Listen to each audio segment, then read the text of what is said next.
Hello, everyone. Hello. We are your two Uh, lovely casters for today, starting it off with bracket here. I'm Kanakern, yes, and sir. my lovely co-commentator here with me is. Title, yes. Glad to have you here. Welcome to Flow State, presented by obviously the Gaming Stadium. They're the leaders for setting up this tournament here, and check them out on their website as well. They have much more than just Flow State here at tgs.gg. So be sure to check them out. And obviously, partnering with them is MountainSideGames, which is the go-to place for PNW exclusive Smash Brothers tournaments. And they also host Smash Talk, which happens every other Wednesday. So be sure to check them out on their YouTube channel at Mountainside Games. I can vouch for that. I watched one I think last week or something. It was pretty good. For sure. So we're just waiting Alright. on our first match here.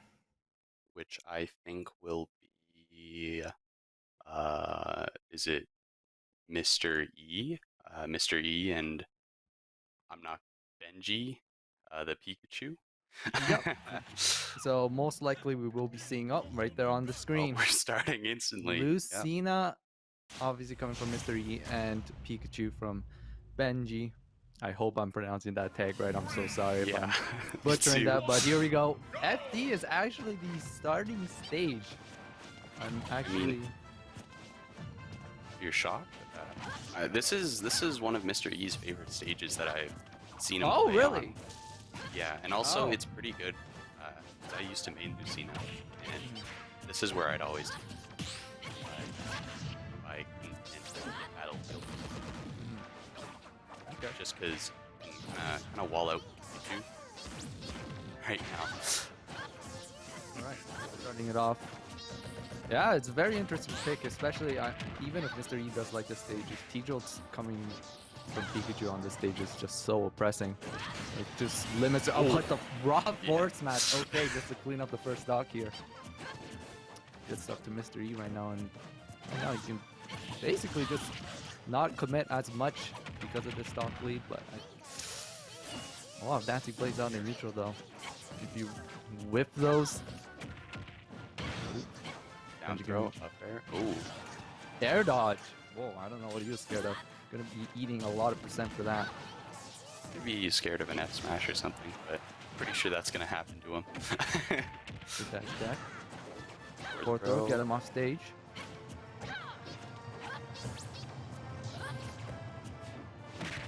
Alright. Dash attack. Good DI. No edge guard. Interesting. Ooh, what an awkward angle, but Pikachu can pretty much recover from anywhere. Recovers onto stage and gets thrown back off. Oh! Up tilt. Wow. And he's running with his lead right now. He's still 3 stocks under his name. Sir. Forward throw. Caught him with the edge guard there, yeah. I'm finally taking the first stock for Benji, but is it too little too late? Because right now, it's a whole stock lead coming from Mr. E. And right now, yeah, he's playing more passive now. I'd like to see Benji follow up these T-Jolts a little bit better. Maybe try to force specific options from Mr. E, but Mr. E's just kind of just jumping away and landing with forward air, and he's not really doing anything. Just T-Jolt and then run in. Mr. E's just running away with these conversions, gets the down air, forward tilt. 6% off stage.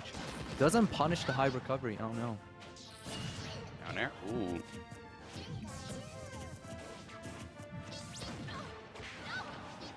There. Let's see. I'm gonna take it. Forward air. Forward air. Alright. Forward tilt. Then you're really trying to use these T-Jolts to cover his recovery back onto stage. Ooh, no punish on the dash attack. Only gets the down air. Won't do it just yet. Enough, so we'll take Nair, will that do it? Oh yeah, my gosh. Nair will do it is too. a light boy. I'll do it for game 1. Good stuff to Mr. E here. We'll see what the counter pick is, and I doubted the FD. I still think FD is very scary when you're up against the Pikachu, just because there's not really many places to run. But yeah, good stuff to Mr. E there. And obviously, during this downtime, I'd like to give a special shout out to some of our sponsors here, one of them being Monster Cat. If you haven't heard about them, they are currently doing a great service. For only $5 a month, you can sign up for Monster Cat Gold, where if you are a streamer of some sort, you can have DMCA free music. So if you're a live streamer, you don't have to worry about getting any copyright strikes on that. And they got a ton of additional perks too. But moving on to game 2, to Mr. E and Benji. We shall see. Ooh, town. That's a bit interesting. Because it's not like anyone was getting killed off the top. I don't think Mr. E probably would have probably banned FD on this one, but town is still a good stage for Pikachu. You got those nice flat stages once it transforms back into that FD layout. Sir. The one thing that I think Benji, like, I don't know if you listen to this stream, but he just kind of runs in without, like, with T-Jolt just to cover him, and he doesn't really, mix it up. Like, right there, he just go for the neutral B into the, instant aggressive option, as opposed to maybe a dash back at black. Good jabs. Ooh, good tech. Good tech. Oh, but it didn't matter. He did the tech where you jump off the wall, but unfortunately could not make it back after doing a reverse dolphin slash. Right now, his stock's going to be evened up here. Benji looking a little bit better. He's taking more risks in terms of going off stage, trying to challenge Mr. E when he's in that disadvantageous state. Doing a better job of whiffing Lucina's grounded moves. Lucina's aerials are amazing, but in terms of like her forward tilt and all that, they're pretty punishable on shield. And wow, Mr. E really loves doing his dancing blades. They're working out for him though.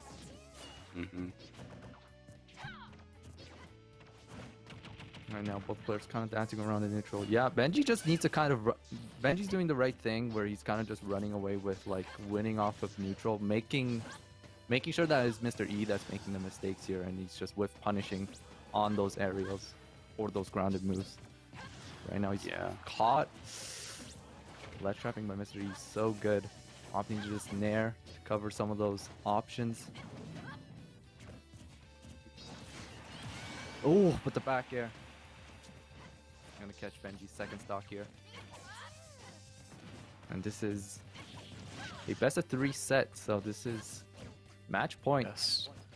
This is Benji's last stock. Let's see if we can... Down throw, up air, fair. Ooh, not again. Yeah, I think Mr. E is just realizing that every time he approaches, he's just going to choose an aggressive option, no matter what. Just like right there, yeah. What do you get from here? Ledge, move forward air. Ooh! Down tilt. Yeah, the ledge trapping from Mr. E is just immaculate right now. Just keeping Benji off stage forever and ever. Parry, nothing comes out of it. I'll have to do it. That won't do it. Good DI. Ooh, tries to go low. Oh, unfortunate no. SDE. I mean, Mr. E. good stuff from Benji. Yeah, that was definitely... He's keeping it competitive for game 2 there. Going for a little more off-stage pressure, but Mr. E, you don't count him out. He's one of the best Lucinas we have in the world. So I'm not too surprised by the results of this set right here. But we'll see who we have on next for stream. But before that, oh, it looks like we have...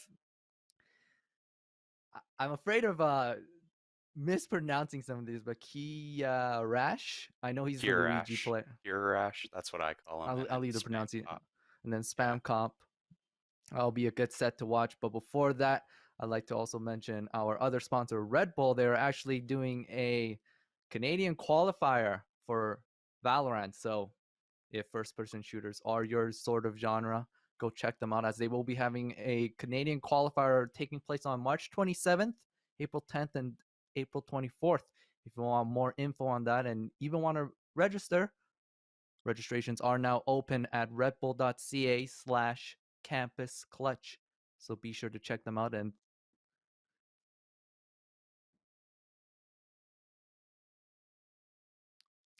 yep, it should be good.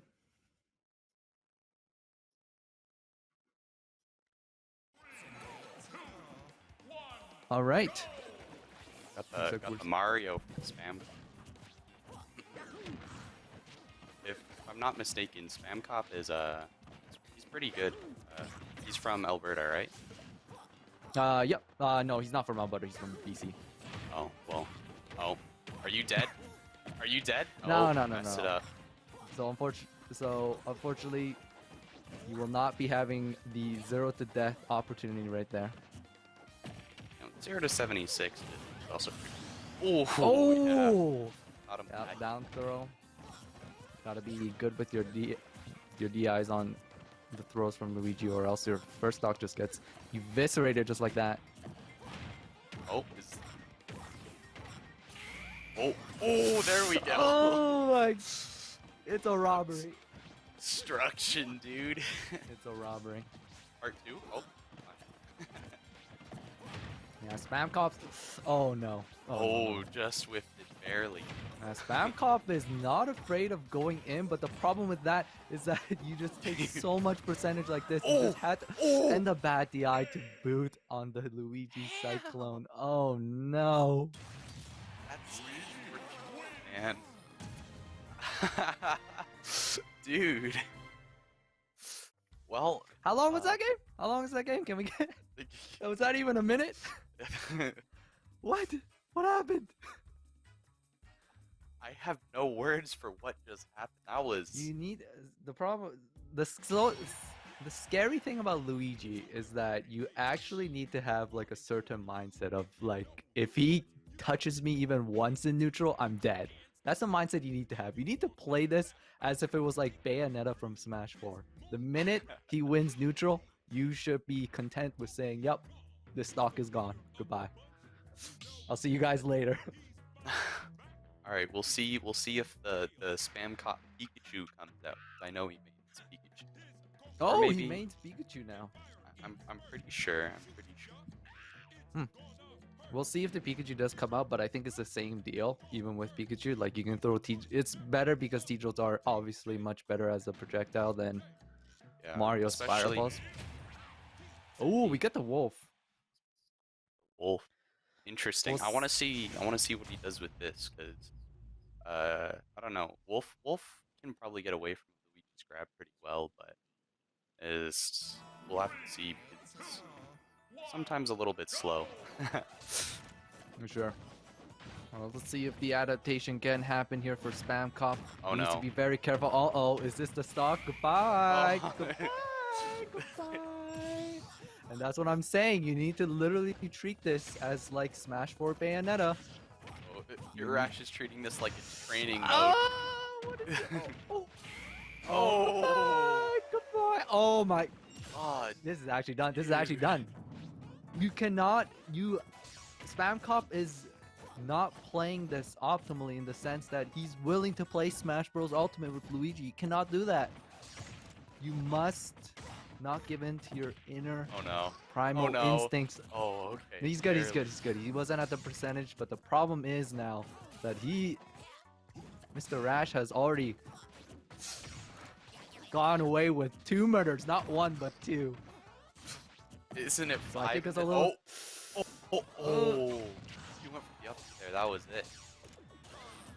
Yeah, even if he manages to take the stock, but Luigi's recovery is actually pretty decent in terms of.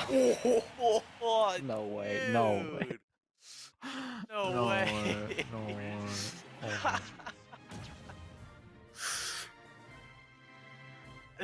I just feel bad. Oh, dude. How does that happen, man? That was so painful to watch. That was so painful to watch. Well, good stuff to Kiarash. I'm pronouncing that right. Yes. Yes. Yes. Very clean on the confirms with just the down throw follow-ups. So good stuff to him. Just taking those stocks like basically pennies that you would Yeah. collect off a well or something. But you that was like a 2-minute set. Was that even 3 minutes? I have no idea. I think the games, the in between and changing characters took longer than some of those games, dude. I was just. All But right. thank you to all our viewers who are tuning in at the moment. This is an amazing tournament. It is all usually we do PNW, but this is obviously a North American tournament. We have many great players here, featuring Mr. E, of course, who we've just seen round one, Sonics, Louis Money, Kirby Kid, Rivers, Yes, many amazing players attending this tournament for today, and a $500 prize pool between our winners.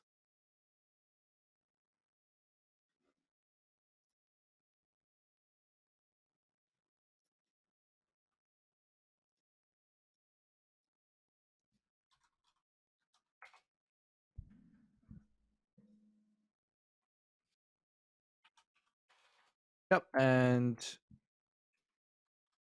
give me a second here.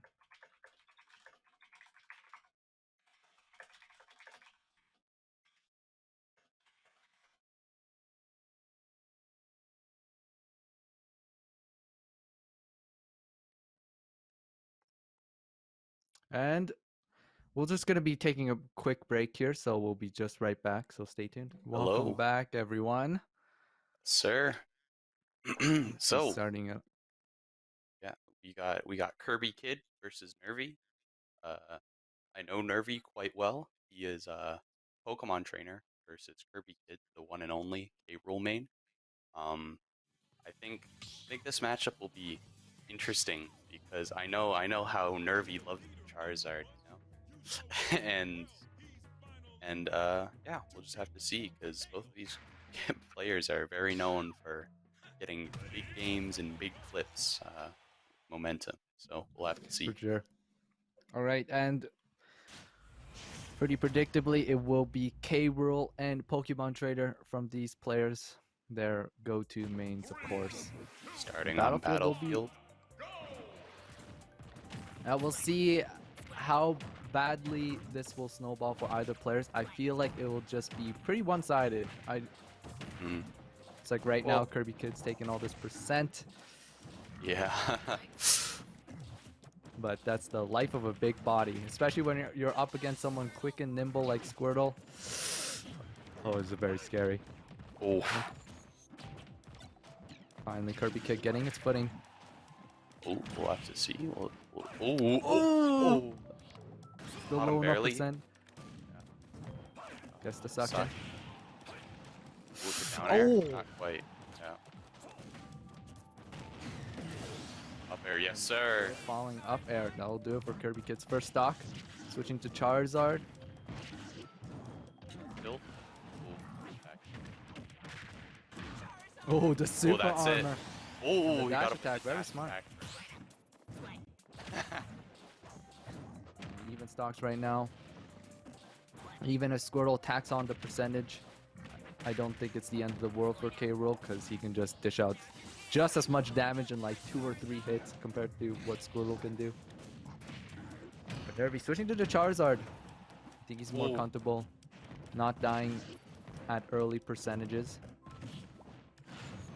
Back throw. Back throw. Oh, Yeah, a it's little gonna too be a. early. It's Oh, he definitely started gonna flare be blitzing. It's over. good punish.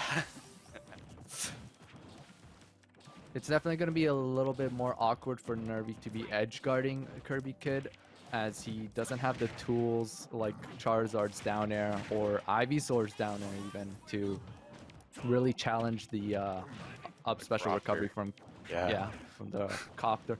Ooh, almost gets sent down to that blast zone with the back air. Yeah, he's gonna have to Ooh. hit Kirby Kid from the sides here, but with Ivysaur and the other Pokemons, it's kind of hard for them to do those stage spike, those I mean, awkward edge guards like that. oh, that's big. Oh. Just trying to get himself back into this, but it looks like this Kirby kid took the advantage. He's not letting up. Like, just covering everything, playing so safe. Oh, he could have followed up with the up air, but he was not ready for that. Confirm. Oh, flip. Oh, the punish. Yup. I don't know if that was a misinput or if that's what Nervy wanted, but Kirby Kid's gonna take advantage of that nonetheless. Happens, Gonna make it a very convincing game 1. Yes, sir. I think it'll be interesting to see what Nervy does here, because he just lost it all when he started edge guarding or trying to edge guard him with like Ivysaur down air, and I know like Ivysaur and Squirtle their back airs are pretty good for edge guarding K-Rool, but I think it's just the threat of going off stage against a player with this much of a linear recovery who's making it back to stage every single time, and and what comes after that, you know? Are you gonna get back aired, down aired, maybe naired? Yeah, Nervy's definitely losing a lot of stage presence, and he's losing stage control when he goes for those edge guards, and especially when he fails. I think that's where that ain't a stage. So this is setting here. PS3. Yeah. But yeah, hopefully Nervy can make the add-ons. I think he should just play a bit more safer. I think he really wants to take advantage of how K-Rool's recovery is like very linear. And I think that that incentivizes a lot of people to be like, oh, I gotta take advantage of his weakness. But I think with PT, there's not a lot of ways you can really take advantage of it unless you really hard commit to like saying, I will edge guard him now and make him lose his stock. Yeah. But that's very risky because if it doesn't work out for you, then you give K-Rool free stage control. And Kirby Kid, obviously in neutral, he is very solid, as we've seen. So against a seasoned player like that, I don't think that's a risk you want to take. But let's see how this game plays out. Game 2, I assume it's PS2 to be our counter pick here. Yep, PS2, the neutral of neutral stages. Everyone loves it. Sir. Oh, got caught.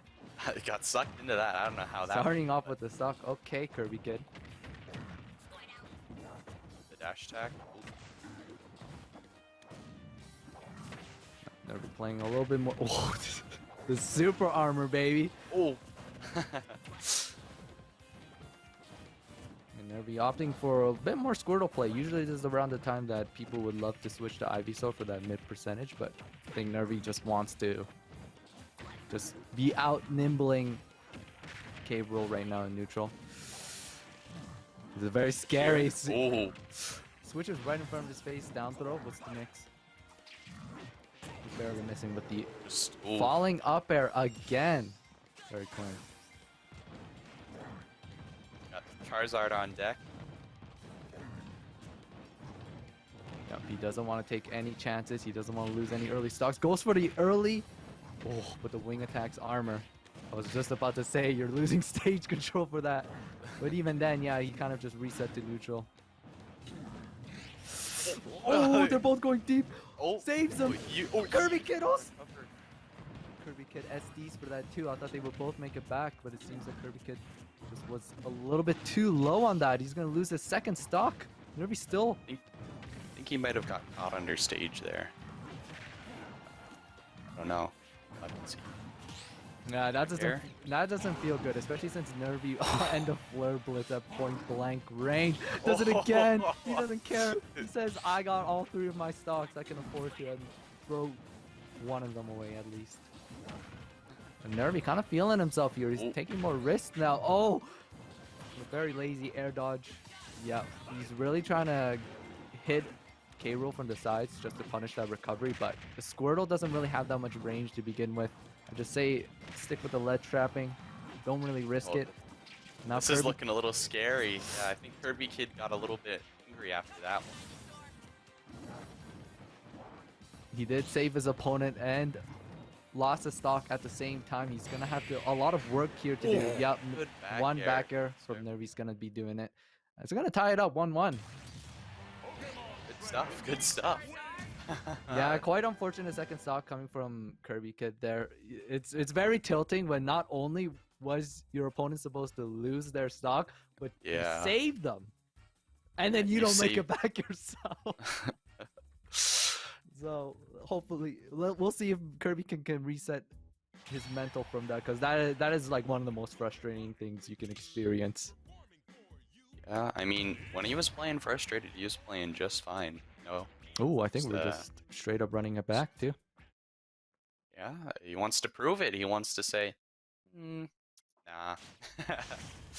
And I mean, we'll have to see. Yeah, I don't think it was the stage at all. It was just that unfortunate sequence that happened for Kirby Kid's second stock.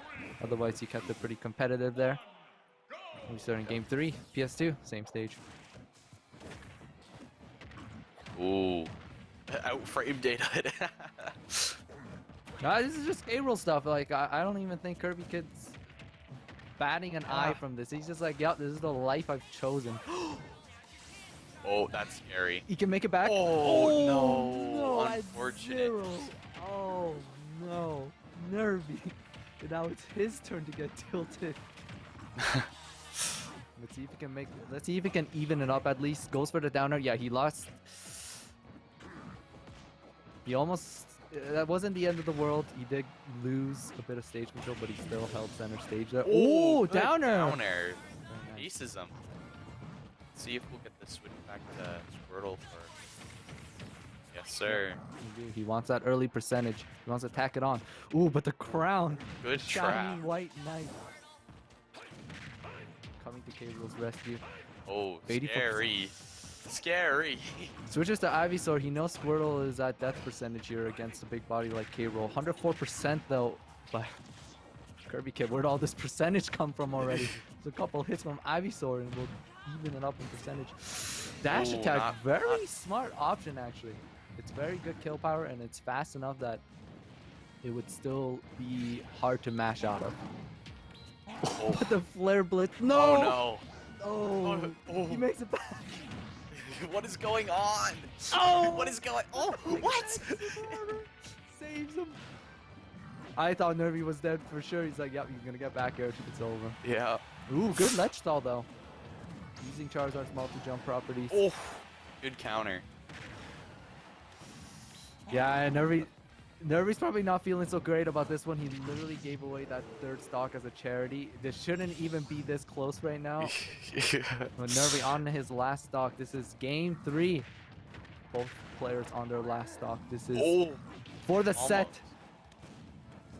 All right, we'll see if Charizard. Good air dodge. Oh man, that would have been it. He's fishing for it. He's fishing for it. Yeah, Kirby Kid's win condition right now is he either just wants to. That'll do it. No, that would have been Nervy, so you're crazy. raw. Why would he go for such a hard read like that? He wouldn't have No, died. Oh, that wasn't even No, a. he most definitely would have died. That's K-Rool? Charizard F smash. 57? Yes, sir. Yeah. All right. That was definitely a very big risk for Nervy to. I don't think K-Rool, a big body like K-Rool, would have died. If you told me, if it was like Sephiroth or something like that, I would be like, I respect the read because it would have been you die or I die.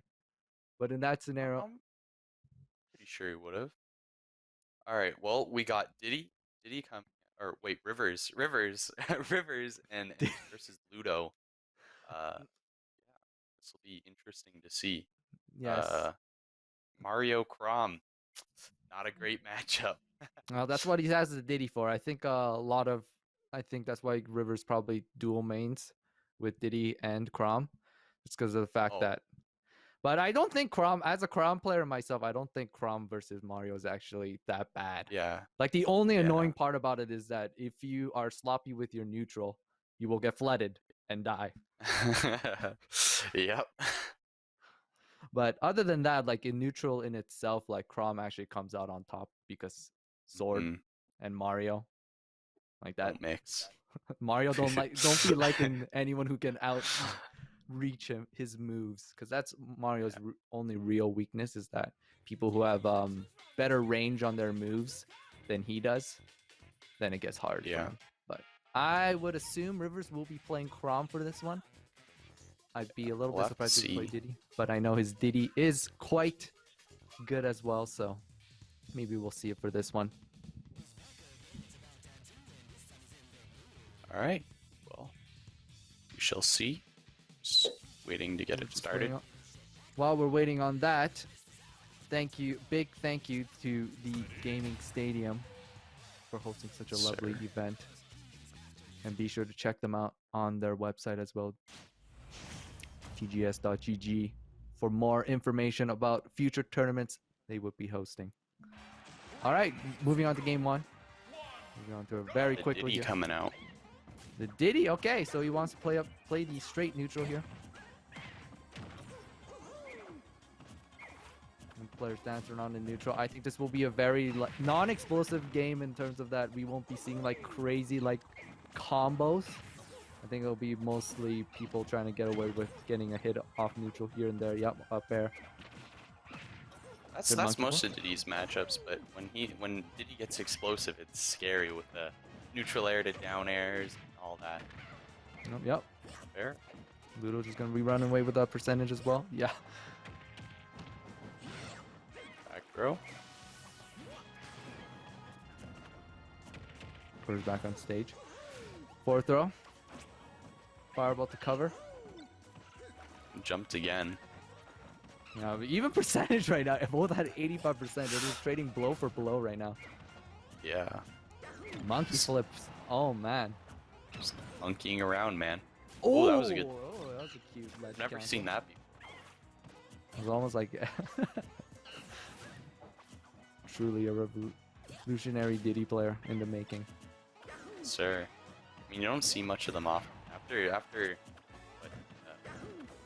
Tweak picked up Diddy for some Wi-Fi event, still plays him on and off, but after that, not really in. Rivers trying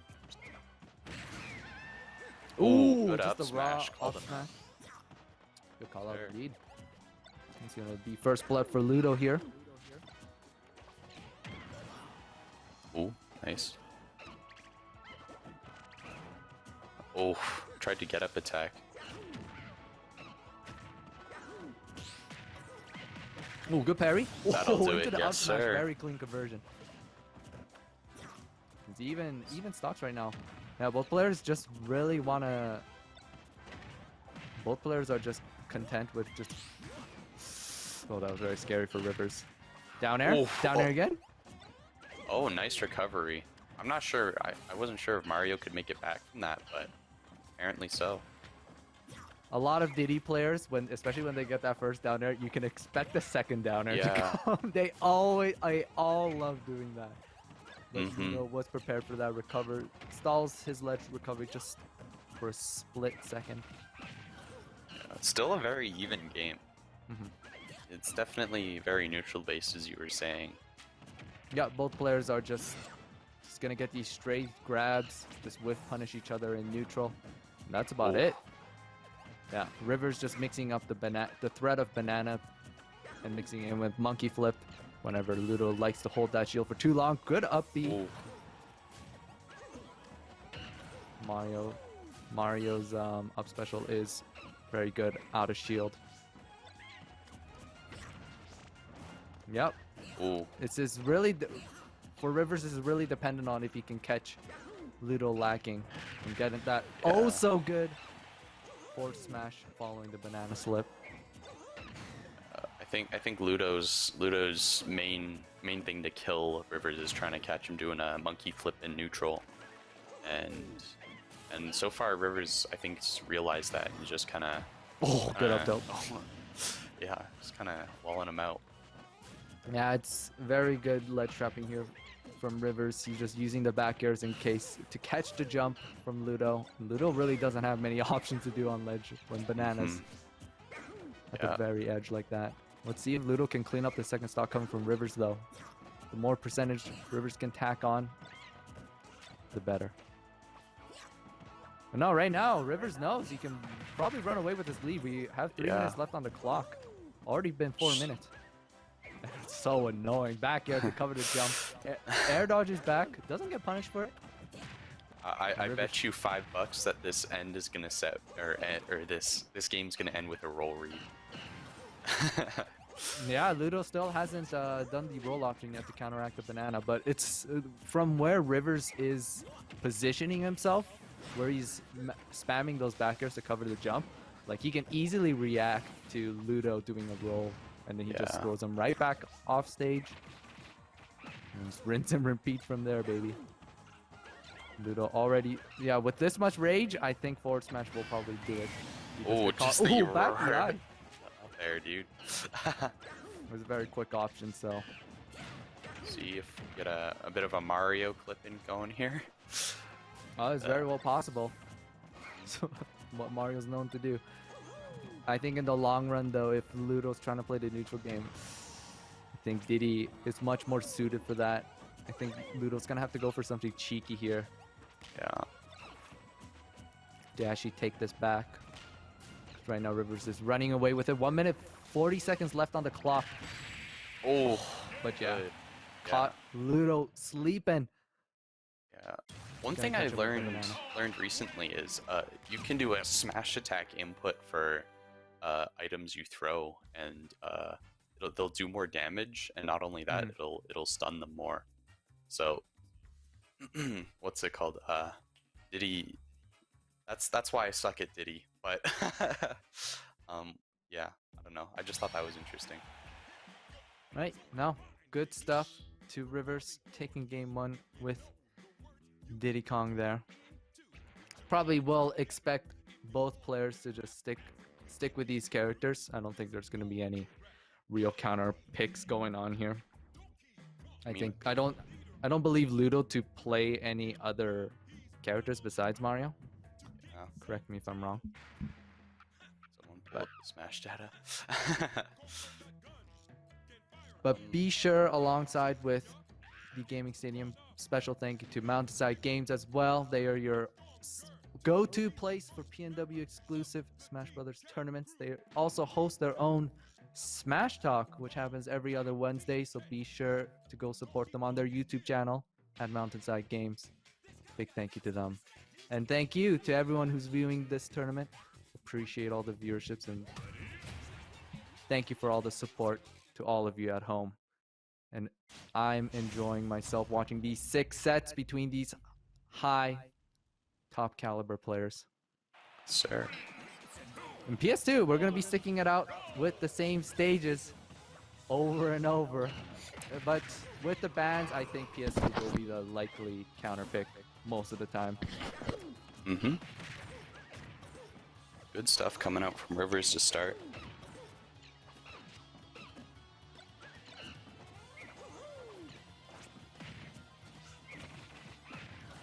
So, 90% already. This is what Diddy's good at. Diddy's just good at saying, oh, 5 seconds has passed, that's easy damage. Yeah.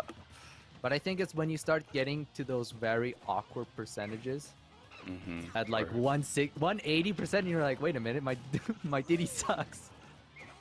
Because I think that's the only thing. Because besides banana into forward smash, I don't think Diddy really has like amazing kill potential. Yeah. Oh, good call out. Get him out of here. Back to the zoo with this monkey. Oh, good read. That was a read followed by a read. Yep, for sure. Keeping See how Rivers responds after dying at what, 60? For sure. Down throw, back air. Yep, standard Diddy stuff. Yeah, ledge trapping is so scary. This is where Rivers wants to be. This is where Diddy shines, baby.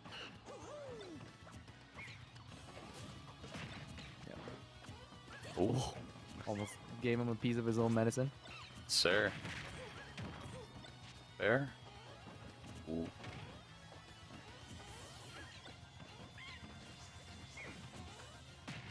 All right. Up throw. It's weird how that move combos. Just the up throw into forward air. It's such an awkward look.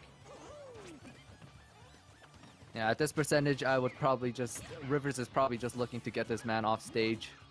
Get those pesky ledge trap scenarios on deck. And that's probably how he's going to seal these stocks here from Ludo. Ooh. Oh. He's held on ledge for a little bit too long. So scary against Diddy. You have so much to watch out for. Ludo getting out of there. 150%. No! Oh. Made him flinch. Gets slapped in the face with an up tilt. That's going to be Ludo's second stock. This is match. This is the set potential for Rivers here. He's just running with it. 73%. My man's Matt chilling. Oh no. What a conversion. He down tilts to lead him into the banana for the guaranteed slip. And what was that grab range? We're looking like Marth. Melee Marth out here. Sir. Oh, nice. Okay. Down smash. Takes the ledge jump. Ooh, good dash attack. Ooh, Rivers missing the stage. Yeah. Gonna need a second stock for him. Ludo can make this back, but it's gonna be a lot of work. 95%. Diddy's already halfway there, taking the stock. Well over halfway. Sometimes. Sometimes. All right, we'll have to see. We'll have to see. As he's got the banana, and he's got He a who grab. has the banana has the power. Oh, uh-oh. Run away, Ludo. You don't want to be playing with that. Good air dodge on the up air. Sir. Ooh, up smash? Nope, Diddy sucks. We ain't killing just yet. Aside from forward smash, which is his like early, like low 100 kill confirms, up smash usually does its job at like 160. One interesting thing I noticed from Ludo, maybe he has jump stick on, but what's it called? He jumps and then up. He's at a shield. Is that it? Oh, he does it in the wrong way. It's close. That would have been Rivers' stock, and Ludo would have been able to tie this up 1-1, but the show continues. See if we'll go to a game 3 scenario. I think Ludo can survive one banana into up smash, but that's... I'm not too pushing sure it, yeah. It's pushing it, but... Yeah, he knows that the only way that Rivers can kill him right now is getting that banana confirmed. Monkey. Yeah, I ain't scared of this. Yeah, we're still living. If he gets him by ledge, that's the scary part. Oh my gosh. Oh, that's reached! Oh, he's alive? That's Diddy, baby. Diddy struggles to get the kill. Even... Oh, that was so close. 187%. That's so tense. Back air will do it here. Fireball? Misses. The up tilt was not quick enough. Yeah. Oh, dude, I'm on the edge of my seat right now. As I said, Diddy, this is not a very uncommon... Ludo, you're scaring me, man. Rolls into the banana. But no, this is... Ludo's percent is not that uncommon for Diddy players to be at, where they are struggling to kill you at this percentage, because... Oh, no! Jabs? Okay. Oh, good challenge by Ludo. Oh, this is very tense. He runs Ludo, what was that? My man just ran up to him when the banana was right there. Oh, Ludo was expecting something different. I think he was expecting, looking up for other things, but wasn't watching where he was walking. Fortunate. He's going to get back thrown for that. But close games from both we will players. be pushing to a quick break here, so stay tuned, everyone, and we'll see you all in a bit for quarterfinals. All right, we're back. Welcome back, everyone. We'll be starting it off, hitting it off soon with Yez, obviously well-known Ike player. He is in the Wi-Fi World Rankings, number 14. And between Var Goose, Rob Main. Sir. So as we see there, we're getting right into the thick of things. Is it going to be PS2? The stage that everyone loves. Let's see it. Show me the PS2. I know everyone loves that. Oh, town. Interesting. A this different is very scenery. Good for both players, which is interesting. I think the one who holds the gyro will win this match. Just being able to have those free grounded options.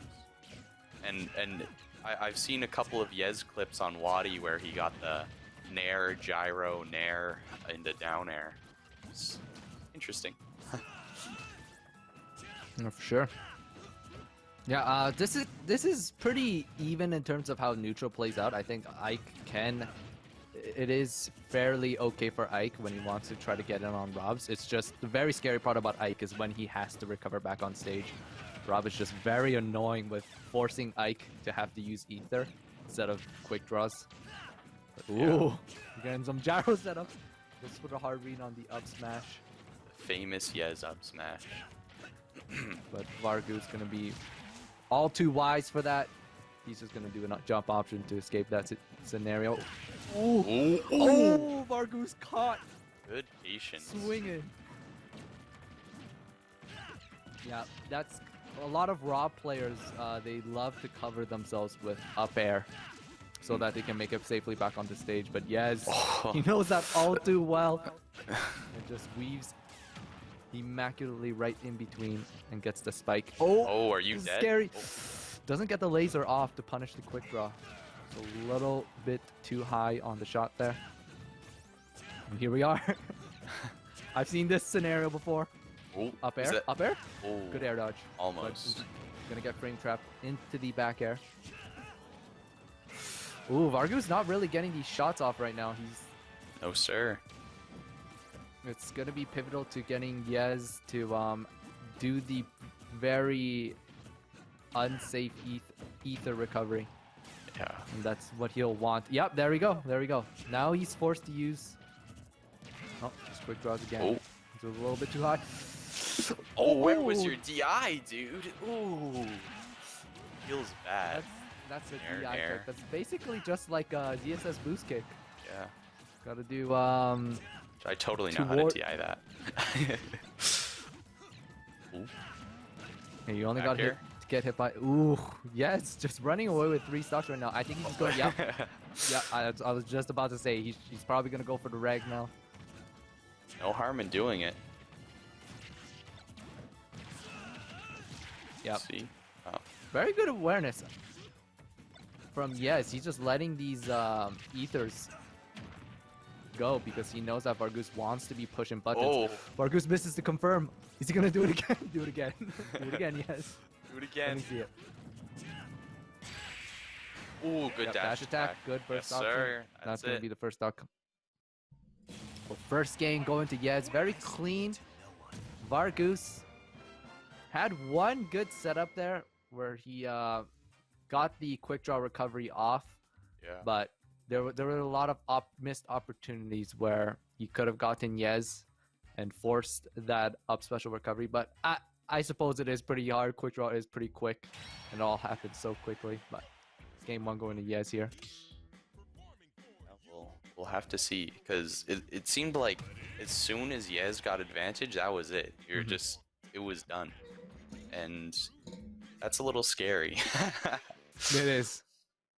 I mean, we'll have to see yeah, how Vargus feels. Yeah. We'll see how the adaptation goes. I think Vargus is using a lot of safe on shield moves, but Yez knows that Vargus really wants to push buttons, so he still opts to do the ether out of shield because he knows Vargus will be pushing something. But we're going back to town. Okay. We shall see. We can have the adaptations on deck here. Down throw, up air, Up fair. air, yeah. Just standard Ike things, good dash attack. Just covering so much space with these up airs. It's Yes, just go. He doesn't care. He doesn't care. Oh, yeah, he doesn't care. the anti-Rob move. Robs ain't used to having to respect something. That's for sure. Vargas, I'm hoping that he'll start baiting these ethers out because I think he can actually shield it Good after down some of the smash. options. Goes you for the gotta- on-stage recovery. Was Gotta not ready know for that it. that doesn't have any lag when you auto cancel it. Ooh, good back air. Vargas caught swinging again. Good with punish coming from Yes. Gonna Ooh, get him with up the air? back. No, not Good quite. DI. Yeah. I wouldn't have survived. Good mash, yes. Mashing to win it. Ooh, I like that. I like that. No fear. Yep, you don't lose out on anything if you don't end up punishing them on the way up, but... If I'm not mistaken, Rob would have been able to kill there, right? Up smash, yep. Well, it doesn't matter, he got the up smash. Yep, yep. It's Town and City ceilings is pretty high, so you might have not just believed. Up tilt, up air. Oh. What are you gonna do? Like land with an air? Maybe. Argus cooking. Oh, off stage. This is scary. Oh. Oh, he caught the air dodge. Bit of a weird angle. Yeah. Yeah, Vargus is gonna be down a stock here. This is for the set. We're still in best of threes here for winners quarters. Sir. Ooh, good back air. Down tilt back air. Yeah. Apparently fancy here. Apparently the way to learn that combo is it's like you have to learn it through like a song rhythm or something like that. Yeah, it's definitely interesting. Totally can't do it, but up air. We'll see. We'll see if Vargus can make a comeback from this. It's gonna be very hard though. Yes, not really giving him any anything room at all for error. Yeah. Not really too much that Vargus can do except hopefully weave in between Ike's very slow aerials compared to the other sword characters that we have in the cast. Ooh. Oh my! That'll You just do went it. for a force smash post parry. Yeah. You're insane, yes. Oh my god. All right. Call out of this That century. man's dude. insane. And what a finish for Yez here, claiming this our first winners quarters 2-0. Sir. And while we're waiting on our next set here, I'd like to mention about Monster Cat Gold. If you don't know what that is, it's a great service for $5 a month. You can download and stream thousands of songs that are DMCA free. So if you're an upcoming streamer or you're just afraid of getting DMCA strikes in general, they are your go-to place for making sure that doesn't happen to you. And obviously they have a ton of additional perks as well, including listening, having early access to new music, and having discounts on their shop, and many more exclusive community features. So check them out if you can. And special thank you to Red Bull as well. They are doing a Canadian qualifier on March 27th, April 10th, and April 24th for Valorant. So if first-person shooters are up your alley, go check them out on their website at redbull.ca/campusclutch. So thank you to our sponsors, Monster Cat and Red Bull. You guys are amazing. And appreciate anyone who's at home viewing this right now. Big thank you to you guys supporting the scene. And thank you to the Gaming Stadium for hosting such an amazing tournament. Obviously, if you want to go check out more of their future tournaments, check them out at tgs.gg. All right. And Ooh. up next, we'll be having Purin and Rivers. Oh, interesting. I think that's our next set here. Kiarash and Kirby Kid. Yes. Excuse me. I think we're not there yet, but all right. So last time we saw Kiarash, he got away with murder basically, and he's still here. Probably gonna do more. That's crazy. I mean, explosive start coming from him. He took Spam Cop stocks like it was nothing. Yeah. Training mode, dude. Like water you drink out of the fountain. It's Yes, just, sir. it's a normal day at the office for him. But he'll be up against Kirby Kid. K-Rool. I'm very scared for Kirby Kid because this is kind of like, Yeah. it's a big boy. Yeah. I mean, I think it'll be interesting because K-Rool doesn't get grabbed that often. Like, especially if he covers himself with crown and stuff like that, and he's just, you know, kind of there. But I'm sure these two have played quite a lot from Wi-Fi brackets, so we'll have to see. Yeah, it's hard for can K-Rool even... Okay, I guess K-Rool can play like the more zony type. But it's very unorthodox. K-Rool kind of looks for like those grapple moves, like he wants the throws all that. Yeah. He kind of wants to get in after he throws like crown and all his other projectiles. So we'll see how Kirby Kid adapts to this, because I'm pretty sure he knows how how this matchup will work. Bit of an Game interesting 1. start. Yeah, for Smashville. Yeah, we can already see a Kirby Kid. You don't want none of that. Ooh. Yeah. What is... Pure Rush convert this? No, good neutral air. All right. He had Kirby Kid already taking the early W in this set by forcing Kia Rash to not have the 0 to death option available. That's for sure. Oh, that was scary. Yeah. I mean, Luigi's just as scary when you're not getting grabbed. Ooh, Ooh. good timing. Yeah. He waited for the crown to come back and then used the invulnerability from the throw animation. Very smart stuff from Kia Rash. Taking first blood here. Kirby Kid. Heavies, man. They live in a double-edged sword right now. They either destroy their opponents just like that. Or they get destroyed. I did not expect that to kill at all.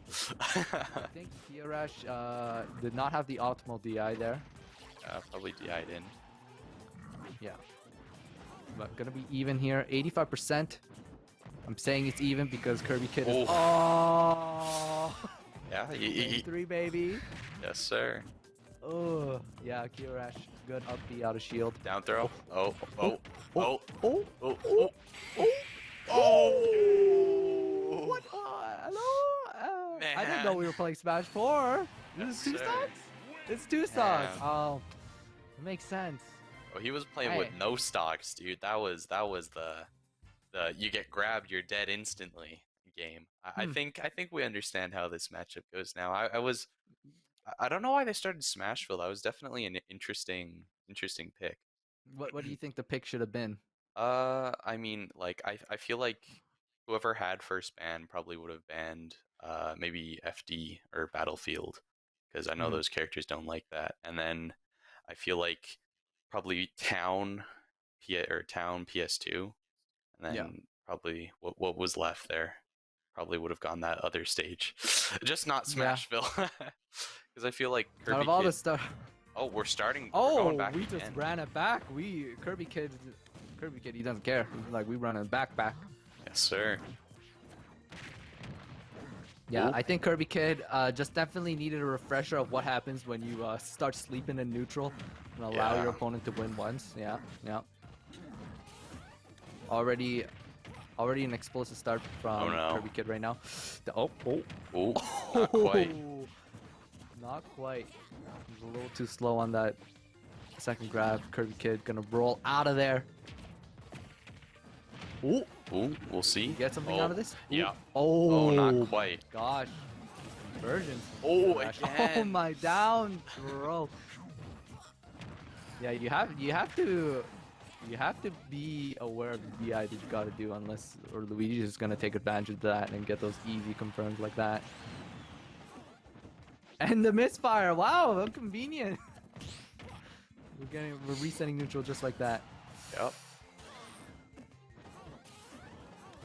And right now for Kirby Kid, it's just very awkward. I don't think K-Roll can actually go that deep down for Luigi, except with like back air, but or maybe it's a very awkward.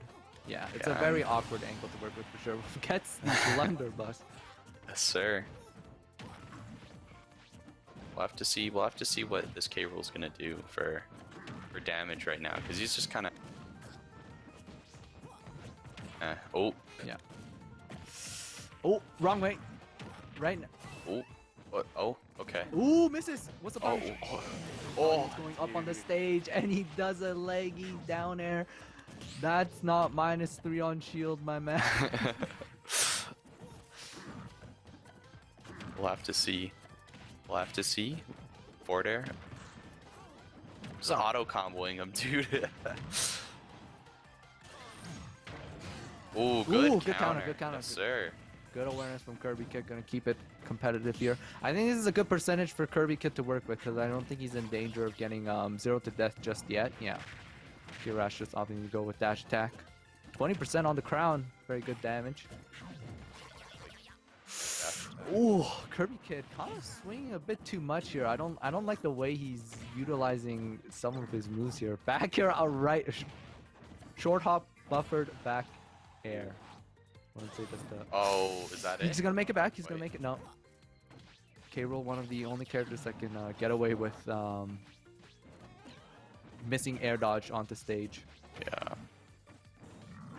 Kiarash keeping Kirby Kid on the Oof. ledge. Down smash. Let's go.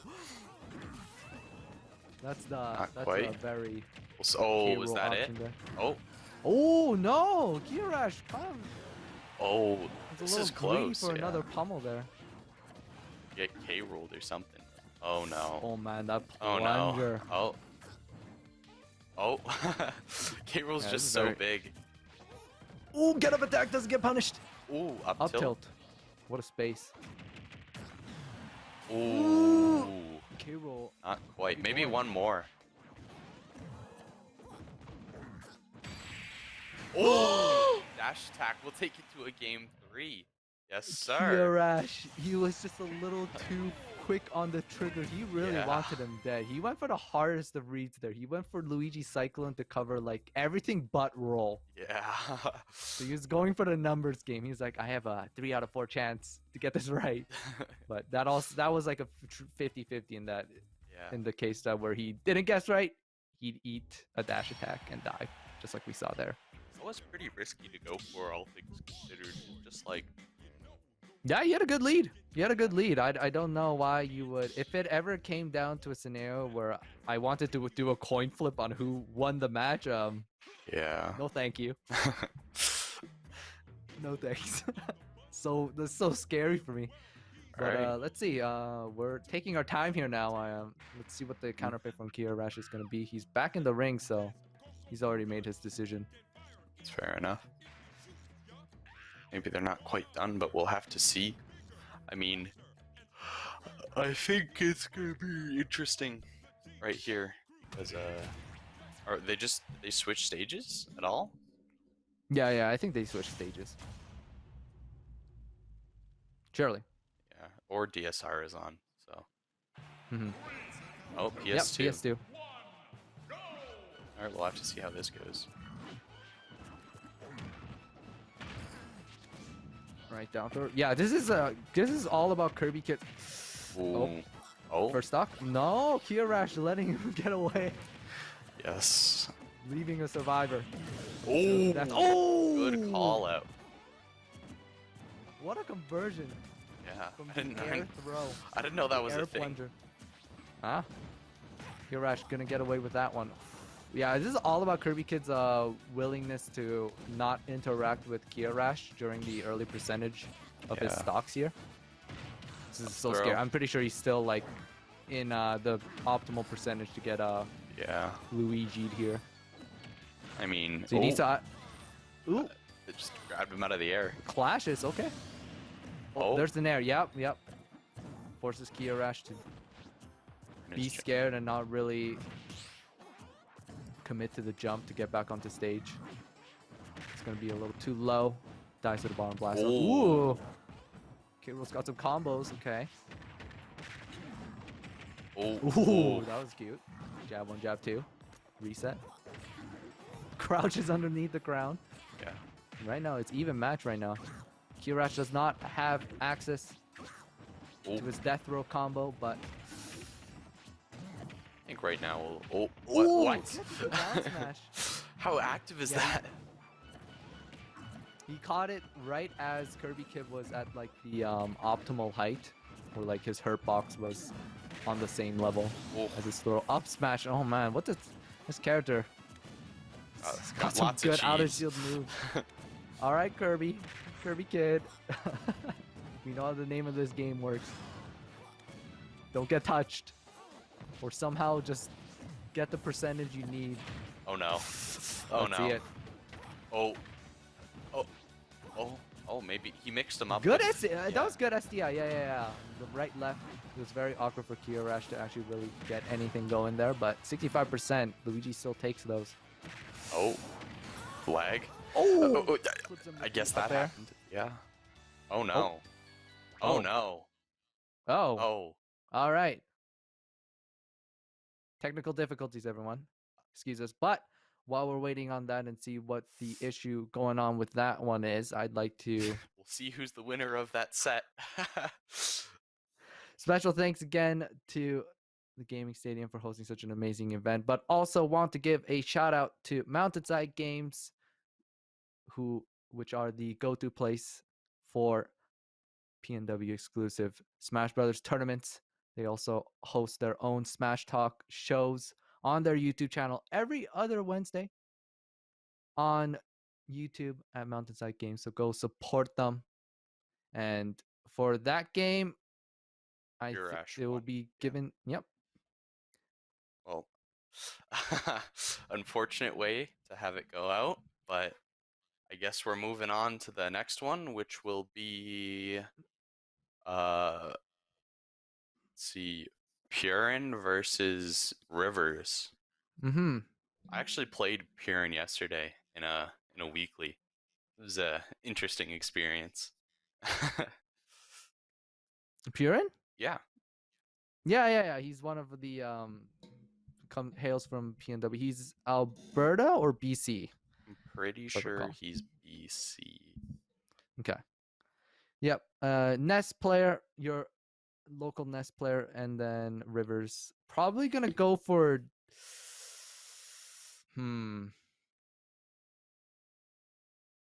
I would say Diddy. I think Rivers, I associate him more with being a Diddy player more than a Crom player nowadays. Yeah, I think it'll definitely be Diddy because just personally, the way Purin plays, it's very how do I put this? PK fire when you're trying to recover. Oh, so, no. There's no going about it. I think the movement from Purin, like the options he goes for is definitely very catered to like what you normally would see from like online Nest players.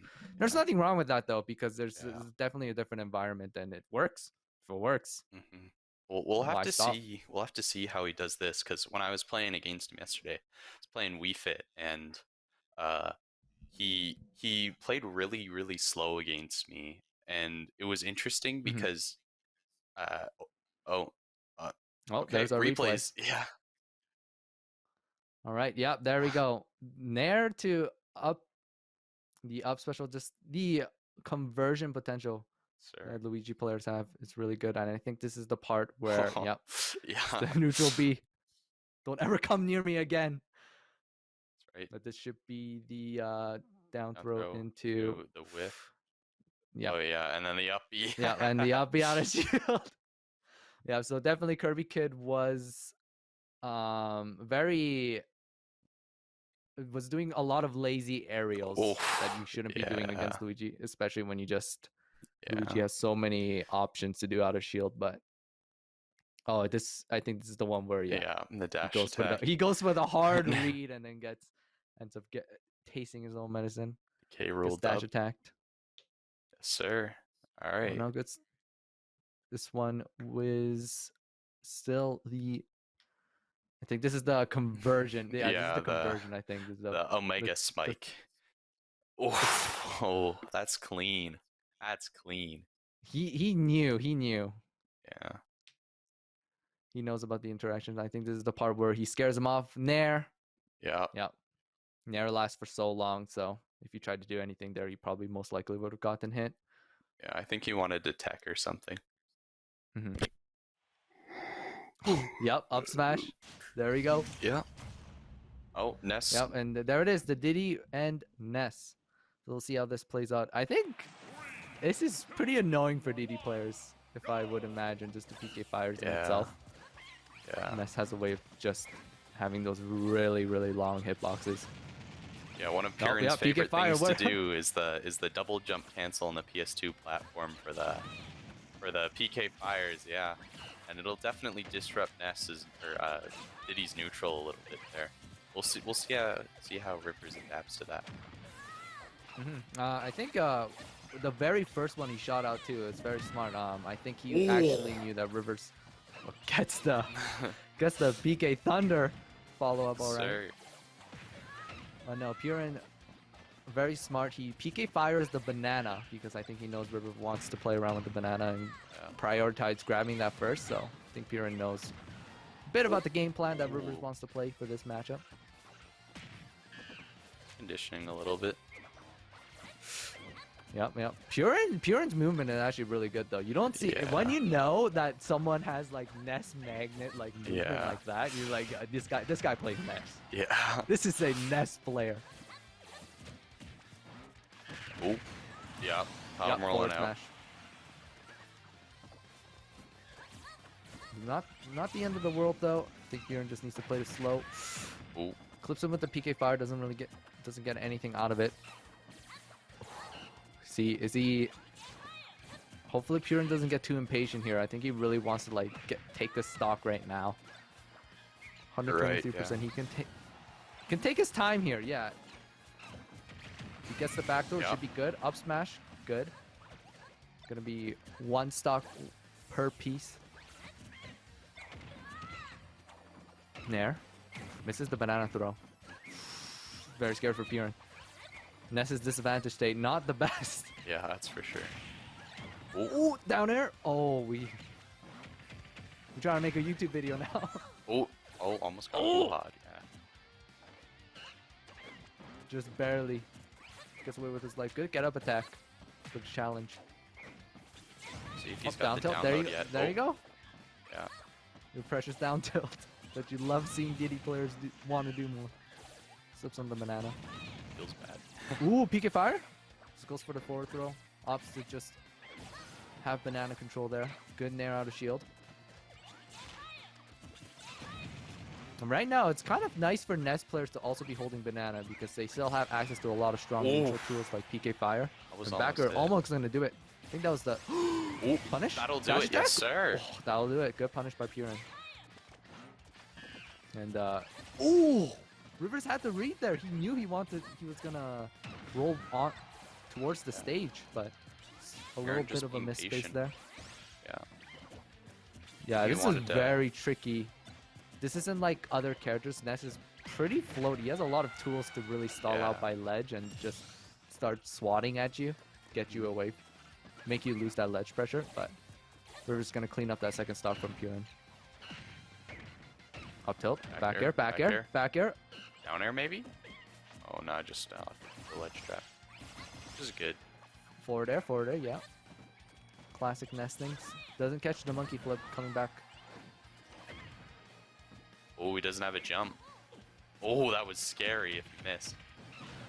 Forward throw, get him out of there. Ledge trap scenario. I thought that was gonna slip past the stage and fall. Ooh. A little bit of charge, but not quite. Yeah. Maybe we'll see. He held it for a little bit longer. Yeah, Purin's being very annoying. It's gonna be definitely very hard for Rivers to know. Oh, slips out of that. Back air, yep. Catch a jump. Sir. Yeah, that's gonna do it. That'll do it. Yeah, Purin playing most definitely the way he played against me. One of the things I noticed, which I did against him to win for the 3-1, was what's it called? He started covering some of his just movement options or mash options at a disadvantage, like those forward airs coming back to ledge and followed up by a nair. He just caught him there, back aired, and he was done. That's it. He's keeping it competitive though. I like what he's doing by ledge. He knows he understands that it's a very scary situation to be in, and Rivers especially, like most of the time when he's ledge trapping, he's looking for one of 4 option, which is get up attack, there's neutral get up, there's double jump, try to challenge, and then there's roll, and then jump. So 5 options. I'm a liar, but but banana just takes away like 10 of those options, and you're only really left with like 2. But Ness with PK Thunder, he could stall for a while. So there's definitely a mix-up game for that. We're gonna be running it back to PS2 though.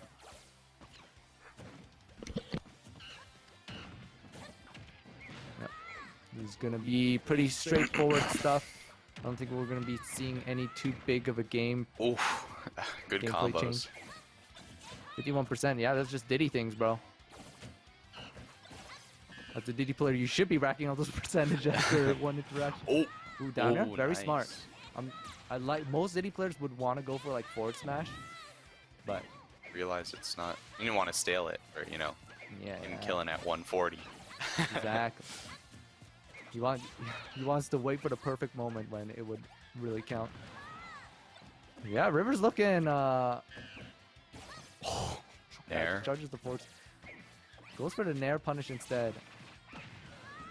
Monkey flip. A very scary situation. Goes for the roll.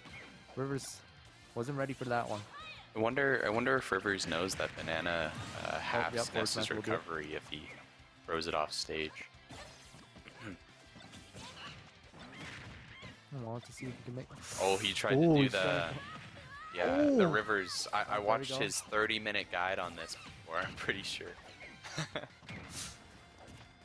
Yeah, just the banana convergence is just so good for Diddy Kong. Just gets so much mileage out of it. And he's trying to look cute now with all these Oh. Big.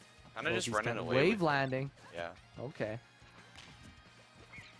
Purin kind of losing neutral. Like it's not like all at once, but like it's happening at a very. Ooh. It dies to the up air. He wasn't ready for that. I think he DI'd in for that.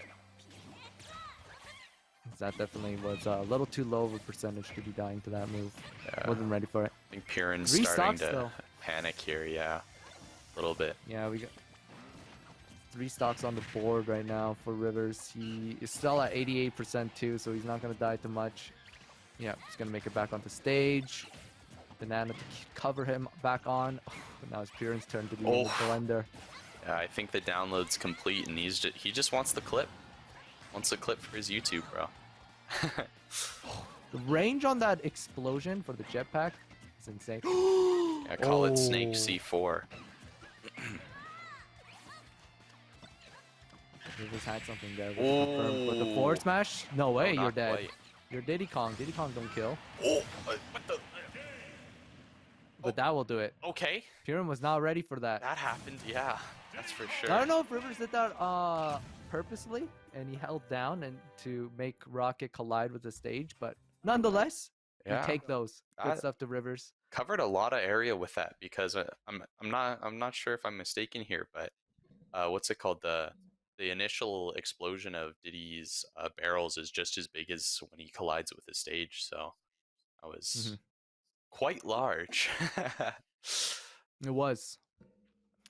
Next up on for our next set, we're gonna be having Sonics and Mr. E. Oh, Interesting matchup. clash of 2 titans. Yes, sir. We'll have to see about that. And we got some replays going here for you too. Yep, this is the forward smash. Yeah, Rivers was just on top of basically what Purin wants to do. Purin did a lot of the obvious like post banana slip options, like when he was by ledge. Like all Diddy Kong players will look for you to roll towards the stage because ledge. No one want to be by ledge. This is a good dash attack punish on the whiffed jetpacks. First game was very close, all things considered. Just like Oh yeah, Purin was doing a great job. yeah, But Rivers kind of caught on to the neutral that Purin wanted to play. Just download the rockets. yeah. Barely missing with the back air. Very good option coverage. DD be good at those. That's for sure. We'll see. This would just be the forward smash. That will do it. No, I wonder when Rivers would opt to actually play for Crom here. Because I think Diddy is just a strong like all arounder. I don't think Diddy actually has like terrible matchups. Kind of like Lucina, it's just like everything's kind of like even. It's just like, I do think Diddy does struggle against characters who just don't want to play neutral at all. Like like We Fit, but I don't know. We'll have to see. I mean, that was a good set, all things considered. It was very very fundies based, I'd say. I think as soon as he caught on to Purin's a little bit of Purin's movement, he started to just kind of ball out. But thank you to everyone who's been tuning in at home. Appreciate the support to all of our viewers back at home. And a big thank you to the Gaming Stadium for hosting such an amazing tournament. This isn't the only event they are doing. They do many big things for the esports community for Canada. And look out for their next couple of future events. You can always check them out at their website at tgs.gg for more amazing tournaments just like this one. And obviously, thank you to our sponsors, Monster Cat. If you guys don't know who they are doing a special service called Monster Cat Gold for only $5 a month. You can download and stream thousands of Monster Cat songs from top electronic artists. So if you're an upcoming streamer and you want to stream some of the DMCA free music and not risk getting those copyright strikes, then they're your go-to place. And on top of that, they do many other great things, additional perks, including discounts on their shop and community exclusive features. So go check them out. And with that, I think we'll be pushing to a break. So we'll see you guys in a bit here, and we'll follow up with the next round of winners quarters. So stay tuned, everyone. All right. Yeah, we're getting right into it. Looks like they started. Welcome back, everyone. Sir. No need for introductions here. Mr. E and Sonic's already playing game one here. I think this is the first time I've ever seen Sonics play, so this will be interesting. Obviously, truly Mr. E pulling out the Sonics color and Sonics pulling out the Mr. E color. Now, Sonics, I think Sonics' play style more so is around the very traditional like hit and run style that Sonics likes to play. Not really commit to any hard criminal options. Yeah, Mr. E was not ready for that. That's a skill check right there. Yeah, it's like Donkey Kong's stage strike from his cargo throw. Yeah, you gotta be ready for that. That's gonna be a quick first stock from Mr. E. Gonna be Sonic's up in the lead right now, and this is so scary. This is like the optimal scenario that Sonic players want to be in, because the onus is on the other player to now take the lead back. And I know Sonics is also a player who is not afraid to play time, but sitting on a ledge for a little bit too long there. Mr. E gonna be getting that nice meaty forward smash. Take Sonics' first stock. Oh no, even now, like Sonics is not afraid to play the clock. Because when you know your opponent also likes playing the time too, it definitely puts that mind game of, oh my god, I have to like get in. I have to make these plays happen, and that's what Sonic players like, in that it kind of forces their opponents to make the mistakes, or at least initiate. But takes the lead. Right now, the only one that's slipping right now is Sonics. As he eats another forward smash. Good down air conversion from Mr. E. Now Sonics has to be the one to make these plays happen now. Mr. E doing a really good job. Just keeping Sonics out. But offstage scenario. Yep. Delays the double. Ooh! Called him out. He still didn't die across stage at like 140. Yeah, that should do it. Oh, misses the forward air. Do not punish the air dodge. Still living for Mr. E. Good tech. Good tech. Again?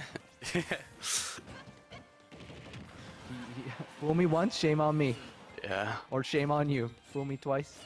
That's all on you. Oof. Good down smash. That was a ledge regrab. Sir. And both players kind of dancing around right now. Sonics, we still have a lot of time left on the clock, so Sonics can take his time with this one. I feel like Sonics is really trying to force something here. Yeah. He's getting very antsy. Mr. E's just not having it, yeah. Yeah, Mr. E is just doing... Look at all these spaced aerials. Just these spaced normals that he's throwing out. It's just Sonics is not able to contest the range of the move. It shows with the percentage here. Offstage situation. Oh, good call. Mr. E rolling. straight out of neutral. He definitely really wants out of the ledge. Ooh, this is so scary. Good call catch out. from Yes, Sonic. sir. That'll Using do the it. spring to get him to the same level, and just like that, oh man, Mr. E was looking good. He was getting all those neutral hits in. You know, Yeah. he's winning neutral little by little, and Sonic's just like, I'm ending Just now. got red. Just got red. That's all there is to it. Sonic's woke up. He's like, opened his eyes. You know, started seeing the game. He's like, oh Yeah. man, I guess I should win now. Get some on Got stage. chaos control on him. One back air will do it. Game 1 going to Sonic's. Good stuff to him. Let's see if we Sir. see the run back, or because with the stages that we have, it's probably going to be plats that are banned for Sonic's, because Sonic obviously doesn't like playing with tri-plats or any platforms that would hinder Sonic's not spin dash, homing dash. I think that's the move called. His I neutral don't know special, the whatever that is. difference.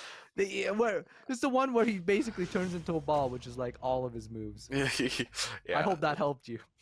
Yeah, the one that turns into ball and then has particle effects. That's the one. PS2 will be the stage choice. We're going Sure. right back into it. Oof. Oh, not quite. Just kind of standing there. Yeah, I think he's waiting for Mr. E to initiate contact now, and that's No. Yeah, that's for sure. Like, if as Sonic, even though like you can play the hit and run game, like I think a very good way you can play Sonic as well is just literally look at your opponents dead in the eyes and being like, I'm gonna stay here until you do something. Do something about it, nerd. And Sonic's doing a good job with the hit and run style that we see many do. He's just running with his Sir. percent. 121%. He's got a lot of work to do. And yeah, Sonic is just so quick. Like his spin dashes and all that, and he can just cancel into downer. It's just, he's such a tricky character to try to outmaneuver. It's mad scary. Look at that. How many that was like 10 mid-air jumps that I just saw in that one sequence. Yeah. What is going on? Every sortie's worst nightmare. Oof. The back air is gonna do it. Good stuff to Sonic's.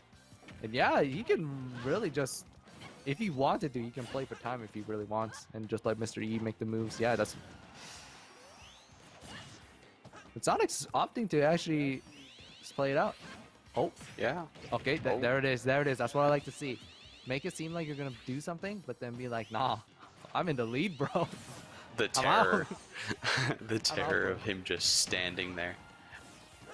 Yeah, it's so smart too, because Sonic's is actually going in at times too.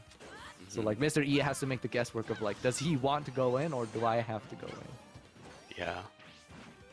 And the time it takes for Mr. E to think about that, that's another second down on the clock. Oof. Up air's not gonna do it. Yeah, it's just so annoying. Sonic's is just like a fly. And Mr. E's trying to catch it with chopsticks right now. But getting that backer, Mr. E finally gonna be taking the first stock from Sonic's. Not that big of a deficit, 59% for Mr. E. Yeah.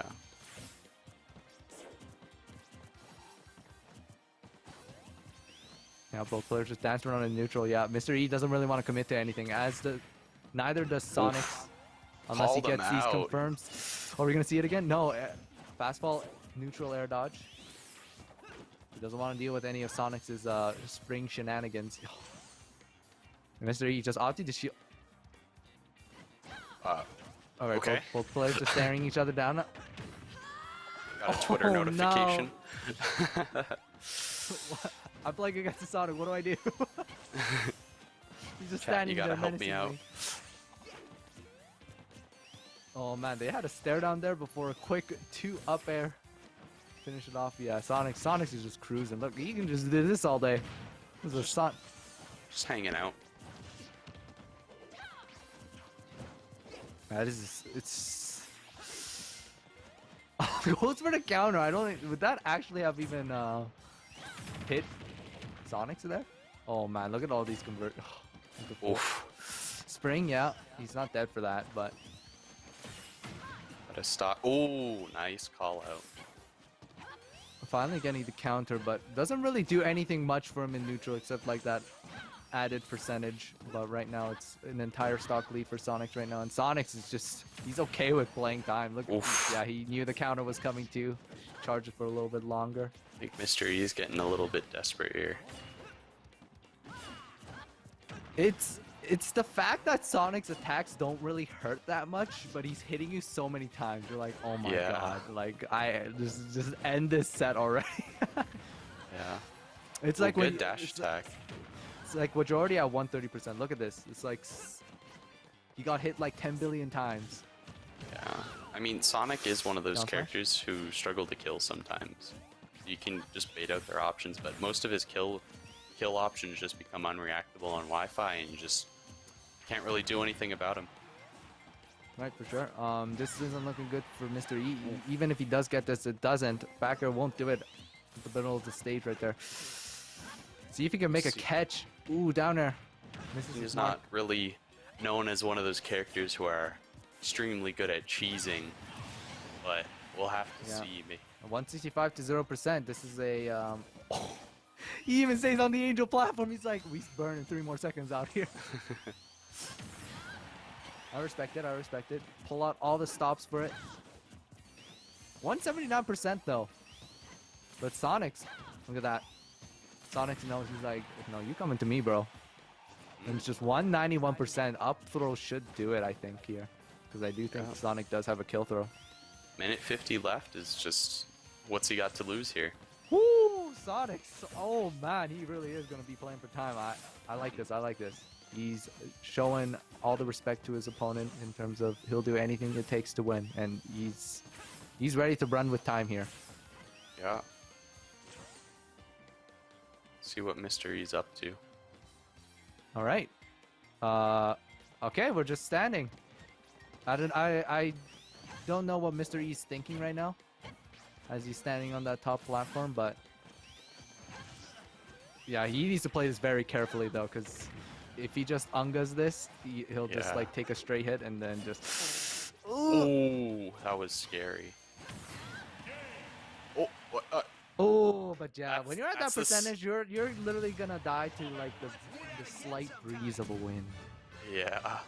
But Sonic's taking it. 2-0. Good stuff to him. Good patience, and also good stuff to Mr. E. Very keeping it competitive here. But before we head off into our top 8 bracket here, I'd like to give a couple mentions here to Red Bull, who are doing their Canadian qualifiers. If you want to see more than just Smash, maybe some Valorant, so if first-person shooters are up your alley, then they'll be having Canadian qualifiers starting on March 27th, April 10th, and April 24th. If you want more info and maybe even register for it, registration is open at redbull.ca/campus-clutch.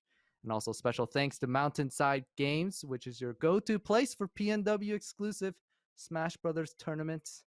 And they also host their own Smash Talk shows, which they release every other Wednesday on their YouTube channel. So go support them and subscribe. Hit that bell notification at MountainSideGames. And we also have Monster Cat. If you don't know who they are, they have an amazing service that they do. For only $5 a month, you can download and stream thousands of Monster Cat songs from top electronic artists. So if you're a live stream and you want to use that music and not have to worry about any DMCA strikes, then they're your go-to place for only $5 a month. And they have a ton of additional perks too, such as discounts on their shops and exclusive community features. So go check them out. And finally, thank you to, obviously, the Gaming Stadium for hosting such an amazing tournament, showing off all these high caliber players. They don't just do this event, they do many more for the esports scene here in Canada. So go check them out on their website at tgs.gg. But other than that, before we head on into top 8, we'll be doing a quick ad break here. So we'll see you in a bit. I've been Karen. You can follow me right there, Twitter, right below. And obviously my beautiful co-commentator, you can introduce yourself. Me. Hi, I'm Title. Follow me. I need followers. Go follow him as well. But we'll see you after the ad break, guys. And to follow it up with top 8. So stay tuned. We'll see you after then. Hello and welcome to top 8 of Flow State. We're going to be taking over here. I'm Zarango. And I'm Locus. And we are absolutely ecstatic that we get to bring you this top quality gameplay at a very low price of free to watch on Twitch. I mean, I am super excited to see how top 8's going to shake up. For our first set, we've got Rivers versus Yez. Both of these players, pretty high octane, pretty fun to watch. I'm assuming we're going to be getting Diddy versus Ike, but we'll have to see how things pan out. Now, Rivers has been counterpicking quite often when it comes to he loses a set with, or a game with Diddy Kong, and he's been going Crom. So we might be seeing a little bit of Fire Emblem action going on. But if you were to make a prediction on here, who would you say is going to be able to take this match? Ooh, I like the idea of Diddy versus Ike. I feel like that's a pretty decent matchup for Diddy. You can kind of just play around that banana, punish landings when Ike likes to jump around. But also, Yez has been doing some stuff that I haven't really seen many Ikes do, and definitely a very proficient player on Wi-Fi as well. So it's going to be a hard call. I'd give a slight edge to Rivers personally, but I want to see a close set. Due to experience, too. Rivers has been around for a long time. I think Yez has found his footing during this Wi-Fi era. Not to discredit him at all, and I'm not sure if this is 100% accurate. He could have been active at locals previous. But I'm really excited to see as well. The adaptation that Rivers has is something that all these top players have. It's amazing. I mean, you have it too, right? It's one of those things. I'd like to think so, yeah. And it's going to be awesome seeing how the rest of top 8 plays out as well. Some awesome players in here like Sonics, Kirash, Kirby Kid. We've seen a lot of really, really close sets already this tournament, and I think it'll be exciting to see how these players stack up against each other. One player that we're seeing in losers right now that we haven't seen in a lot of these large events is actually Vikarkar, who's a me gunner from NorCal. Technically part of PNW, we've been allowing some of this North California in, and I love to see people that are local be able to make it. Yeah, and he was actually in Washington for a period of time as well. In Smash 4, he's really good Game & Watch player. So that's scary. We've seen him at some of our local BC events. Great player. He's actually played all of the Miis in the tournament so far. Really? So, yeah, pretty crazy player. Big shout out to Red Bull for helping sponsor this event. The Red Bull Campus Clutch invites students from more than 50 countries to represent their own country, leading to a world final later in the year. So it's like a qualifying tournament. Mm-hmm. The Canadian qualifiers are taking place March 27th, April 10th, and April 24th. More info and registration is open now at redbull.ca/campusclutch. Plug. It's important. Yeah, Without sponsors, we can't have this thing happen, right? Yep. Smash is a pretty grassroots game, so it's good to get help from wherever we can. One great thing that I've been seeing lately is a lot of organizations kind of dipping in and helping. I know, Golden Guardians recently pledged that they were going to donate 50 grand to be able to help Melee. Yeah, which is huge. We've never seen something like that before. But these organizations really taking these communities under their arm and under their wing is what we need more of in this sort of community. Because if a specific entity isn't going to support their game, when there's obviously a lot of love and affection towards it, then why not someone else take the mantle, man? Yeah, I don't know if you saw the post from Golden Guardians as well. Like, they had the pictures of their new pickups, like, on the billboard on the stadium in Cali, which was just so crazy to see, like, Toph and PPMD, like, up on that. Did none get picked up too? Yep, none. Yeah. So the 3 of them. Just super crazy, super cool to see that kind of Smash is starting to reach some of these higher heights.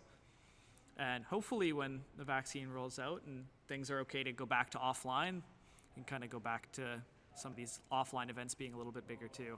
That first Japanese event. That was such a good day. Yeah. I think a lot of people stayed up till the wee hours of the morning to be able to catch who was going to win that tournament because it was just nonstop entertainment, man. And the Japanese always had a different way to be able to approach the game, even at the beginning. And now being able to see that refreshed in person again, I think it inspired a lot of people to get back on the grind. Yeah, I know personally I had class the next morning very early, but I couldn't miss that sort of tournament action, especially with some of the cool characters that they were playing. We've been seeing a lot of characters that feel like they could be dominant in Wi-Fi, but I'm excited to see how they transfer over to offline. Things like Steve or Sephiroth, for example, like some of these new characters that weren't around during the Wi-Fi era or the in-person era. Min Min is even one that I'm hoping is not too devastating. Yeah, it's going to be interesting. A lot of these DLC characters haven't seen the light of offline yet, so it's kind of up in the air. People have theories as to whether they're good or not. Oh, looks like we're going into game here. Slamming in game 1, Yez versus Rivers. Classic PS2. I like this as a starter. Yeah, it's just such a classic stage. Since we are in top 8 here, we are moving into best of 5s. So that's going to be a little bit different than the format we've seen so far. But players are used to that. Already just initially jumping into that, the ledge play. Which is interesting because I would think as Ike, you probably don't want to hang out around the ledge too much. Yeah, there is the one portion of Ike that's quite good with his up B. Sometimes you can just suck people off the edge with it and get some kind of cheesy stocks that way.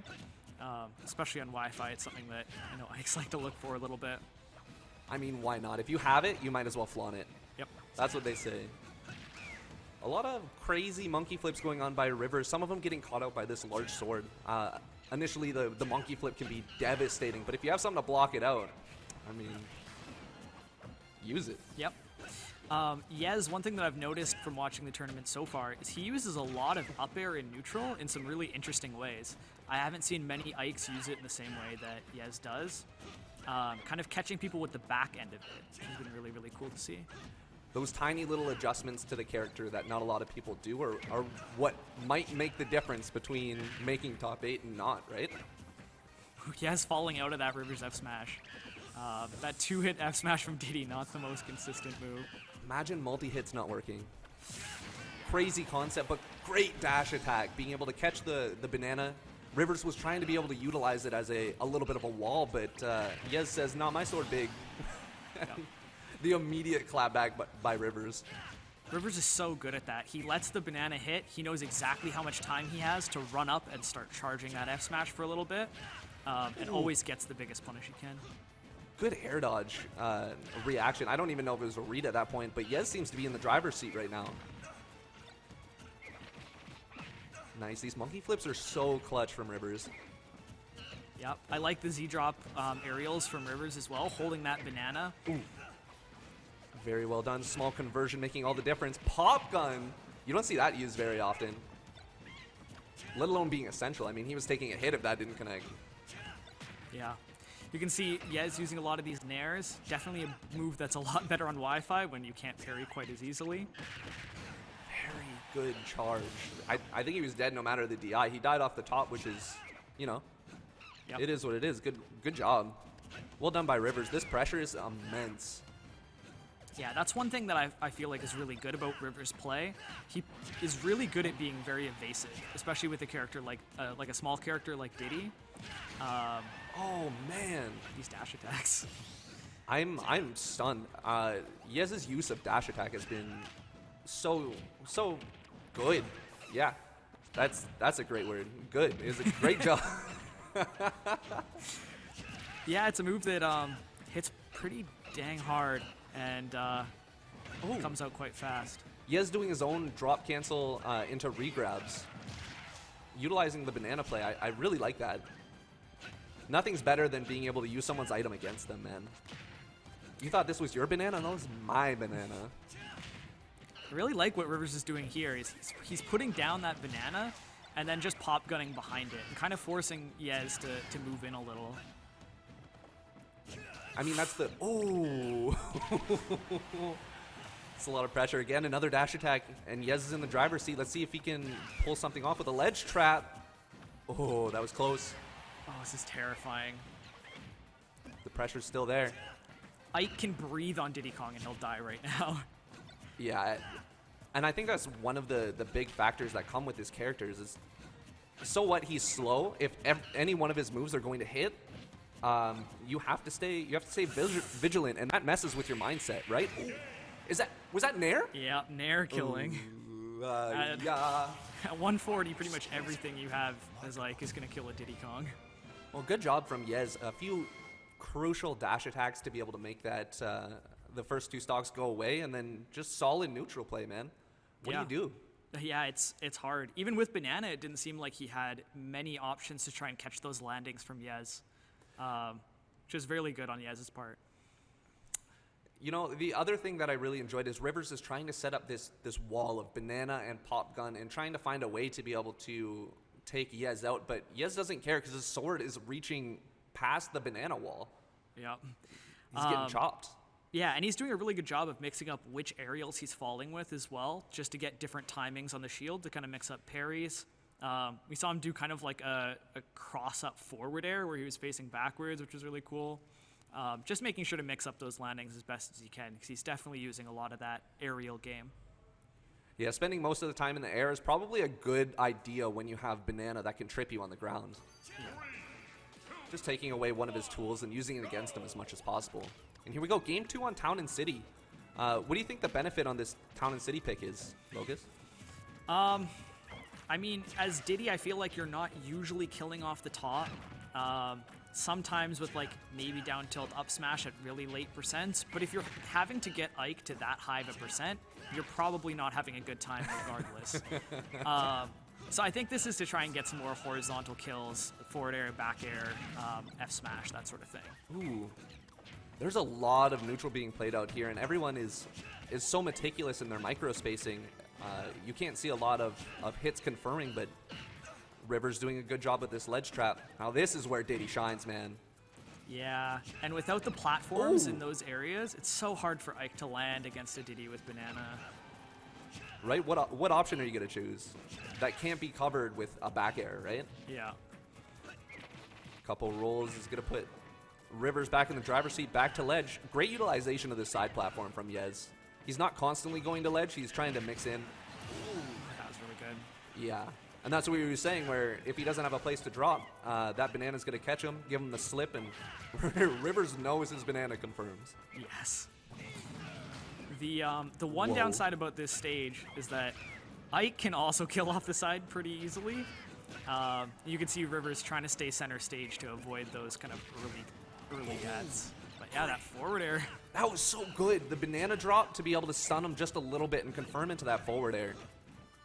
Everything's evened up. Just as I say that, Rivers tries to extend that combo just a little bit further. Yeah, you can see he's like falling up air and then falling there, just mixing up those timings and kind of throwing Rivers off. And it's working, but Rivers' disadvantage state is looking very, very solid during this. I mean, you're not going to make it to top 8 if you're bad at getting hit, right? Yeah, of course. Or, sorry, good at getting hit, I guess it would be. Good grab on the neutral get up. Good monkey flip. Man, the monkey flip is so difficult to deal with. It reminds me of Steve Minecart, or vice versa. Yeah, it's just so hard to react to on Wi-Fi. Like, I think it is reactable, but you have to be really prepared for it to be coming at you. Right, and oh, great conversion. Yep, and that's where Town and City can come back and bite you. That was 85% before the back air. I mean, a little bit of a rage in there too, but... Oh my gosh. That was a great conversion. Oh, and he's continuing it. Yeah, his Ike advantage state, he knows when his opponents are scared. He's not afraid to abuse it. It's one of the... Oh my gosh, those two stocks were just devastating. That whole thing was just Yez pedal to the metal, just giving it, man. That's what I like to see. It's not a character that you would think that would have such a devastating advantage state, but the positioning on Yez, making sure his sword is in the right place, making sure he's punishing air dodge, and then the banana play. Like, I just want to put a little bit of an accent on banana play. Like, it's so good. Yeah, you can tell that he's played out a lot of these scenarios quite a few times, and he knows, like, okay, my opponent's in the air. If they're scared, they're probably air dodging here. He's not afraid to just start charging that up smash and waiting for it. And that's what you got to be. If you're big, bad, and in charge, you got to put it on blast a little bit, because then how else are they supposed to change their play? And then when you change, you're like, yeah, now what? I know what you're gonna do. I've been through this situation 1,000 times, seen a million outcomes, and in none of them do you win. Doctor Strange style. So we're going right back to Town and City here. Right off the bat, Yez going up to that platform and just kind of hanging out. I don't really like that from Yez. I feel like he should be trying to pressure Diddy into not being able to set up with Banana and Pop Gun, but not getting punished too hard for it so far. No, everything has been pretty decent on Rivers' part. We did accent that Rivers is an adaptive player, but now it's 2-1 if I'm not mistaken. 2-0. 2-0. My apologies. I was mistaken. Thank God I said that. That would have been bad. But let's see if Rivers can make an adjustment and figure out exactly what he has to do against this big sword. Oh, some awkwardness in the corner there. Rivers just deciding to reset to neutral, get out of that situation. Really good choice. I feel like Diddy Kong has one of the best neutrals with all of the tools that he has if he's set up. It's just a matter of getting to that point, man. Yeah. One thing I'd like to see a little bit more from Rivers, and this isn't something that's easy to do, is just he doesn't seem to be able to get much against Ike off stage. I feel like that's one of the areas where he's really weak. Very well done, and there it is again. A little bit of a charge on the banana trip, and that's going to end, and Rivers in the lead. Yep. And things are evened up. Great nair up. Yeah, this is the stage with the highest ceiling in the game, and that nair up area is still killing at like 85. Yeah, crazy. It's a hard thing to be able to deal with, right? Because of all the timing mix-ups. One wrong move on a shield, and now things aren't quite in your favor as well as they should. But I am really excited to see if Rivers will be able to start getting these offstage conversions on Ike, because like you said, his recovery is where he lacks. But Yez has been doing such a good job in mixing up his recoveries. Side B, up B, going high, going low, and just making sure that Rivers doesn't want to punish this. Rivers taking center stage. I like that. Scary. That's nice. I really like the how Rivers has been using air dodge this whole set. Anytime he's like going for an aerial approach and he feels like he's just a little bit threatened, he's just directionally air dodging the way, getting back safe, trying to abuse that neutral state. And the back air from Yez is going to be able to take that center stage. Doesn't matter. Ike is big boy, big sword, big hits. And you know Rivers is feeling the pressure right now, man. Oh, great monkey flip. Man, yeah, even on town at the edge of that platform, like monkey flip not killing at 120. It's just so hard to kill Ike. And now he has rage. And that is a scary point to be in, but not any longer. Another good catch on the banana. That's the name of the game, it seems, right here. Is can I catch his landing with a banana and then convert that into a kill?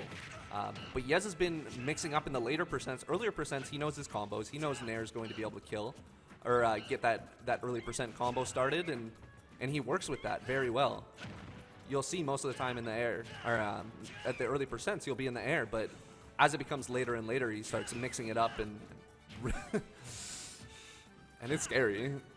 It's really interesting. In the last couple of games, he was using up air a lot in neutral. This game, he's almost used it like not at all. And I think he might be trying to keep it fresh for that nair to up air to get this final stock. And he is looking for this nair. Oh my god, he's swinging. Good recovery, and there it is. The double jump back air is going to be able to take that in a swift 3-0 from Yez. Yeah, I mean, all those games were pretty close, but pretty commanding from Yez. Looks pretty comfortable on that Ike. The conversions, all of his conversions, his advantage state was on point, and his disadvantage was also very, very strong. I mean, I didn't see any of the classic Rivers combos. I didn't see banana into down air, or even like the nair into back air. Like, it's all very mitigated by proper DI and proper positioning by Yez. Yeah, there were a few times when Rivers was even going for like a little bit too much, and he was getting naired like out of his combo. Right. Yez knowing kind of where to go in these combos. And we got a little bit of a replay going over some of the amazing moments here. That dash attack. Over the top of the banana. Yeah. Yeah, that was really, really good. Now, when it comes to a situation like this, do you think that there was anything that that was missing out of Rivers that could help in a situation like this? Like, it just seemed like Yez was all over him during this set. It's hard, right? Like, I feel like his main issue was killing Yez. Almost all of his kills came from the banana F smash, which of course is very good and very reliable, but when that's the only way you're killing, Yez can kind of just chill in the air and try and avoid that. And we saw that he just wasn't able to kill Yez at these high percents, especially in game 2. Yeah, I think because what does Diddy have to kill in the air, right? You have monkey flip if you can hit it, but all of these like back air maybe, forward air maybe, but all of it can be stuffed out by a single Ike Nair fair. Like this sword is just so powerful against this character. Yeah, and it's something I mentioned as well in game 2. I feel like Rivers has to be doing more to either get Ike off stage or to punish him off stage. Most of the time he was letting him get to ledge and then trying to punish him coming off of ledge. Right, ledge trap instead of a guard, right? Yeah, but I feel like against Ike, like his recovery is one of the places you have to be able to get him. And we didn't see that much of that from Rivers. Obviously not an easy thing to do. No. Yes, is a very experienced player who probably, I think he exclusively plays Ike. From what I've seen, yeah. Which means that he understands how terrible his recovery could be. So he's constantly mixing it up. Most of the time that I've seen Yez recover, he doesn't even use up B. He's able to do the high side B recovery. And he just mixes up the timing. Am I going to do it a little bit above ledge to be able to get the auto cancel on the ground? Am I going to hit you and do it parallel to ledge, or am I going to grab ledge? And that's not something you can react to online. Yeah, definitely a rough set there for Rivers. Not going to be the last we see of him in the tournament. Still going to be in. We'll see him in one of the losers quarters matches. So we'll have to see whether he can pull things through there. But from what I've seen from Rivers, because I've watched his stream like a good amount, because support content creators. He gets pretty fired up in losers. Like a lot of these top players don't like losing, and that's why they're top players, because they're willing to put in that extra effort. Well, like who likes losing? But some people will take it different ways, and there's individuals out there who use that as like motivation. Like I'm never gonna let this happen again, so I'm gonna sit here and grind out a specific situation or really look and deep dive into why this is happening and solve that issue. yeah. When it comes down to trying to mitigate some of the issues, what are some techniques that you use? Like mitigate some of the issues around losing, Or around losing, around adjusting your gameplay, or trying to be able to improve? Yeah, so it's tough, and it kind of depends what issues you're having with losing. But one thing I recommend to pretty much every player is to kind of keep a journal as to how you're feeling after a set, or like what kind of emotions are coming up. A lot of players aren't even aware of what emotions are coming up after they win or after they lose. And that leads to them not being able to actually fix the problems because they aren't aware of the emotions involved. So keeping a journal and kind of writing stuff down after you play, how you're feeling, where it's kind of like where you're experiencing it in your body, that kind of thing can be really, really beneficial to players. Nice, that's really good. Do you know people that possibly listen to music to be able to help deal with those sort of issues? Yeah, and I think you can deal with the issues in a way like that, where you kind of mitigate the symptoms by like listening to music. But it is also very helpful to kind of like, if you find that you get angry a lot when you lose, try and work on the anger itself rather than just mitigating the anger by listening to music or something like that. But yeah, there's a lot of different things you can go into there. Fair enough. Well, if you are looking for great music to be able to listen to or play on stream, make sure you check out MonsterCat Gold. If you haven't tried it, it's a great service for $5 a month where you can download and stream thousands of MonsterCat songs from top electronic artists. You can use the music in your live streams, videos with no fear of DMCA claims or strikes because you paid for it. They've got tons of additional perks too, including early listening access to new music, MonsterCat shop discounts, and exclusive community features. So check it out if you need a little bit of tunage for your streams. Yeah, I think most of the tunes that I've heard from MonsterCat on streams have been fantastic, and I know streamers are always looking for that DMCA free music. Yeah, they it's always funny when they grab songs that are known, but then they like chop and screw it or distort it. So they're like, it won't be picked up by the system because it's all distorted. You don't need that with MonsterCat. Just pay $5 a month. That's like a Twitch subscription. Less, I think, now because Twitch is going up in price. Yeah. So for our next set, we're going to be getting, I believe it's going to be Sonics versus Kirash. So we're going to be seeing both. It's Sonic. Well, yes, Sonic versus Luigi. I should have option select into the characters. So this should be a good set. Both of these players having like pretty explosive advantage state when they get in, but both these players also play pretty slow until they can find those openings. Yeah, when you have such a great advantage state, it is very important to not let your opponent get it. Yeah. So it probably ends up with one person spin dashing on one side of the stage and the other person hanging out on a platform up here. Yeah, I'm sure we'll be seeing a little bit of that in this set, but that's what, when you get to the higher levels of play, sometimes that's what you have to do. Playing and- optimal ain't easy. Yeah, no, and honestly, like, playing slow is, in a lot of cases, way harder than playing fast. Being in those, like, long, like, 7-minute games where you're actually going to, like, 5, 6, 7 minutes is super mentally draining. And these players that are able to do that consistently and kind of burn out their opponent, that's definitely a great strength to have. Agreed, and I like the point that you bring out burning out your opponent, because usually when you're playing a set, it takes so much out of you, and if you're supposed to be on your toes the entire time, knowing that one conversion is going to mean your life, that's stressful. Yeah. It's Not only is it stressful, like, you're waiting on, like, half a second reactions for, like, 5 whole minutes, 6 whole minutes, and if you're going to time, like, 7 whole minutes of that. And that is just very hard on your mental. So it's going to be interesting to see how this set goes between these players. And the other thing to point out too. Okay. So actually, we might be going to losers here. One of the losers quarters matches, one of the losers eights matches rather than Sonics versus Kirash. But we will be getting that set later. Yeah, I think there's a little bit of busybodying going on between those players that they won't be able to make it currently. But we're probably jumping into, I would have to say, I haven't gotten a confirm from production, but Mr. E versus Kirby Kid up. Okay. Yeah, awesome. that's it. So this is going to be a cool set. King K. Rool versus probably Lucina. I love that King K. Rool has representation. Yep. Character's so cool. And, like, from what I've heard, isn't actually that awful against sword characters. With some of the projectile zoning and stuff, yeah, the belly armor, there's some stuff that he can get done.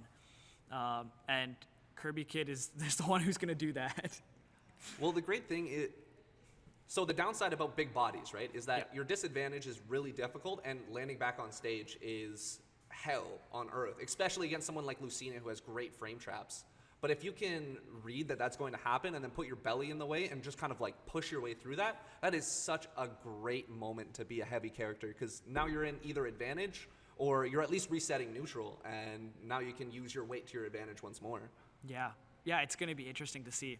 Another thing to point out here is that on the World Wi-Fi ranking, the most recent one, these players are ranked 24 for Mr. E and 25 for Kirby Kid. Ooh. So as far as rankings go, you can't really get a more evenly matched match. Yeah, this is probably exactly where they should be. But one of them is going to be able to continue making it through, and the other one is not. What do we have for payout here? Is it top 5? Top 6? I believe it's top 4. Top 4. Ooh, okay. So if they lose here, they're not going to be able to make it in the money, and that is a lot of pressure. I think they need 1 more win, 2 more wins after this. Including this, yeah. Two Including more. this, yeah. Yeah. That's a lot of pressure to be able to make it in the money, and you know these top players are doing this to be able to get that prize pool. Yeah. Fat 500. Yeah, it'll be interesting to see. I feel like this is where Smash gets the most exciting. When the pressure's on, these players have to kind of like buckle down. I live for those moments where it's like game 5, last hit, both players 100+% on their last stock, and like stuff is just going wrong for everybody. Like that's why I love watching Smash, is like people are throwing out Smash attacks and then like somebody doesn't punish, and like that's honestly, like, as much as I love to see good clean sets, I'm hoping we see like a little bit of spaghetti as the pressure starts to rise here. That's where the boys become men. That's where the metal is tested. Game 5 last stock. It's, when it comes down to it, a lot of the gaming is just being able to keep your nerves under control. Because if you could just keep yourself under optimal circumstances constantly, you should be able to take care of a lot and go really far. But nerves play such a big part in not only fighting games, but like specifically when it's that one-on-one and you're like all the pressure's on you and you can't blame your teammates for anything. Yeah. How do you deal with that pressure? Yeah, it's Remains tough. to be seen. Yeah, I mean, there's a lot of different strategies that different players have for keeping calm and keeping their cool. Yeah, not being able to blame your teammates is definitely a rough point for Smash players. But you have to see how things progress here. Well, how do you deal with that pressure? Because you've been in a few top 8s, one really, really amazing top 8 at Civil War that you made, and it was because you were able to really hone in and not be flustered in those moments where it looked like you were about to lose. Yeah. So my secret to this isn't the nicest. I played Timeout Sonic for like a year and a half. I know, I was victim. My very first tournament, you timed me out. Sorry. On Duck Hunt, bro. I mean, if you're playing on Duck Hunt, that means either you didn't ban Duck Hunt or you beat me in a game. It was my first tournament. Oh, all right. I guess I won't blame you for not banning Duck Hunt. But I kind of lived for those moments where it was like super late, last hit, last stock, last percent. And I know that in those sort of situations, I can kind of last for longer than my opponent just sitting in those percents and kind of like being comfortable and waiting for my opponent to make a mistake. So mine, I just kind of feel like that's where I'm strong. And that gives me a lot of confidence to just kind of like stay put, don't go for anything crazy risky, and just be ready to punish whatever happens. Don't go for anything risky. Ugh. Well, you see it from a lot of players. They'll get into those last stock, like last game situations, and they'll just throw something out. Yeah, and they're like, I want this to end. Either kill me or I'm killing you. Like, exactly. And like they just kind of want the pressure to be over. So they just kind of like put it all on the line. And I think the longer you're able to kind of sit in that space and just be comfortable with like the pressure being there, the more success you're going to get out of those situations. When it gets later on into brackets like this, where you're playing for 7th place against someone who's around your rank and you know you've gone through 70 other opponents and now you're fighting to be the best, do you think that pressure starts from the beginning of the game? Or do you think that pressure still has to build, or it becomes like a catalyst where, you know, it starts as a decent amount of pressure, but by the end of it, when you're at that last stock, last hit scenario, it's like turning coal into diamonds, you know? Yeah, I mean, I'd say the pressure is definitely on from the beginning of the set. I think the pressure's on before the set. Like even sitting there and waiting in top 8 and like watching bracket to see who you're going to be playing, and then trying to mentally prep yourself for who you are playing, for the matchup you might be going into. That kind of stuff is mentally taxing. But of course, the last hit, last stock games, those are where the most pressure is going to be had. And we're going to be seeing it. Hopefully, we are looking for a Game 5 here, but let's see what Mr. E and Kirby Kid have to say about this. We are starting Game 1 on Smashville, a little bit of a Smash 4 throwback. Starterville. Yep. And immediately, I like how Kirby Kid not only asserts stage control, but then pushes it. He's like, you know what? You're in the corner. Catch this belly boy. Yeah. I really like holding center stage on Smashville. I feel like being under that platform is such a position of power. And we see Mr. E kind of doing that now. Oh, great last hit, or late hit on the dash attack there. Covering the roll option. The big thing to take note of is that every time you see Kirby Kid bust that crown, whoa, the armor lasted so long, holy. It's so good. He throws that crown, and then he makes sure that he either throws out a move, or he's shielding, or he's recovering, so he doesn't do the grab crown animation. Right. Oh, well done. Yeah, that Nair is so good at intercepting those recoveries. Even if it trades, you're usually going to be sending Lucina in an awkward direction, where if she doesn't have her jump, she is in a bad spot. Right, you catch the strong hit, and now you're killing them, or you catch the weak hit, and they get knocked away just enough. Ooh! Oh, I thought that was going to be it, but good DI from Kirby Kid. As Mr. E tries to recover.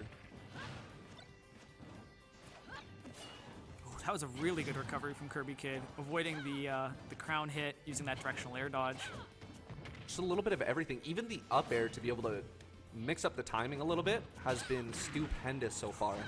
Great parry. How do you kill K. Rool as Lucina? I think we're about to... Oh, that... What an option, man. This guy is not afraid to just go for what he believes in. Gotta love it. Play with heart, right? Play with heart. Subtle plug. I feel like this is kind of going to be a theme of the set is how is Mr. E going to find these kills? I feel like Lucina doesn't have that. Oh, that was so good. I love that. Oh my, that conversion off Crown. He knew 1, 2. Let me follow up. Oh no. Yeah. Oh my god. I don't know if he was trying to come on stage with that down air. I mean, it looked like a buffer when he like got hit by K. Rule down air. That down air just came out. So he was buffering it for something. I don't know what, but definitely not intentional there. I'm not exactly sure how the buffer system works in a situation like that, because I think if he got sent into tumble, the buffer should reset. But because the down air didn't actually tumble him, now it's going to be buffered still after he comes out of hit stun. Yeah. That's rough. Dicey, especially on Wi-Fi. Yeah, that's a hard situation to be in. But as a whole, what a devastating game from Kirby Kid. He started, he said, "This is my game," and then just went for it constantly. Yep. Calling out options. He's not afraid. I know some people when they play against the top players, they'll be a little bit of afraid, you know, to press buttons or to respect, right? You add a little bit of extra respect, but Kirby Kid says, nah, you gotta earn this respect. This is really interesting neutral right off the start here. Mr. E backing off to like. Oh! Oh, man. Damn! That was nuts! Yeah, the little bit of the delay on the back air there. Mr. E not pressing a button, not air dodging. He forward threw. And then Mr. E says, "I'm just gonna grab ledge." Yeah, that's such a good setup. Flip, man. That was devastating. Good tech. Good tech. Kirby Kid is not giving this up. Ooh, interesting option. Mr. E taking stage control. Let's see if he can find a way to be able to take this stock. His recoveries are so good. He's not missing any of these techs on Wi-Fi. Mr. E might have to go from the other direction. Instead of trying to prompt that tech, he might just try to hopefully push him off the edge, but that's going to do it. I think that was a back air, possibly fair. Doesn't matter, got the kill, and Mr. E's in it. Even after losing that first stock early, this is a really good place to be. Yeah, he's really pulled this together after that first stock, winning a lot more of the neutral interactions than he did in game 1, putting him in a really good spot this game. You love to see it. That's the top player mentality coming in. Like, I don't care if you 0-to-death me. What, you won one or two good guesses. You got my stock, whatever. Now watch what I can do when I concentrate. Gamer lean activate. It's so interesting. Some players, they'll get 0-to-death like that, and they'll just, like, crumble super hard. And some players get 0-to-death like that, and then you don't hit them for the rest of the game. Oh, that was so good. Well done. Great use of the short hop side B. Into Nair 1, converting into whatever he wants. He chooses F smash this time, and that's going to be able to take it. Mr. E now, looking strong. Proving why he's one spot ahead in the world Wi-Fi ranking. Oh no. Yep. Kirby claps back. Oh god. That back throw just sends Lucina at such an awkward angle. She has nowhere to go for 50%. Oh man. Great DI. That was almost the end off of a down tilt. I like that high recovery. Oh. Yeah, can't trade with that move. A lot of brilliance there for Mr. E, but just some of these conversions, that's twice in that game that Kirby Kid just found a crazy opening, got a huge punish, and came out on top for it. I'd like to see, I kind of wish I could see the damage graph for that game, because I feel like Mr. E did a lot more damage than Kirby Kid did. When you hit hard, you only got to kill him at 50. Yep. Just hit him hard. I mean, that's... And they're jumping right back into it. The immediate, like, no, we're going back right now. We can do this. It's Smashville. It's not the stage. I just have to play a little bit better. It might be a little bit of character unfamiliarity from Mr. E, because I know when Mr. E came to Battle of BC, actually, or was it Play with Heart? I can't remember. He played against a Lucas and almost lost, but then he went back afterwards and reviewed the set and took notes, like, on the spot. So I know he's one of those people that really cares about figuring out a specific matchup. I can't say for sure that's what's going on here. Oh man!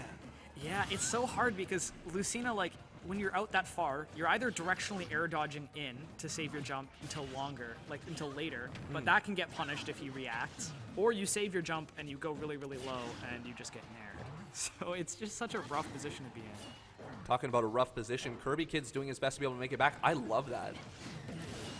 Good reaction from Mr. E there. Just kind of like plays it calm, says, you know, I'm going to wait for you to do something. That's the way to go against K-Rool. Yeah, K-Rool, his buttons might win against you, but if you can wait for his buttons, there's an opportunity there. And Mr. E is finding that opportunity. I just want to talk about that recovery from Kirby Kid a little bit. The couple up airs. Oh, and there he goes. He should be dead here. There it is.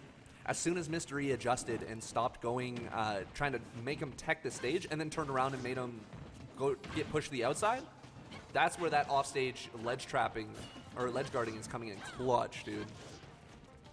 And he is keeping him in disadvantage. He's literally not getting into that like center triangle of the stage. He's going from ledge to offstage. It's getting an opening here. Mr. E is doing his best. I love the stage control. Now that you mention it, I'm really looking at it, and it is very obvious that he is doing his best to not put himself to the ledge and just keeping Kirby Kid to the outside. Ooh, nice shield breaker. Looking for something spicy. That was good from Kirby Kid. Puts himself right up against the stage, so if Mr. E does go off stage, so close. Yeah, okay, that's over. He knows. Great job. Nice adjustment from Mr. E in that game 3. Yeah, he really showed why this matchup can be pretty rough for K-Rool off stage in that game. So we'll have to see whether Kirby Kid chooses just to run it right back to Smashville or whether we're going to see a stage switch. I'm personally expecting a stage switch, but, you know, it all comes down to personal preference. I feel like K-Rool could get a lot out of a larger stage that he could play around with off to the sides and still make it back because that recovery is immense. Yeah. Maybe something a little bit wider, just so Right. that if he does get like past Lucina, he isn't going to get knocked right off stage in the other direction. Yeah. With how thin Smashville is, or narrow rather. Just the fact that they hit the character select makes me think FD. Interesting. I wonder what the advantage on this for Kirby Kid is. Just no platform. I mean, that's the first thing that comes to mind. Yeah, it is going to make it a little bit easier for him to get in because he can approach from above at center stage. But I feel like it's going to make it way harder for him to land as well. Oh, nice weight, trying to be able to pick up that that tech in place. Kirby Kid some full hop nairs, trying to get him in a good position, but Mr. E just keeps pushing him to the edge. Ooh, It's a really good conversion. a couple big belly boys. He even picks up the crown on the way back up. He's not afraid to go for these spikes, even though it's putting himself off stage. He's keeping Mr. E on his toes. Oh, great job from Mr. E, working his way in and around. Good Nice. tech. He waited. Oh my god, that was so good. He literally weaved past the crown there. Not only weaved past the crown, but he waited for the super armor to go away as well. That was like a such big brain move from Mr. E here. Combo started with the up air. 3-piece combo, gonna get him up to 50%, and now we just keep going on with this ledge trap. A great parry from Kirby Kid. It's interesting, in game 1 we were talking about how is Mr. E gonna kill Kirby Kid? Like, how is it gonna happen? And now it's like Mr. E living to 150% plus, and Kirby Kid having to look for these kills, which is a little bit backwards in this matchup, I feel like. Mr. E doing his best to be able to keep these positions in just a very advantageous spot. I love it. Oh my god. I love the attempt. Yeah, Oh, that- good trade. Fair for dash attack, and everything is going to kind of be in Kirby Kid's advantage as long as he doesn't die to anything just out of place. I'm actually like physically getting tense for some of these scenarios. It's a tough place to be in, man, especially with these options that we have. Kirby Kid with a good air dodge. Mr. E picks him up, slacking on the ledge a little bit. A little crown play. These up airs to be able to stall out his recovery are so good. Oh, Mystery going gets- for too much. Now Yeah. we've got a K rule. Nope, I was about to say we've got a K rule with Rage. We do not. Even stocks. Ooh. Oh, man. That shield poke back air was insane. Yeah, great awareness from Kirby Kid being able to hit something like that. But Right. Mr. E is doing his best. He has the stage, as he's had for most of the game, and he's been mitigating a lot of Kirby Kid's approaches. Except for that nair. That nair is just so deadly. Yeah, I think that's part of the reason he's picking this stage. He's able to just do these full hop nair approaches anywhere on the stage that he wants to. Goes for a down air that time, and it doesn't quite work out for him. Looking again, full hop nair. Good turnaround from Mr. E is going to keep that pressure on. Mr. E is on his tournament life right now, so he knows that one mistake could cost him. One wrong down smash. Great ledge trump, but unable to get anything more of it. Now it's Mr. E on ledge. Oh, man. The That back crown. air. Good dash attack. He gets the roll away.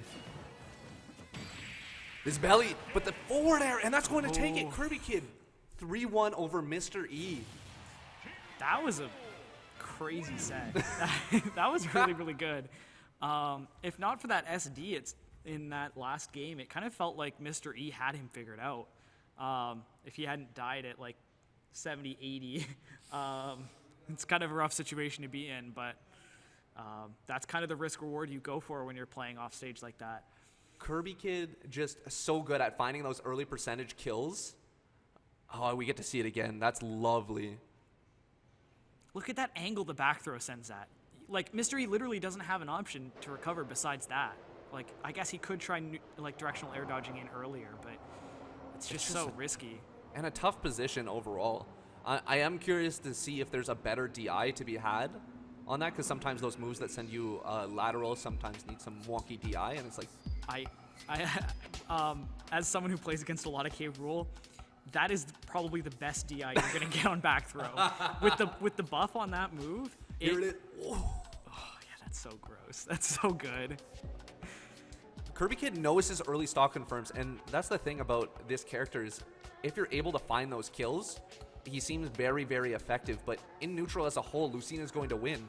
But if Lucina doesn't have these crazy early stocks, then it just gets devastated. And that was really good by Mr. E. Good awareness and just putting himself in a good position. Yeah, look at that back throw angle.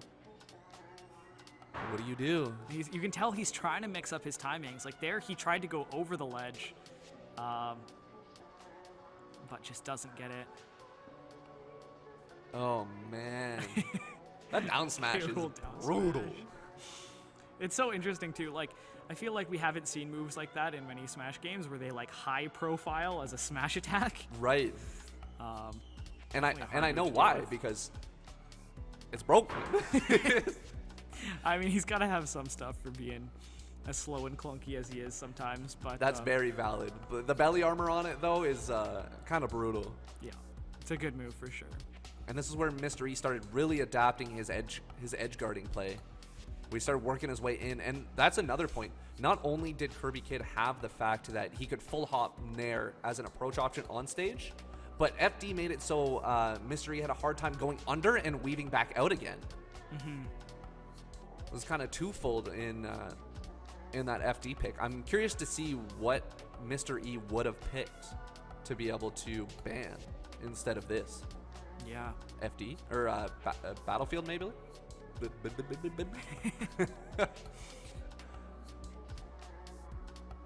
Couple fairs.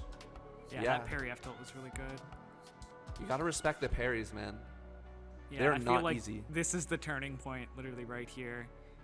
Yeah, that's I mean, and that brutal. is up to like Kirby Kid mixing up his timings on his recoveries with those up airs. It looked like Mr. E had the timing if he didn't do that like little delay. And that fair, you don't see that fair very often. He went for a nair like 90% of the time, and if that's the case, you know, he's sitting on ledge. He's like, oh, nair's not gonna hit. What's the worst that can happen? And then croc feet. He gets a new pair of croc boots, but not for him to wear. Right to the forehead. but very good set nonetheless. Mr. E out at 7th place in this amazing tournament. Welcome to Flow State, everybody. If you are joining us, this is the place to be. Namaste for a while. Good Lord. So we have 2 more matches in the current round. I'm not sure which one we're going to currently, but it's either Sonics and Kirash, which we were talking about earlier, or it is it is going to be Ludo versus Vikakar. Did Sonics and Kiriash play? I have it crossed out here. Sonics DQ'd from the tournament. Okay, so Kirash in winners finals. Yo. That is exciting. Let's go Luigi in winners finals. It's badass. And then, so right now we're going to be having Ludo versus Vikakar. Interesting between these players. These players have played a lot. Oh, really? Because Vikakar spent a lot of time in Washington, Right, and you were Ludo is saying. from Washington. So I don't know how much they've played this matchup. I'm guessing we're going to be seeing Mario from Ludo and one of the Miis from Vikakar. I know most of their sets were in Smash 4, with Vikakar playing more of that Game & Watch. Okay. So these players definitely have history, and we might see some kind of strange-looking play when players know each other that well. You can get some some strange-looking reads and call-outs, but it should be a good set. You love to see it, honestly. I'm excited to see which Mii Vikakar is going to pick, because Mii Brawler is very close to what Mario is, where it's that close range, like once I hit you once, I'm going to be able to convert a lot. And I feel like maybe being able to get that close range slugfest might work to Vikakar's favor, because Mii Brawler is very, very good. Yeah. Very good. I'm not expecting to see Sword Fighter. I feel like Sword Fighter relies a lot on those projectiles that are a little bit slower moving, and I feel like Cape deals with them quite well. Right. So I'm expecting to see either Gunner just trying to overwhelm with projectiles and that sort of thing, or Brawler, but we'll have to see. Yeah, in a situation like this where they have a lot of experience with each other, it's going to be whoever's feeling probably more on point today. You know what helps get you on point? Something else that gives you wings. Red Bull, thank you for Good segue. sponsoring. Thanks, Red Bull. Just again, for everybody that just joined us, Red Bull Campus Clutch invites students from more than 50 countries to represent their country, leading to a world final later in the year. Canadian qualifiers will take place March 27th, April 10th, and April 24th. For more info, registration is open at redbull.ca/campus clutch. And big shout outs to TGS putting this on. We're in TGS right now. I don't know if you could tell. Yep. Black screen. You'd never know. But Yeah, that's the really. magic that we put on here. Great production, great people working here. You work here. Yep. This is one of the first tournaments we've put on from specifically TGS, our first Wi-Fi tournament, but we're definitely going to be having more in the future. So keep an eye out on that.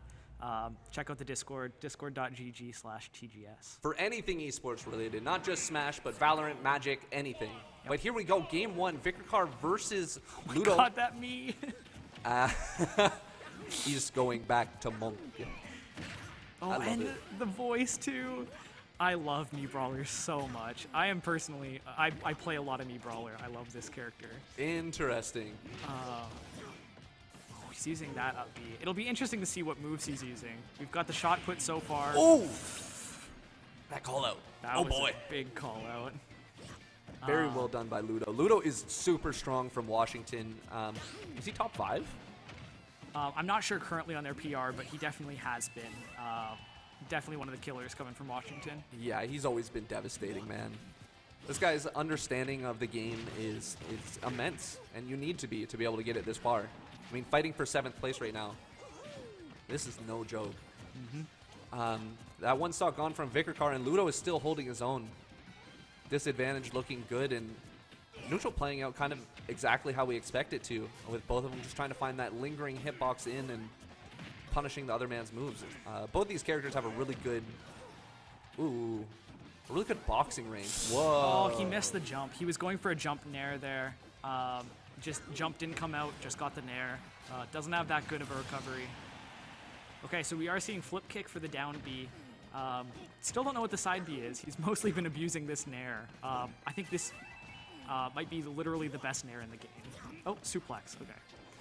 We've got all the moves now. I wonder if he's trying to keep a couple of them as like, you don't know what my other move is, so I'll be able to find the conversion. Yeah. Very well done. Keeping Ludo on the ledge. They're just trying to trade hits and see how far they can go. He's looking for the 2-frame on that Mario up B, but I don't know how well that's going to be able to work out. Considering Mario has an incredible amount of, I don't know, I don't want to call it invincibility, but hitting that 2-frame on Mario is so difficult. Yeah, Ludo doing a really good job of just playing evasive here. He knows he's up, just kind of forcing Vikerkar to kind of, you know, take a risk, get the percent where he needs it. Well done. Great back air. Being able to eat his jump, and Ludo's not able to take it back. I've seen some jank with Brawler, so this is not over by any means. That is definitely true. He's not running any of the more jank specials, but he definitely has some burst kill potential here.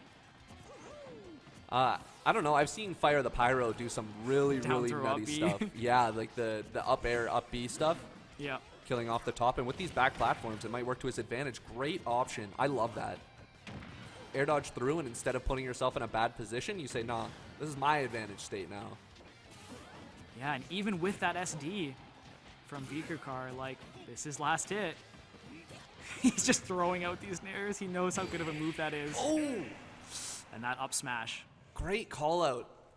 For people who don't know, that is like Fox up smash plus. Like, it's like just as good as Fox up smash and like maybe even a little bit better. I'm that impressed. move is insane. It's so good. Definitely see him use it quite like Fox. I like comparing me Brawler to Fox a lot. Just with the speed that they both fall, both of them like using those approaching nairs, like fast fall nairs, and then using those up smashes out of shield and that sort of thing to get kills. Looking pretty textbook from Vikerkar here. We'll have to see what they do for stages. And just to accent, he SD'd at like 30. And he lost his first stock at 60. And he was able to just dig his heels in and say, no you, monkey live. One thing to note here is Ludo does have quite a few different characters. I'm expecting him to stay with the Mario until he's super threatened, because that is what he's the most comfortable on. But he does have some other stuff that we could potentially see. So we'll have to see. I'd be excited to see Ludo's other characters. But we might end up in a counterpick war. I mean, if Vikerkar is a me specialist, True. could be anywhere. Here we go, game 2 starting up, and a Wow. swap. We Whoa. are going to see the Sword Fighter. What? Any idea why? What's your speculation? I don't know. Like, I can't imagine switching on a win unless you think your opponent's catching on to you. But he was definitely the one adapting and, you know, like, winning out most of the time in that game. So, might be a mind game thing. Doesn't want Ludo to take time and figure him out. Yeah, keep the brawler in his pocket. I mean, if they have a long set history, maybe he knows Ludo's main ability is being able to adapt, and he's just trying to get in front of that. It's a good point. Trading projectiles a little bit and just trying to keep Ludo out. Not able to confirm that back air. Seems like it was the weak hit or too early of a percent as Vikerkar. Ooh, Yeah, that that's scary. tornado is so good if it hits, but you can see he's not using a ton of it. Oh no. Great DI. You don't want to die to a Mario string, man. That's devastating. They just like do the cape thing in front of each other.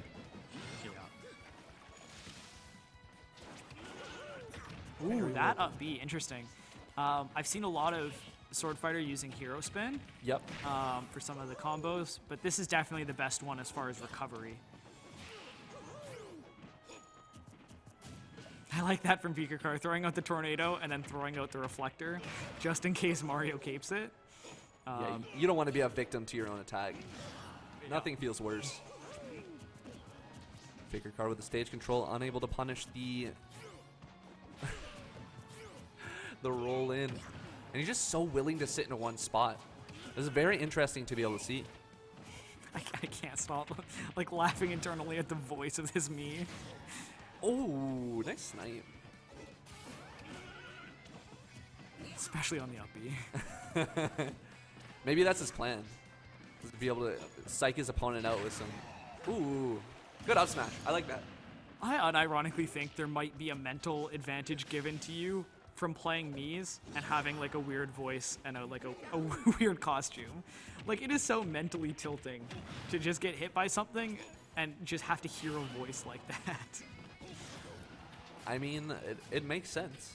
Why not? Counterpick voice lines? Yeah, I mean, What? yep. What was that? Landing hit of down air. What? Yeah, when you land with the move, it's got that like kind of splash hitbox, Yeah. and Mario is just high enough % to die to it. And it kills? Who invented I think he that? might have been able to live that with proper DI, but who's going to be ready for that? Yeah, that's exactly it. You know, this game is going a lot slower than the last one due to Viktor having to put the sword in between him and Mario instead of just combating him fist to fist. Ooh, that down smash was almost there to cover Ludo's option. Oh, that down air is such a good landing tool. It does have quite a bit of... He's dead. No. No, Yeah, that no was jump. No jump. It caught it. Oh my. That tornado seems to have set knockback too. Yep. It's very Interesting. good for comboing. That's killing. No. Oh, he saved him. That was dead. If he just let himself die, Mario was super dead there. That down air lingers for so long, and when you don't get kind of like the last hit on it, and you just kind of drag somebody down, it is a very good gimp tool. Oh, and Ludo wants to make him pay for that. Said, you saved me? This is your mistake. I'm taking this game. He's been putting on the pressure right now. Ooh, looking for the jump. I like the jump read there. No tech situation. Viktor going for the jump and finding his way down with that down air. That is Yeah. devastating down air. Ludo's having a hard time like kind of figuring out how many hits that's going to have on shield, how long he's going to have to take. Could cross up. Viktor just not high enough % to be able to get that. Forward throw. I'm loving this neutral play from Ludo. It is on point, and these stocks are a hair's breadth away from being able to take each other's stock. Is that going to be it? Oh, he does. That hurts if you're Viktor. You had the game. I don't think Mario still had his jump there. I don't think there was anything crazy he could have done, like wall jump down there, double jump up B or something. I think it had to have been over down there. You know, Ludo made him pay. You could Yep. tell as soon as he came back, he's like, you know what? I should have already died. I'm just going to go in. And it worked out for him, honestly. Yep. And it didn't work out for the Viktor switch. He went Sword Fighter and lost. Yep. I mean, that hurts too, like switching after a win and then losing. There's a whole bunch of BM going on here. Ludo says enough is enough, okay? Respect my authority. It's always interesting with people with multiple characters. Just kind of thinking about the thought processes that go into, you know, when you switch, when you stay. It looks like we're either seeing a stage switch or a character switch here, maybe both.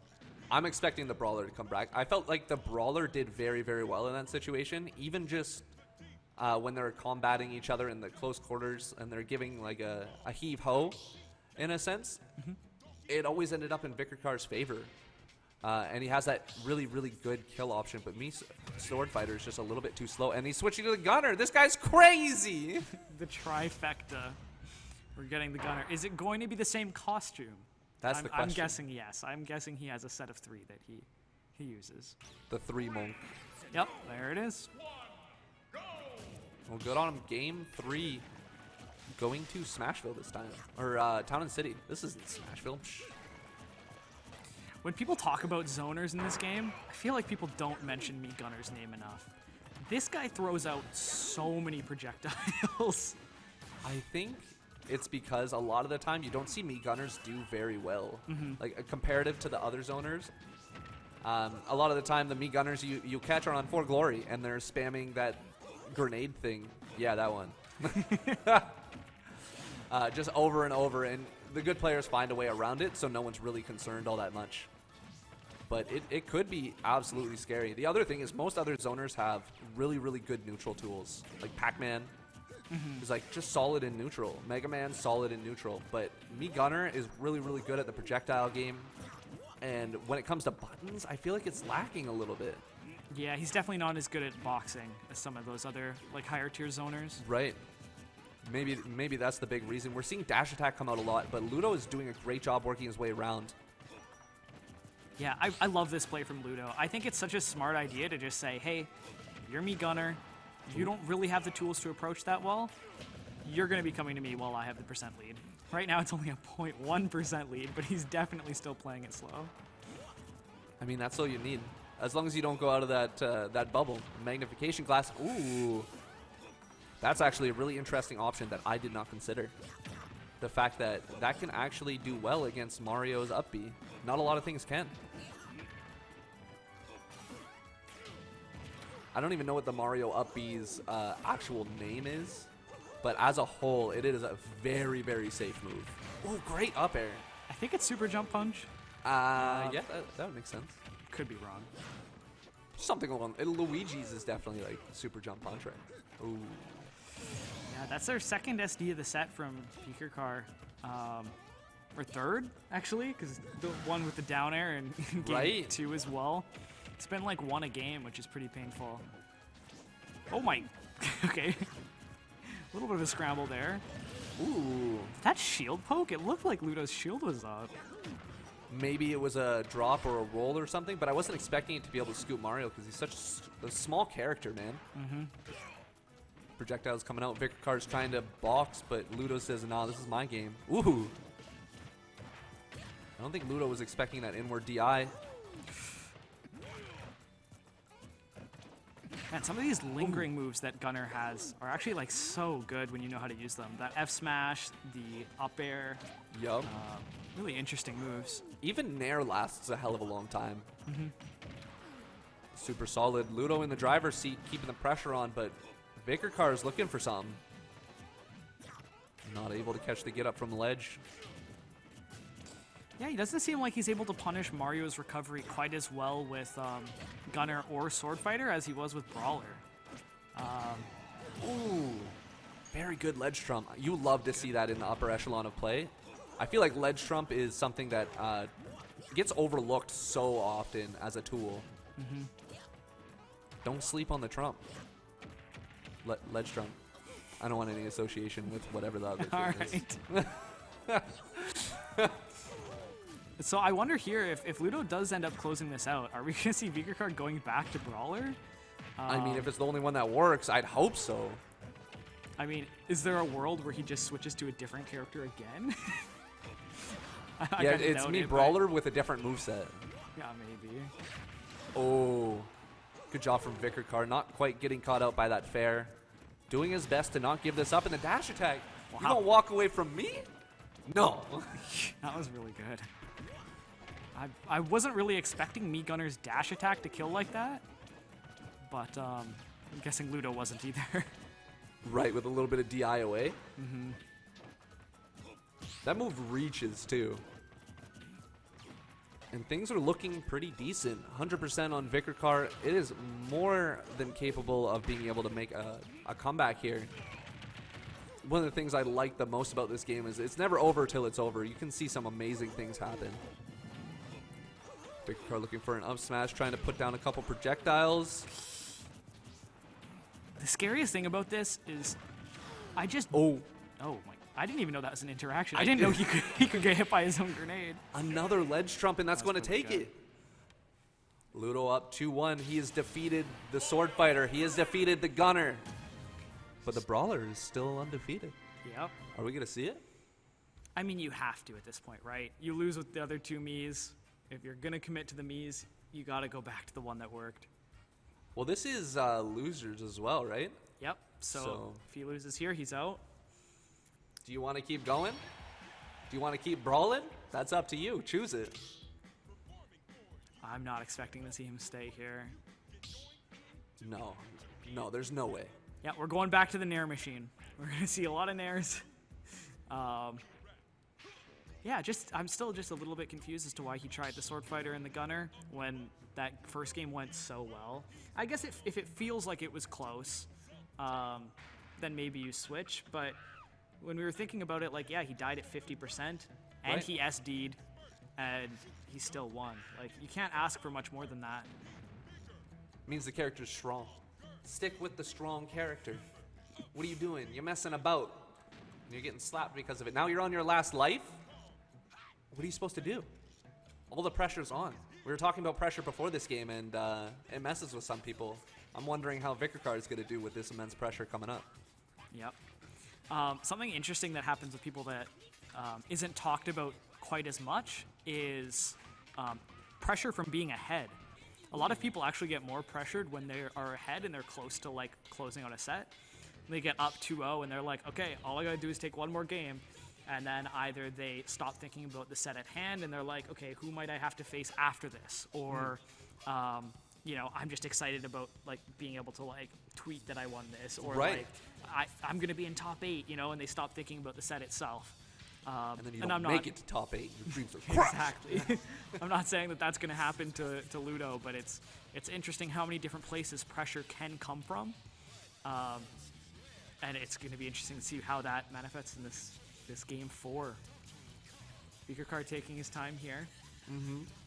Pulling a whizzy, icing him out, drinking some water, going for a walk. Give his mom a phone call. See how she's doing. It's important. Check in with your parents, everybody. I like to think that he sat in a room with 3 me plushes, all wearing the like monkey costume, and he's deliberating with them about like who should be the one to get sent in here. I have called a council of elders. Brawler's sulking in the corner like, please, just put me in. Please. I didn't let you down game 1. You know, it makes the most sense as well. I understand that primates, they're learning to use tools and whatnot, but at the end of the day, just throw hands with the monk.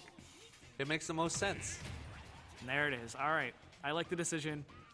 We'll have to see what stage we're going to. I'm assuming it's going to be something with platforms. I feel like Brawler likes those platforms for some of the kind of more jank stuff, but Mario does too, though. That's true. Double-edged sword there for sure. yeah. Are you playing to your opponent's advantage or your own? Okay, high ceiling here on Town and City, but also some high platforms, so I like that a lot. A lot of people will look at that sort of thing and be like, why would you just up the out of shield here? It only gives you like 8 to 10% or whatever. But it's such a good thing to just be able to tell your opponent, like, hey, you're not allowed to hit me on shield. You have Get away respect. with it. That's all I'm asking. That's my favorite game. That's my favorite move in the whole game, suplex. The command grab, it does 22%. It is so good. Has armor on it. Wait, it has armor on it too? Yep. That's like Incineroar. Yep, it's pretty close to Incineroar's. The armor isn't quite as good, but it does exist. Nice flip kick. I love the option of flip kick to be able to recover, even though it's not as good as the SS's. There's a lot of like knockoff moves that the Miis have.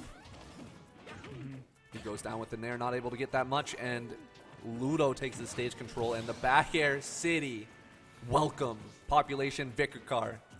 Ludo up 1-0 on this game 4. Yeah, you really can't react to those back airs. You just put it up a wall, and you just kind of have to pick a time to move in and hope it's not there's not a back air there. I hear people talking in the back like I'm pronouncing Vikarkar wrong.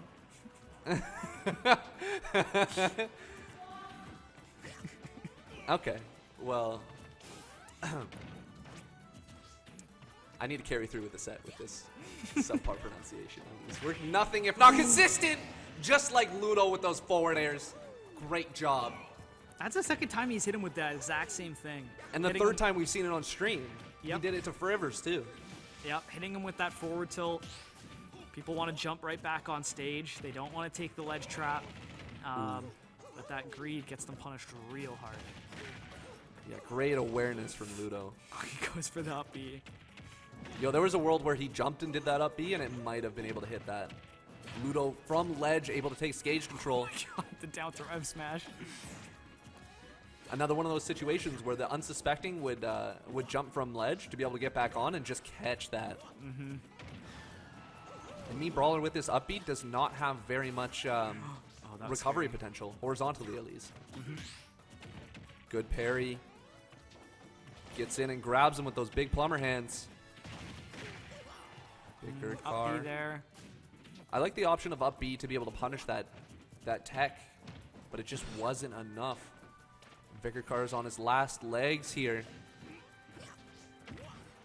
Oh, he was looking to be able to overextend to catch Ludo walking back, but Ludo didn't walk back. That fireball was so good. Oh no!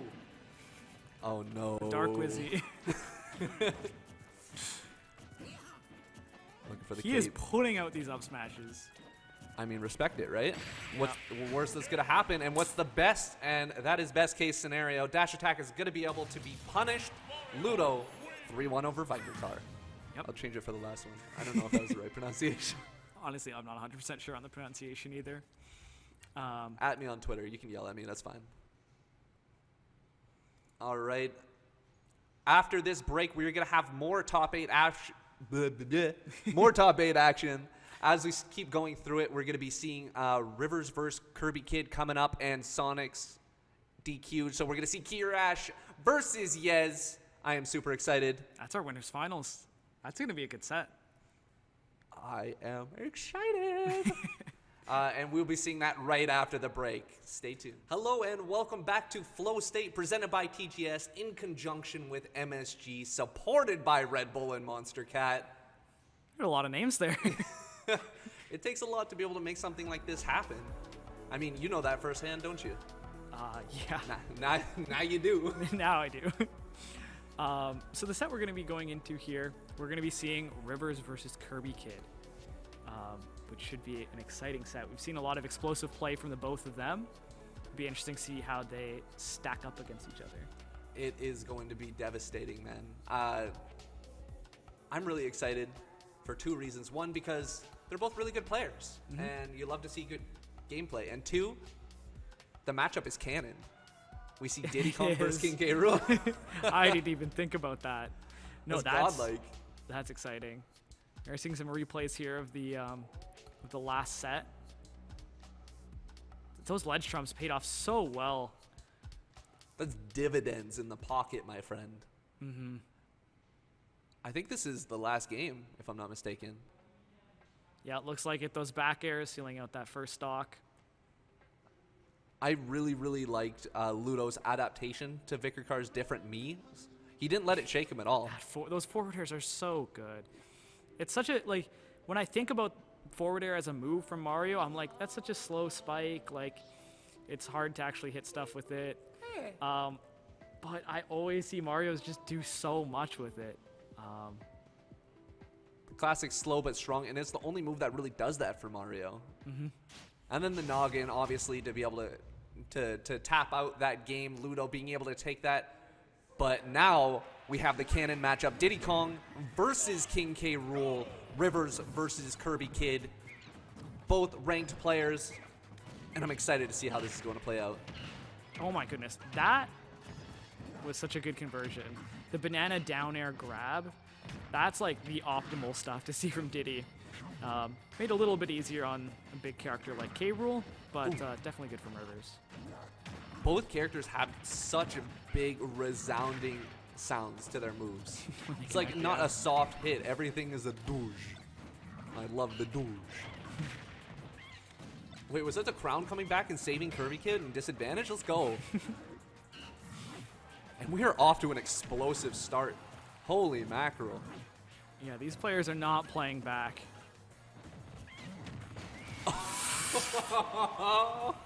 Oh, that K. Rool down smash, high profiling the banana. So good. Being able to get the conversion. Dash attack out of the jab into tech. Rivers looking for something cheeky, but Kirby Kid is keeping his wits about him. 20% off of a throw in. Very well done. I really like that option. Rivers waiting it out, very patient. A roll around the banana is going to put him in a good position, and banana into F smash. King K. Rool is looking like the tyrannical Good monster catch. that he was in the games. Yeah, this is kind of shades of Rivers versus Yezd, where I feel like the name of the game is going to be how are you going to kill this heavy character? And how are you going to mitigate him having a lot of rage, especially on Wi-Fi? And the conversions, you're seeing these heavy characters be able to hit this. Oh, the nairs into conversions, the fairs into conversions. Oh my gosh. Just about. They're swinging. If you were looking for some high-octane gameplay, this is the way to do it. Wait, it didn't even trip him. What? Yeah, the belly armor. Yeah, ooh, I don't know how I feel about that. But very well done. Kirby Kid making a case for himself right now to be able to be the one to be able to take this. The big bad man. Oh, that was scary. Oh my god, being in the corner against K. Rool is so terrifying. You don't want to be anywhere near him because of his aerials, but you don't want to... How? How? Why does Banana bounce off the belly? That should still do something. It doesn't do anything. K. Rool eats his fruit. He's not afraid. He's not afraid of a little bit of potassium now and then. Yeah. K. Rool goes, K. Because K is potassium on the side. Too. Oh, Yeah. all right, all right. Maybe that's why they call him King K. Rool. I- Look at me like that. Listen, we'll see if there's going to be a stage switch, character switch. No, we're going right back into it, game 2. I wouldn't mind seeing a Crom pick Run it back. from Rivers. I don't know how much he plays it on Wi-Fi.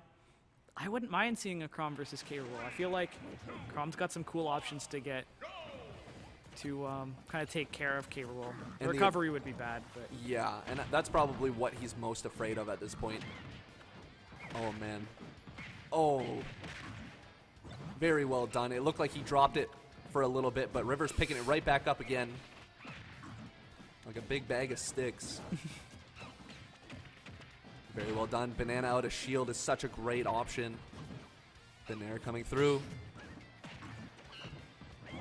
Rivers doing his best to be able to ledge trap, but on this single hit conversion basis, Rivers is going to be able to, or Kirby Kid's going to be able to win just based off of single hits, right? He gets more out of these, and he's finding the conversions that are a little bit more powerful. Rivers trying to find his way in, switching out item for item for item. He has all of them at this point. yeah, I don't know how you get back to stage with Banana being right at ledge and Diddy holding crown. Yeah. I like the weight there from Rivers. If you mash out as fast as you can there, you get hit by that up smash. So Rivers, good presence of mind knowing that. Yo, another really good thing from Rivers, trying to be able to throw that banana to break up the gun, because I don't know a different way to be able to beat the gun, but he's looking for it. It just didn't quite work that time. I'm excited to see what other options he's going to try to pull out to mitigate that at ledge. Yeah, what it tends to be is you either want to get up attack if he's too close to ledge, or you want to, or sorry, yeah, you get up attack if he's too close, and you roll otherwise. I think is how it works. I'm not super sure. I hate that. I hate that move. It's so hard to deal with. One of the best ledge trap options, and you sit there and you hold it, and it takes just so much mental fortitude to not get triggered. Here we go. Very well done. Rivers finding his way around, using his nimble mobility self to be able to put himself in a good position. Well done. Converting off the banana.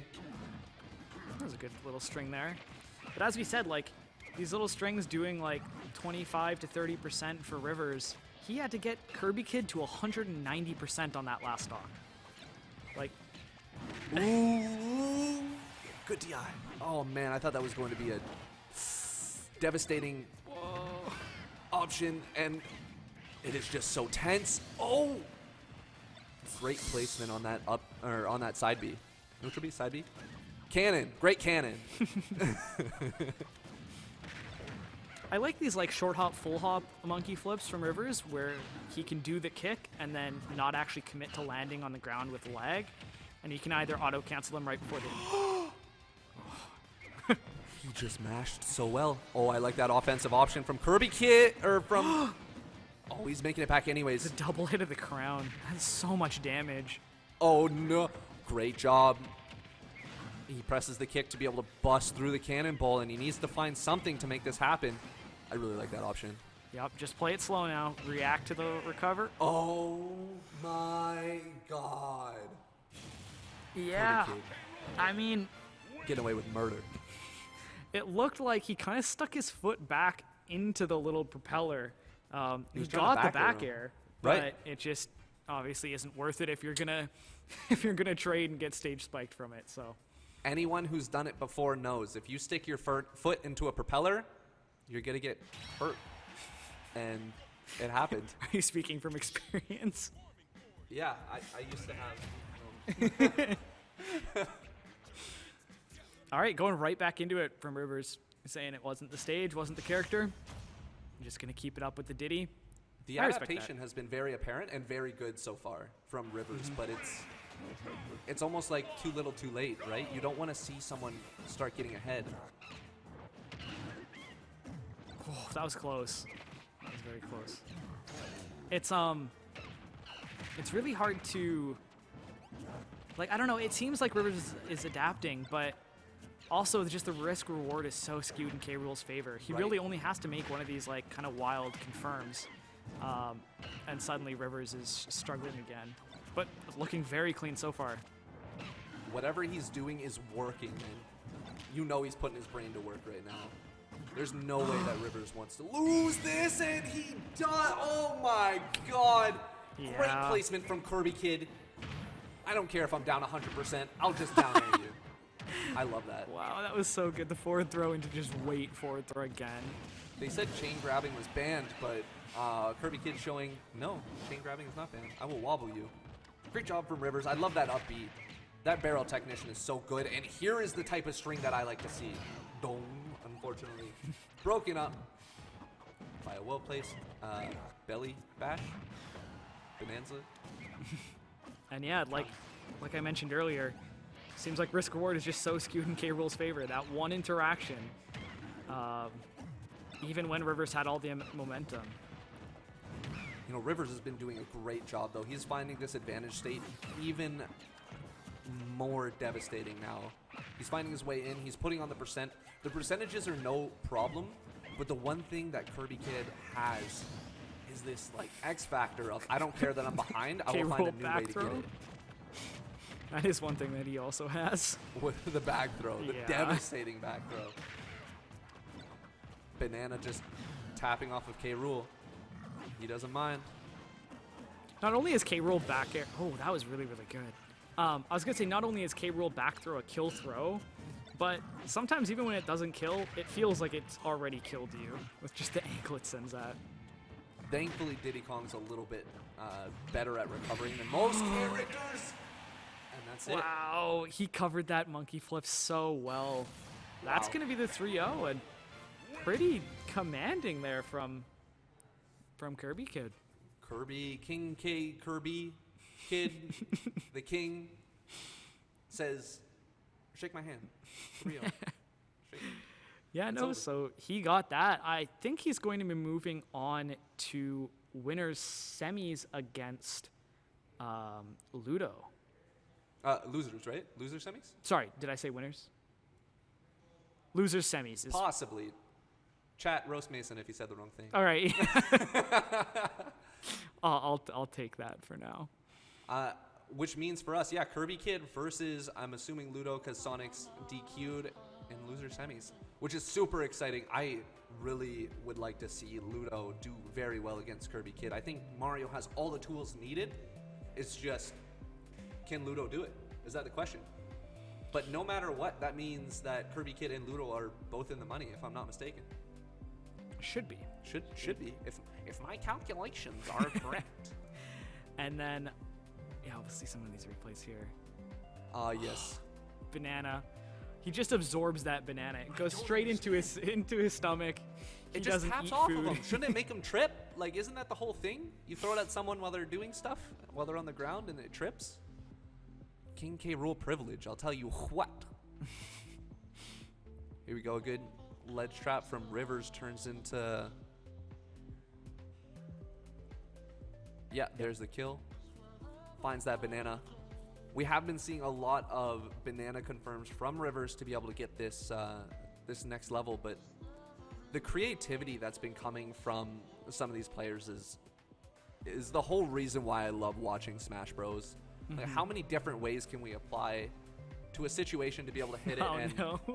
just Kirby Kid with his crazy creativity with the cannon copter, croc copter. Is that what it is? And that was brutal. Yeah, that hurts. Mentally, that's devastating. Yeah. Yeah, that's tough. Very well done. I love any time that Diddy can get a kill with his up B. So good. It's a fun move too. Like, it's oh god, that back throw. It's Bye-bye. it's not the best move, the barrels, but it's something that can definitely catch people off guard as kind of like a burst option in those scenarios where they're like expecting an aerial you coming down. And then it's not so much. This monkey flip coverage here. It's so good. He just knew. He knew it was coming. Just kind of dashed away, covered it with that banana F smash, and that was the set.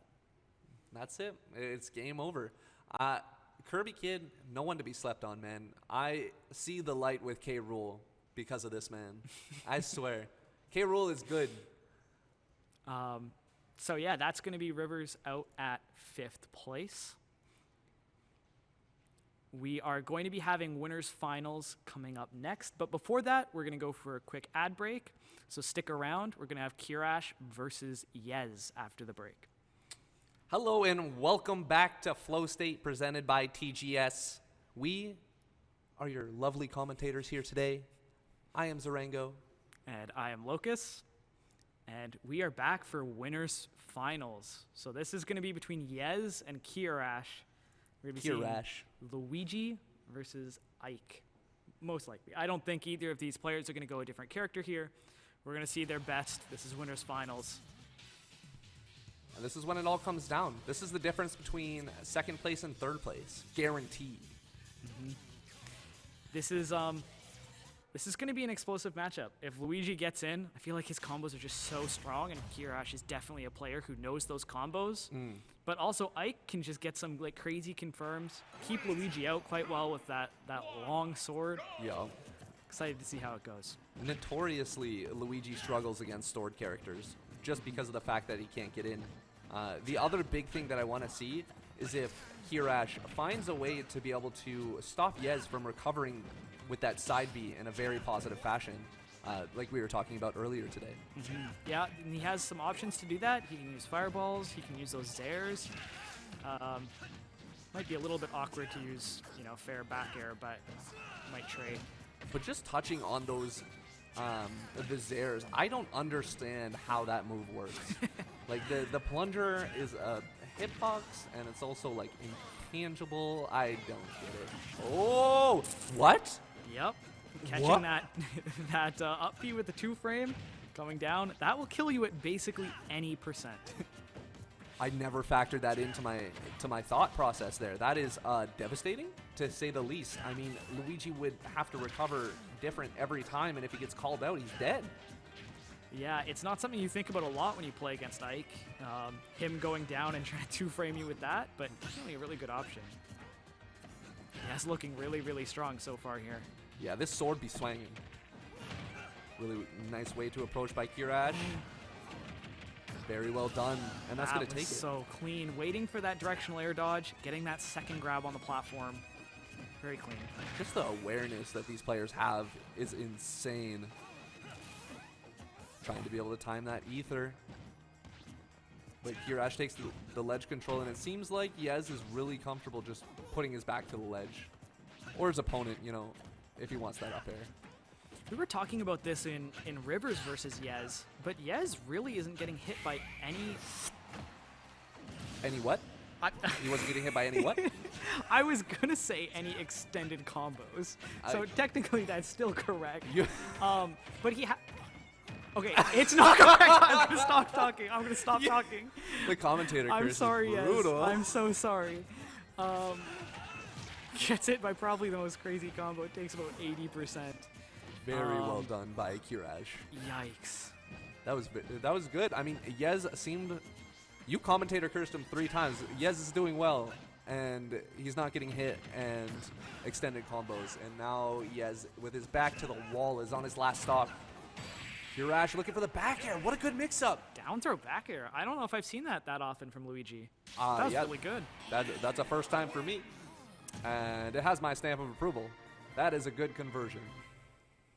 I'm a big fan. What an explosive game 1. I thought there'd be a lot more like, you know, how's neutral going to play out? Instead, they swing. Yeah. And you love to see it. Yeah, that game definitely kind of swinging for both players, but also swinging in terms of the lead. Like, Yez taking that strong early advantage, but then just not really able to confirm it into a victory there. I feel partially responsible, but You put the energy into the universe and you're just like, no. I will formally apologize to Yez later. But That's probably going to be on Twitter anyhow, with a locust tag saying, how could you? It might. It may be. I think Kirash made a really great adjustment from stock 1 to partway through, and it worked so well. He just seemed to be on point and to know where Yez is going. Yeah. I'm excited to see how the rest of it's going to play out, but we were talking about Yez number 14 on the World Wi-Fi rankings versus number 30 with Kirash. Mm-hmm. So it should definitely be in Yez's favor. Kirash with the level up. What can I say? We'll have to see. We'll have to see whether Yez can make some adaptations here. Yeah, Luigi looking for these grabs at 0%. Yeah, Yez not wanting to give it to him. I feel like sometimes at 0, you just want to let yourself get hit by something stupid by the Luigi that isn't a grab, just so that you're out of those like awful percents. I mean, he kind of let himself get hit by something stupid and he took 80. I mean, true. Is there anything you can even do against this menace of a character? I guess tack on your own percent, as an Aaron DeFair is going to put him in a good position, but down throw into up B. That is such a good combo. And Good it's night, sweet prince. so it's so hard to he's not giving us any time to speak. I was going to say it's so hard to react to which way they're going to DI on that down throw, because that is quite a tight combo. Especially on Wi-Fi. Yeah. Good Aaron DeFair. Eruption the wrong way. A little bit unfortunate. Oh, I've been calling that ether the whole time. I'm going to be scolded by chat. Yeah, I think the ether is up B. That makes sense. Good up smash, looking for something, but Kirash is able to get himself in a good position. Putting on the pressure. I don't want to call you out too hard here, but I'm pretty sure he also like screams ether when he up Bs. But ooh, dash attack reaching so far. Gotta love the patented Yez dash attack to kill. Yez says yes to dash attack. I really like that. The reverse up B out of the nair. Probably knows that it doesn't combo perfectly, so he uses the armor to be able to buffer through. And that's the sort of stuff that I love seeing about these character specialists. Yez is getting so much, or sorry, not getting so much out of these up Bs, but he's using them in a way where he isn't really getting punished that hard for any of them on a move that has quite a bit of lag. So that's really, really good from him. The positioning is just on point. Getting a grab, unable to find the tech option from Yez, but stage control will do as he starts putting the pressure on Kirash. Oh, he was looking for the roll too. Another down throw kill confirmed. It's like you can't get grabbed at any percent against this character. Yeah, and that's a little bit scary because he does have these good boxing tools like the forward airs, using the Zair as well. And the amount of aerials that he can throw out in a full hop. Oh, I loved that. The down B just to be able to be like, nah, you're not edge guarding me for free. Get out of here. To be able to get off the ledge, Kirash back to the wall doesn't matter. He's just putting out those fireballs. He is comfy in the corner. I mean, he even reacted to Yez's option trying to get in. Very well done in the down throw. He knows he's confirmed so well. He didn't go for anything that wasn't going to hit. Very well done. dash attack as he rolls away. Whoa. Whoa, sour down air. I love it. That was fantastic. Little wiggles on the shield. I don't know whether he was trying to prevent a shield poke there or he was thinking about up being out of shield. Or maybe it was just for mind games. Yeah, getting in his head. Look at my micro spacing with this. Oh my gosh, great DI. I cannot believe he DI'd that appropriately. Kirash looking for something. Grab not quite coming through as Yez's sword swinging. Oh, that reach! So close on That the was- down throw. That was really good DI from Yez. We seen the back air connect that time, the time before, but Yez actually adjusted his DI to accommodate for that. Oh, and here we go. Rage Ike. Yez with a little bit of advantage, unable to find the hit that he needs to start it. Oh, double spot dodge. Here's the spaghetti that you loved, that you wanted to see. Yez finding his way to ledge. Nice up B. That was really good as an anti-air. And now both characters That's looking for death. it. Nope. I thought that move was a lot stronger. Yeah, the knockback growth not being quite what he needs. Great parry. Kirash ready to start swing is... Oh, good mix-up. I like that. Is Luigi 200. up throw ever kill? I hope so. I think that'd be hilarious. That was so Got it. good. That comeback, yes! 200% calls out that roll and punishes accordingly with the tip of that nair into up air. I love it. That was something I was going to point out earlier on, was that Kirash was doing a lot of rolls.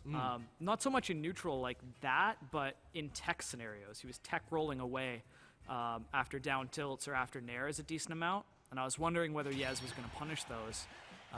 Does end up getting that roll punished, but in a little bit different way than I was expecting.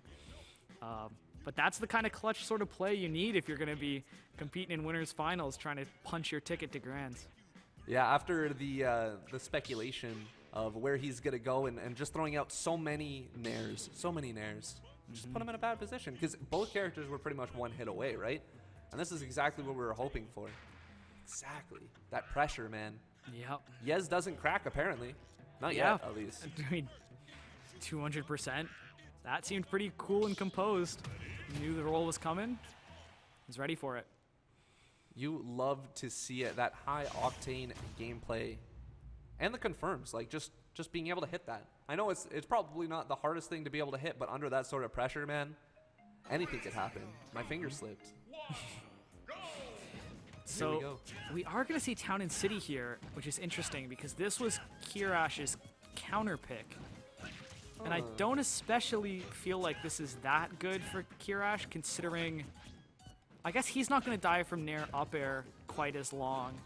But also he has a lot of vertical kill options. The down B, the up B, even up smash, kind of, depending on where they are on stage. So this is going to be interesting. I want to see how this plays out. The roll coming in again. Finally getting the punish on that ether. Good job from Yez trying to be able to find his way in. Back air, not going to be able to do anything against that tornado, man. The armor on that is so solid for being able to mix up where your disadvantage is. But Yez, a little bit of a clinic right now. The delay on that was so good. The magical percent of 69 putting him in the optimal spot to be able to continue that advantage state to death. Not quite in the spacing the way Kirash wanted. And this sword. This is not looking like game 1 or game 2. No, what happened? Yez just turned up, man. Up B, and Yeah. that's the optimal punish. I wonder if that's part of why Kirash picked this stage. I'm guessing Yez might have banned FD and kind of forcing him onto this area where he can't use that ether for free. Giving him some mileage here. Oh, Yez trying to be able to call out. Uh-oh. Good SDI, but he extends the combo anyways. 82%. Oh, I was expecting an up B there after the parry. Yeah, that was devastating, but just like that, Kirash even takes the percent lead, but what? The back air up smash. That is the That's the Yez special. We've seen that a couple different times today. I mean, wow, that was spectacular. Really good awareness on Yez. He is not going to drop that. Oh, looking for a little bit of a tech read, but Yez picks the one option that's not going to get him punished. Ooh, that was a really clean way to get around the plunger there. That just directional air dodge up. Don't worry about doing that up B. I love the use of the directional air dodge that's happening in this tournament here. We've seen a few people be able to really catch on to how other people are reacting, and then they just directional air dodge as an extra mix-up on top of their character's tools. And that's the sort of fundamentals that's going to bring you to winners finals. Oh my god, he falls out. Oh my goodness, they're both like so close on these confirms. That falling up air to back air for Yez almost connecting. Good DI. Oh, he's just dead. Yeah, he had no jump. I think he wanted to land on the platform going out, but it's just so hard to hit that sometimes. Oh my gosh. Yeah, and that lingers for so long. It's so good at catching those. 90%. I'm gonna hold my breath here. He goes into the regrab. Hirash gets a reverse The fair? reverse forward air. Wow. I don't know if I. Tell me that knew wasn't that. supposed to be a back air. Right now. No, I've seen him do that a couple of times. He's gone for that reverse fair, but it seems like such a specific hitbox. I mean, he hit it that time. He wasn't able to confirm into any more, but do you really need more? Percentage is just about the same. Each character is going to be... Oh, they're looking for it, man. They're looking for it. Oh, the back air will do it. Yep, those kind of narrow sides. That weaved back air around. from Mike. Yeah, well done. Yez holding his own. I mean, Does pull through. the disadvantage that's happening on Yez is brutal. He's taking 80-90% off of a single grab at 0, but then he just claws his way back with that big sword. Yeah, like I kind of feel like being in a position where you can get grabbed at 0 and suddenly be at 100 is just so terrifying and so mentally taxing, but it doesn't seem to be phasing Yez. He's just kind of like, all right, I got hit by that. That's just Luigi. Let me just, get my hits in. I'll kill him before he can kill me, and it's paying off for him. Right. Keeping his cool in a very, very hot situation here might be the way that Yez, as you said, punches his ticket to grand finals. I like that. That's a good one.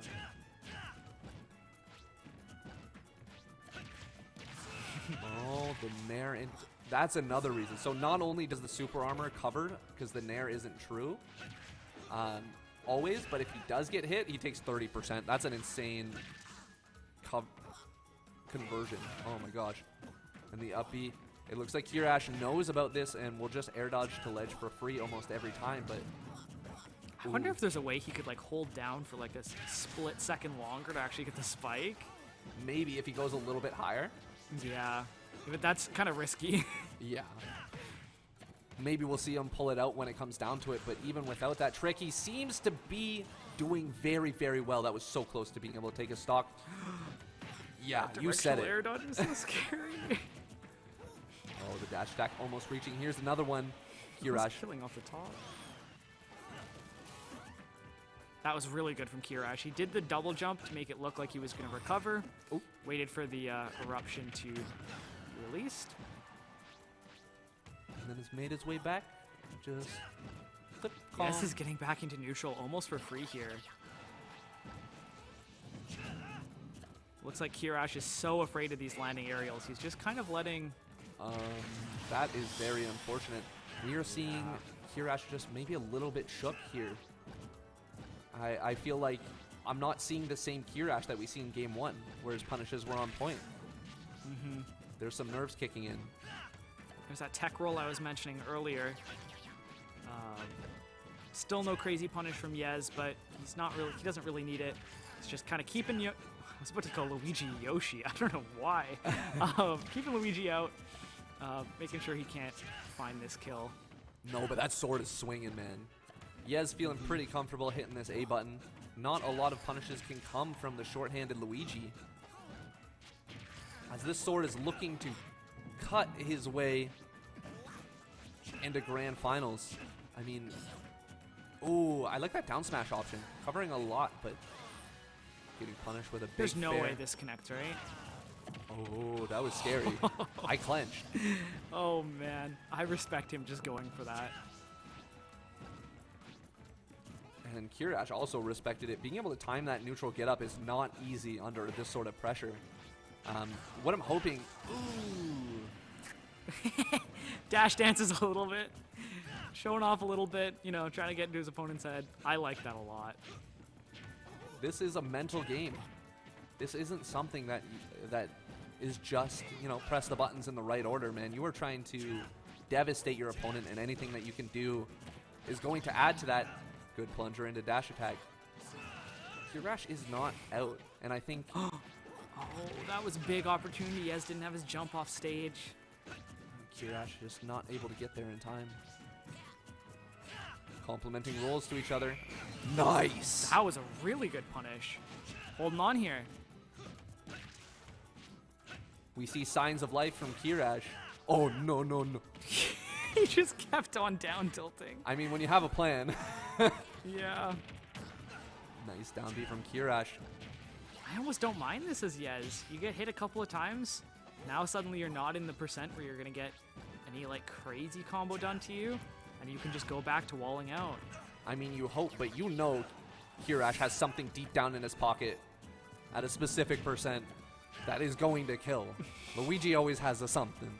I mean, it might not be that far down his pocket. I feel like it might just be an up B, but we'll have to see. Those nairs, those nairs, those nairs. Oh. He read that. That was he knew really he good. was going to come down with that down B. We haven't seen him get punished for that down B much in this tournament.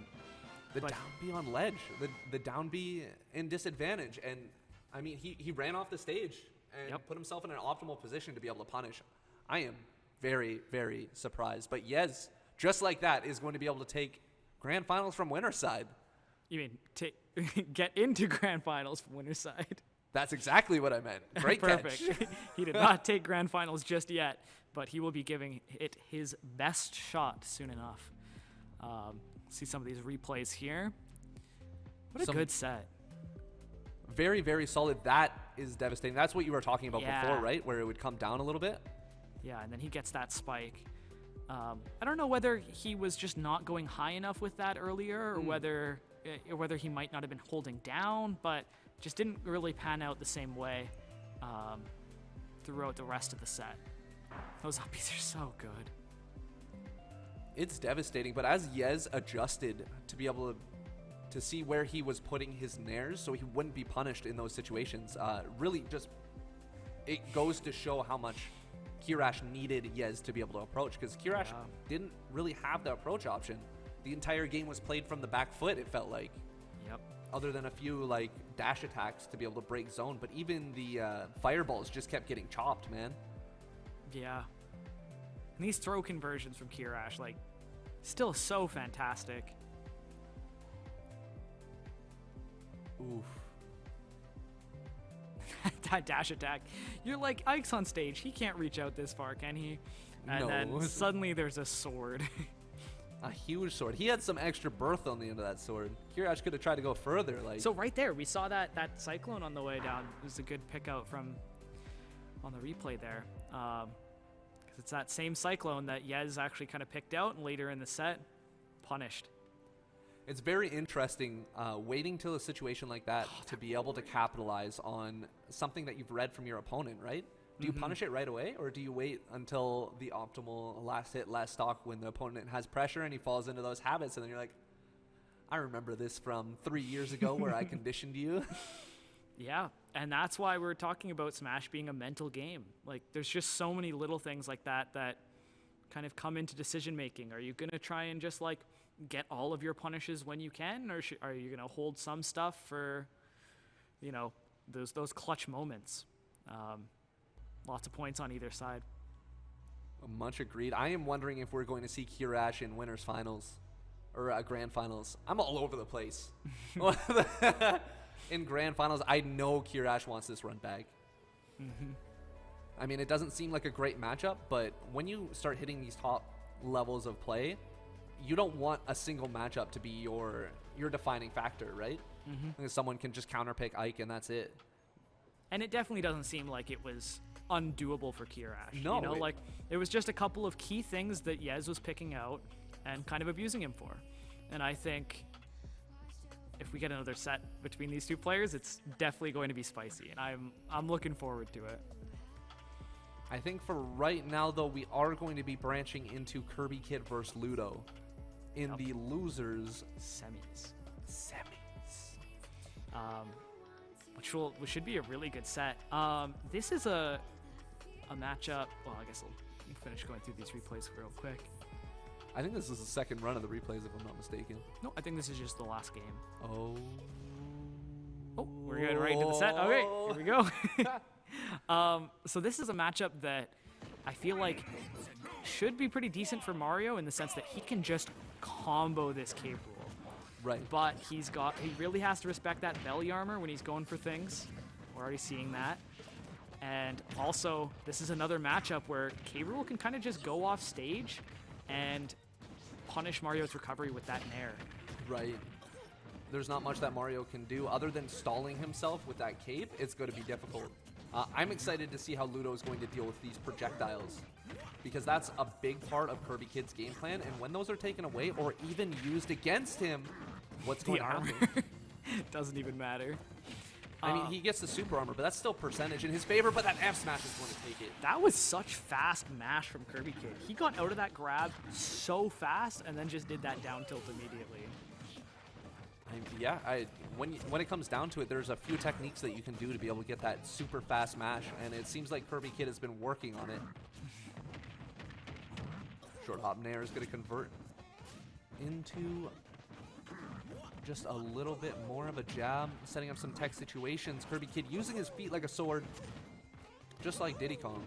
Actually, the similarities is interesting. That was very close. Ludo trying to find his way around. No jump? Nice back air. Kirby Kid's still going to be able to make it. The preemptive spot dodge. Beat out any option. I love that. Good dash attack. Keeping him in a solid disadvantage. Man, I feel like you gotta get on the ledge there as Mario, so you can get down and do a back air to try and cover these recoveries. Because I don't know how Mario's gonna kill K. Rool otherwise. Hopefully something negative on shield. If I'm not mistaken, K. Rool should have pretty decently negative hits on shield. They should be a negative frame. Ooh, down here at 175, still not doing it. Great DI from Kirby Kid. I'm really not trying to curse Ludo, but I feel like there's a down smash in his future from K. Rool. Once he's kind of like more conditioned to be on the ground, kind of expecting that to come out. And it would be devastating because it's even larger than Mario is. So no matter what option, other than not an offensive one, he's gonna get beat up a little bit. Even up smash will get like just armored, right? Ooh, good option, running off with a fair. Calling out Ludo's defensive stance here. At the start of this game, I was like, man, Kirby Kid's really okay with Smashville against Mario. Like, I feel like it just gives Mario such good combos. But he is holding this center stage so well. Yeah, the disadvantage that we've been seeing.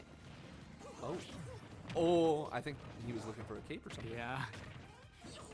The disadvantage from Kirby Kid is insanely good. You love to see it. Oh! That forward air not spiking. He had the call out. Yeah, the adjustment to that combo, he's like, you know what? I need to make something happen, and he did, but Daddy Sakurai says, no, sir. Oh, finds his way around. Oh, there's the down smash. That was scary. Good grab. I'm surprised the crown didn't come into play there, but it looked like K. Rool like grabbed it or something. Ludo trying to push him to the edge. Fair not quite coming through. A couple jabs. Oh, he doesn't want to throw out this up smash. He knows that he's one wrong move away from just getting killed by something from K. Rool. A little bit of a belly blast. Ludo's trying to be the one to be able to just make it back, because one good hit, and then it's just a combo away from being able to kill, especially with this rage. Good down there. Let's see if that comes into play. Not quite. He tries to get the grab for the back throw, but not quite coming through. These projectiles are becoming a hassle for a character that usually can deal with the projectile game very well. Nice job from Kirby Kid. This is so scary if you're Ludo. Like, we are now only like 2.5 minutes left. I'm not expecting a timeout. No. Nor will you see it as But they Kirby were Kid. both at high percent for so long there. Both of them keeping their cool. Kirby Kid holding on to that stock, getting that rage back throw. I believe this is another one of those situations where we see character unfamiliarity coming into play here. It seemed like Ludo had a little bit of a tough time at the beginning, but as things went on, he was kind of getting the tempo and the flow of what the character can do. Hopefully being able to kick into those top player instincts to be able to continue adapting, but Kirby Kid's here for a reason, and it's because he adapts too. Because he's damn good. He's damn good. And is showing the best parts of K. Rool. So we'll have to see whether there's a stage select change here. Could be a lot of different things to take into consideration. The thing I'm trying to take into consideration, if Mario's worst enemy is Donkey Kong and Donkey Kong's worst enemy is K. Rool, does that mean that they're technically on the same side? I think Mario and DK are kind of friends. What? I don't think they're, well, The I don't know. barrels. I've seen them hang out. Oh. Every Tuesday night. Here we go, game 2, not switching the stage at all. Ludo saying, I'm comfortable here. And with the win, you know, Kirby Kid doesn't really have a choice. So here we go, trying to be able to get that up air string going. Kirby Kid says, nah. That cape there. A little bit funky, but kind of working out. Dash attack's going to cover the roll away as Ludo tries to put himself in a good position. He's going to get sucked and thrown back out. That move is so terrifying, and it actually doesn't have that much lag. Oh, Another up air. what was that? Very rarely do I see that pop out. Yeah, that was Oh, was that it? Oh my gosh. The low bottom of Smashville is actually going to make the end of Kirby Kid happen with a sus air dodge that probably wasn't intentional. This is what Ludo needs, though. He's got to capitalize on this. Hold on to this stock. Ooh. Sends him to the ground. A little bit of an overextension there after the forward air, but some good damage. Any damage is good here while you're, you know, holding on to this first stock. And holding on is the name of the game. It's a weird wall tech there. Right? The Interesting. wall jump from the Cruel. Ludo holding center stage. Back throw isn't going to be able to do it at this percent, but what sort of ledge trap is going to be able to do? Good job from Ludo going high. He must have been watching these other sets against Mr. E. Great job. How, that beat it that time? Yeah, that was really interesting. He got the damage from the cape, and then the damage from the reflected crown. That did a lot. Oh yeah, there we go. The late hits are actually one of the harder to be able to react to. Oh, he charged. He's not messing around. Nothing out of shield. He's going to turn around and grab, look for a couple back airs. I don't know if I've ever seen like a K. Rool be that slimy. He just kind of like slipped out of that combo. The disadvantage on Kirby Kid is so good. Oh my god. Great tech there from Ludo. Very lucky he didn't actually get hit by the spike hitbox, and then he was ready for that tech. That awareness from Kirby. Down throw Ooh. up B. Down throw up air used to be a thing at super high percent in Smash 4. I'm unsure if that still holds true here. Yeah, it looked like he was going for the DI mix-up, but even with that DI in, didn't seem like he could get much. Oh, swinging. Both people swinging. Oh, this is so good up B. These high recoveries really paying off. How do you kill K. Rool? He's at 240. I have no idea. Yeah, those up airs could do it, but if Kirby Kid finds another hit or two, this is going to be looking pretty much dead even. Does Mario up throw ever kill? I don't believe so. I mean, I guess he could probably back throw at this point. Kirby Kid's so fine with just waiting. Ah! Okay, the rising up air will do it. Yeah, that was, I think he was looking for that for a little bit, but just finding that opportunity. Kirby Kid's neutral is just looking so solid right now. No jump. Oh, another early up B is going to save Ludo and maybe let him hold on to this for a little bit longer. Yeah, being in quite a rough position there. Oh, that was so good. Ludo trying to extend this as far as possible. Oh, I thought that was it. He is getting robbed on these forward airs, man. Oh, that Interesting was really option. good. I guess in the situation where you don't mash super hard there, that dash attack just gonna come through. Oh, that was so scary. You're at 0%, don't go off stage. Kirby Kid's awareness is very, very solid right now. You love to see it, man. Just because he's in disadvantage doesn't mean he can't turn it into an advantage. Oh my god, he is looking for something cheesy. He knows he needs it. There's a lot of percent. Or at least it makes his life a hell of a lot easier if not just needs it right out. And also, like, doing those down airs to try and catch the 2-frame spike, he doesn't lose much for those. No, he still has stage control. Oh my gosh. Down air into up smash is going to put this at a dead even game. Oh, the down smash. I love the call out. It's hard to be able to punish something like that, so what do? Good roll from Kirby. That neutral air dodge. Crown's going to be able to put him in a bad position. The suck is He's Ludo going just to find his way around. He just puts it out again, and that will kill. That game was with an SD from Kirby Kid. Looking strong, man. Looking strong. Ludo's trying his best to be able to find his way around, but the projectiles are just too much. And not only that, but Kirby Kid isn't throwing out projectiles that would work to his disadvantage. I mean, he's throwing out Crown. Okay, you reflect Crown, I take some damage, whatever. Yep. You want to recover? I'm going to put out a cannonball on the platform. If you reflect it, I'll just drop through the platform. I don't even have to stop my move. Like, these positionings on the flowchart of Kirby are just well thought out. Well thought out. Love to see it. Looks like we might be seeing at least a character switch here, or at least a stage switch. Sorry, not at least a character switch. At least a stage switch here. Yeah. Not expecting a character switch. We'll have to see what stage they're going to. But Ludo here is going to be trying something other than the Smash Fill. It's going to be the PS2. So Kirby Kid controlling that center stage isn't going to be quite as strong on this stage. We'll have to see. A big up air to thump his way into this Game 3 on PS2. Ludo, does he have an answer? Find out on this episode, because it is already pumping on. I really like how Ludo has been trying his best to be able to continue adapting.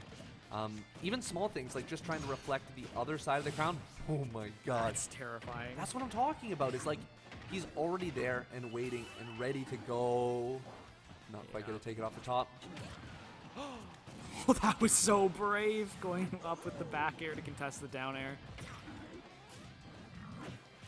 It's looking pretty clean so far from Ludo. A little bit of a flub there.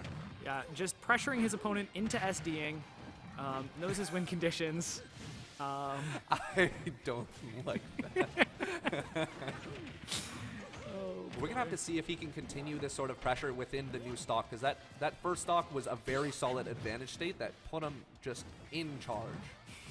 Large and in charge. And here it comes again. Kirby Kid going to air dodge his way out of this one. And just keep the pressure on. Dude, this PS2 pick is looking so much better for Ludo. Is this a comfort pick? Like, I don't feel like there's anything too crazy other than the platform placements. Yeah, I think it's just honestly that Kirby Kid was so good at controlling that center stage on Smashville. These recoveries are so good. Even found his way in, and there it is. A great up smash from Ludo is going to be able to take this 2-1 so far. I mean, 3-1 on stocks. 2-1. You're right. 2-1. You were just seeing a little bit further ahead into the future than I was. You know, Kirby, don't sleep on the Kirby Kid. He slaps back. Ooh, very That's well done. 25%. He has to be ready to deal with those reflected cannonballs if he's going to be throwing them out like that. Great extension from that nair, too. Ludo's advantage is so good, man. Even when it's true, when it's not true, he like sets it up all very, very well. He goes high, puts on a little bit of pressure, tabs him. Great job covering the tech in place. And this advantage has gone from one side of the stage to the other. Just like a pendulum, this man's swinging. Oh! Oh my goodness. Oh my, how did that not do more? You can tell he was posturing for that up smash, but that was not the result he was looking for. I mean, I don't think anyone could have predicted that result, but I think we predicted this one. Ludo large and in charge on PS2, taking game 3. It's not over. PNW still in this. Yeah. Ludo is the last hope for PNW. That is true. That's messed up. Oh man, that was commanding though. I mean, I kind of wish he tried PS2 a little bit earlier, after seeing how that game went. But I think usually that Smashville pick is pretty dang good for Mario. So I don't fault him at all for that. Seems like Kirby Kid was just a little bit more comfortable on it, and with that that character matchup knowledge, I think it worked to his advantage for sure. Now Ludo's getting comfortable. He's starting to sway. He's bobbing and weaving. He's ready to throw some hands. I'm excited to see how the rest of this is going to pull out. Is Kirby Kid going to be able to make the adaptation needed? Is the stage pick going to be the deciding factor? Or is Ludo going to let this swing into his favor and just take this? Find out next episode. Town and City. So kind of some scrapping right off the bat here. They immediately posture up for middle platform. That is super cool. It's interesting because Kirby Kid's going to have some of these platforms that he likes, but some of these higher platforms, like Ludo's been very comfortable with his, combo extensions. Ooh. And there's the double jump too. Ludo not able to get a little bit more. The fair off of ledge going to work in Kirby Kid's advantage. Not quite making a true hit there. And that back air, spicy. Propeller reaches so far through the stage there. Ludo's been doing a good job of respecting it so far, but gets a little bit too close there. Oh my, doing nothing hasty out of that down air. I love that. That just like hitting the down air and just waiting for your opponent to panic. But Ludo showing restraint there, holds on. Very well done, both characters. Oh my god, this crown. The projectile game. Oh my gosh. Dang. Those have been so good for Ludo like throughout this set. Ooh, good up smash. Even at post 120, that up smash did not kill. K. Rool thick, boy. Oh. I respect the up smash. And so did Ludo, just being able to get far enough. So, what? I think he was just dead there. I think the up air was really good. He realized that his jump was putting him into the path of the crown. If he gets hit by the crown at 170% out there, he's dead. Right, but it just... What else too could much you have lag done? on the up air, yeah. He was just banking on being able to, up B afterwards. Well, because it also has the effect of being able to float you in the air a little bit longer, right? Mm-hmm. So really good awareness from Kirby, even more so from Ludo as he's able to find another stop. Kirby Kid answering back pretty quick, but slight advantage to Ludo right now. I love the way that they're moving around each other, really utilizing the platform and the stages as a whole. Oh my goodness, that cape, that little bit of a stall there from Ludo, saving his life. Very well done. Add on 20%. Oh, wow. Very well done. Ludo making that space, delivering a fireball right into the grill of the K. Rool. Oh. We've seen that setup hit a couple of times this tournament. Yeah, Ludo's like, I've seen this. I've been watching the tournament. I know what you're up to. Right here on my notes. Back throw, back air. Not happening.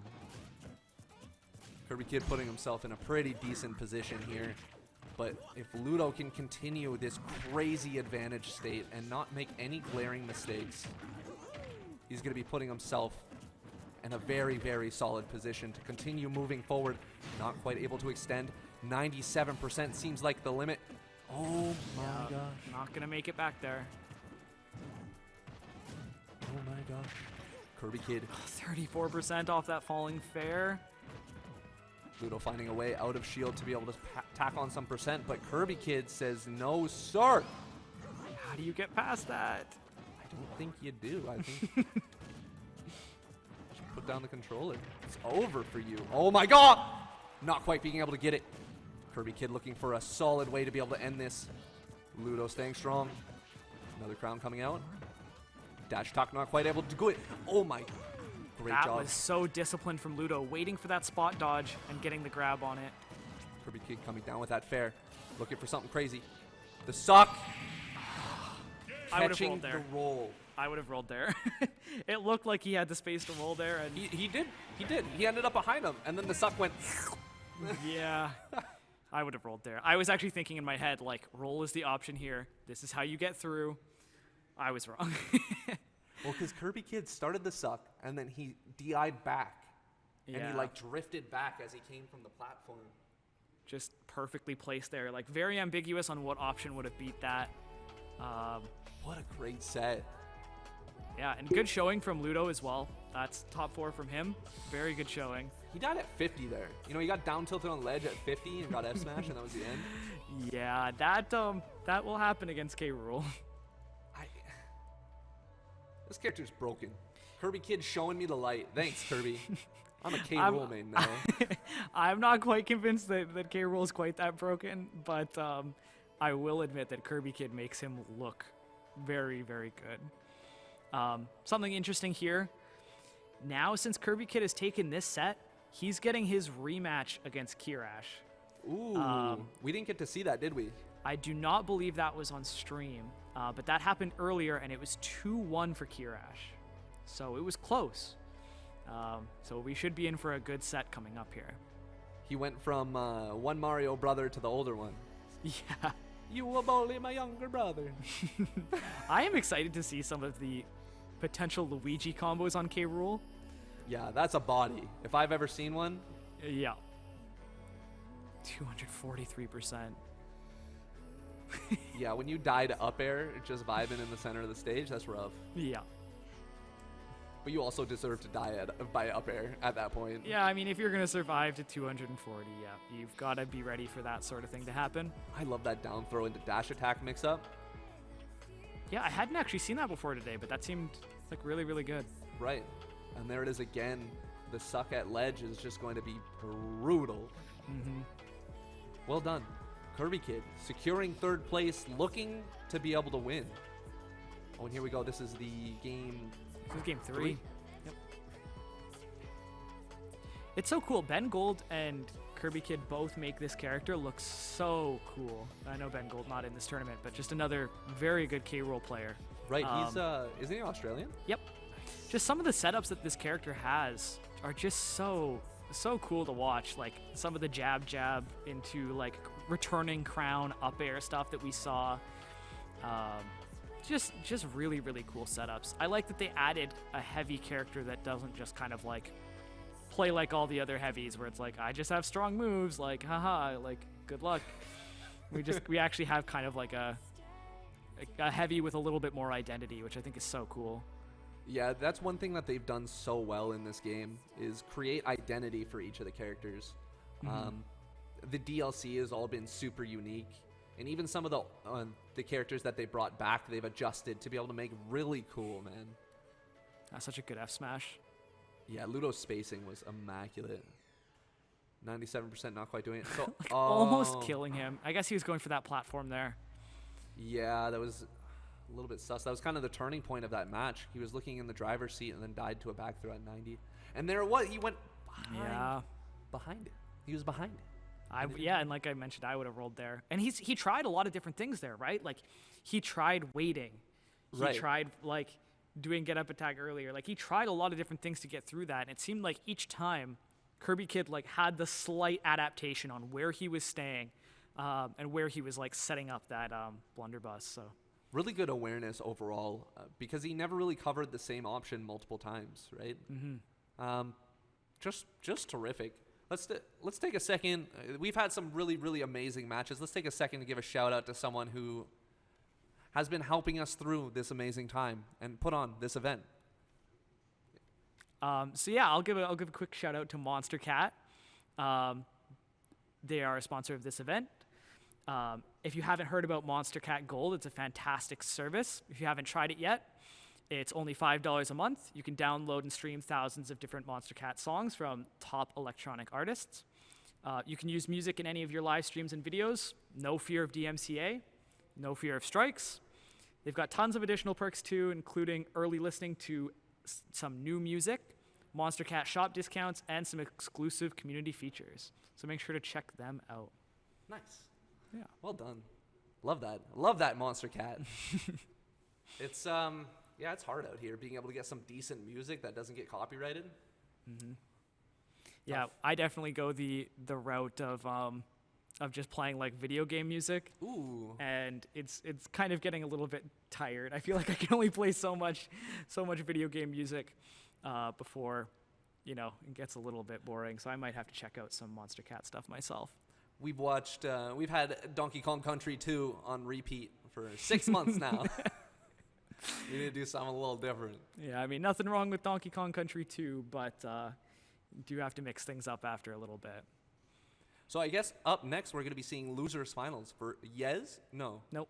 Nope, Kirashi versus Kirby Kid. Man, just read the script. It's not that hard. Kirash versus Kirby Kid. Like you said for the rematch before, you said it was 2-1 last time. Yes. I'm not 100% sure. I'm curious. I'm going to check bracket right now. I'm curious whether did Yez and Kirby Kid play at all? Oh, I don't think so. Nope, they did not play. They were in different pools. So it would be interesting to see a Yez Kirby Kid match as well. But we have the potential for the run back in Grands between Kirash and Yez. Or we have the chance to see the new matchup between Kirby Kid and Yez. And both of these players definitely won it. I mean, oh yeah. The difference between third and second is almost as great as the difference between second and first when it comes to prize pool, when it comes to recognition. Silver is a big deal. Yep. Gold's better. I mean, don't get me wrong. Everybody wants a gold medal. But Yez is sitting high and mighty right now. I am really excited to see the difference of play between Kirash and Kirby Kid. I feel like Kirby Kid has a lot of really amazing tools to deal with Luigi's shenanigans. And just stuff out his recoveries, as he's shown to be very, very strong at. But as soon as he gets touched, one little Luigi plunge. I'm a little bit afraid for him. Yeah. just a little bit. That sums it up for sure. And here we go, game one, Kirash versus the amazing Kirby Kid, starting on PS2. Couple tippy taps to start it off. I like the respect there from Kirash. Not going too hard there, just gets the couple of hits he knows he can get, and then backs off. Doesn't want to give Kirby Kid any trades, doesn't want to give him any like neutral openings. No overextensions here. But Kirby's gonna find it anyways, man. Oh my, Kirash having a hard time getting off a ledge. Nice little tap from Kirash to be able to put Kirby Kid away from him so he can try to get to back to stage where he is comfortable. Because Luigi's are not comfortable off stage. Ooh! That cannonball placement, did you see that? Just high enough to be able to go over the fireball, but not too high where it won't hit him. Kirash is playing this so patient. He's not afraid just to kind of like sit back and wait for Kirby Kid to do something. And finding his moments to be able to go in. He is doing his best to be able to put this pressure on. And dash attack is going to take it. Wow. I mean, that move is strong. Yeah, I see. Gosh. Kirash looking for a way to be able to move around. Good tomahawk from Kirby Kid's going to get him an advantage in that big boy belly. Oh, the misfire is going to save him. Oh, my God. Yeah, wow. I mean, he was definitely not getting back from that without the misfire. I mean, when you truly need it, the Luigi misfire is there. You just have to believe hard enough. That's what I'm told every time someone's looking for something RNG. Oh! Ah, that's gonna... No way. If he made it back after another misfire. Yeah, the gods would be on his side. It's so interesting. We haven't seen many people being able to punish that, like, falling down special from Kirash, that cyclone. But, like, Cape Rule Nair, it's beating everything. And it happened immediately. Yez took a while to be able to pick up onto that and really slap it in his favor, but boy, yeah, Kirby Kid not missing anything. Yeah, we have to keep in mind, too, that this isn't the first time they've played today, so that might be an adaptation from earlier today in their first set. Hard to say for sure. And who took that set again? That was Kirash, so it was 2-1. It's close. Kirby Kid has something to prove, you know that. Oh, Kirash finding his way around. Great job. Down throw, back air. That combo looks pretty consistent. I wonder if there's ever a time there where you want to DI in. Oh, no. Kirash looking to be able to extend. Good job on the hydrant, being able to go a little bit further, punishing the cannon coming out before the suck hitbox comes through. Great mix up on the recovery. Oh, not dead, but that's some percent. That move is so strong. Oh, looking for a jab. Trying to get himself in a good position. That back throw is going to take it. Oh, that back throw is so good.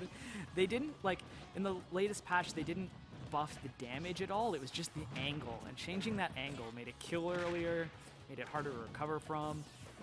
Such a good throw. You love to see it. Some of these characters that don't get a lot of love, finding small niche ways, not to break them, but just to make some of their tools just a tiny bit more strong. Oh, looking for the down tilt, and that would have been it, too. Is he able to find the conversion he needs? DI out. Oh, my God, and he does it again. Oh, and this time he finds it. Kirash showing why he took the first set. Yeah. That was impressive. That was super cool. Like, he was recognizing that, you know, Kirby Kid was tending to DI out on all those, and then for the one that he DI'd in on, Kirash was ready. It's a 50-50. I mean, just go for the one. Hope, because it's probably a mix-up too, right? If he starts going for that back air, which he did the first time, then he gets the kill anyways. But now he DIs in to miss the back air, and now you get upbeat. That's rough. Yeah, that hurts. Looks like they're going right back to the same stage. You love to see it. Just moving right back into it. You know there's some heat going on here. Yeah, for sure. Run it back. I want to see the Smash GG chat in on stream. I don't think we're getting much salt there. 46%, very quick from Kirby Kid. Okay. Kirby Kid wisely going wide on that up B and just taking that first stock 6-0 to death. Yep. Kirash trying to find a way to be able to put on some percent, but Kirby Kid just staying strong. Wow, nice grab. Yeah, that blunderbusted grab is something I haven't really... Both of them just swinging, trying to knock each other away. Kirash very... Okay. I was going to say very cognizant of how Kirby could punish the recovery, but then he just didn't get to the ledge. It looked close, but just couldn't quite reach. Not in a good spot now. He was even given a free one. Like he should have been able to recover after he got hit by that upbeat, but I think he thought he had to tech. No option select coming through, and that's going to mean the end to his second stock real early. Oh my God. Wake up down smash. Just got to put it out there sometimes. The big brain on this boy. What? Was that F smash? Yep, that was the chop. Gives him the Cheeto chop. Trying to claw his way back into this game, and it is most definitely doable. Kirby Kid trying to find his way in. Not able to take advantage of the missed tech. Oh, well that done. pivot grab was so nice, and yep, there's that up smash covering the mash. And that's his own 50-50. Yep. You gonna mash? Up smash. No?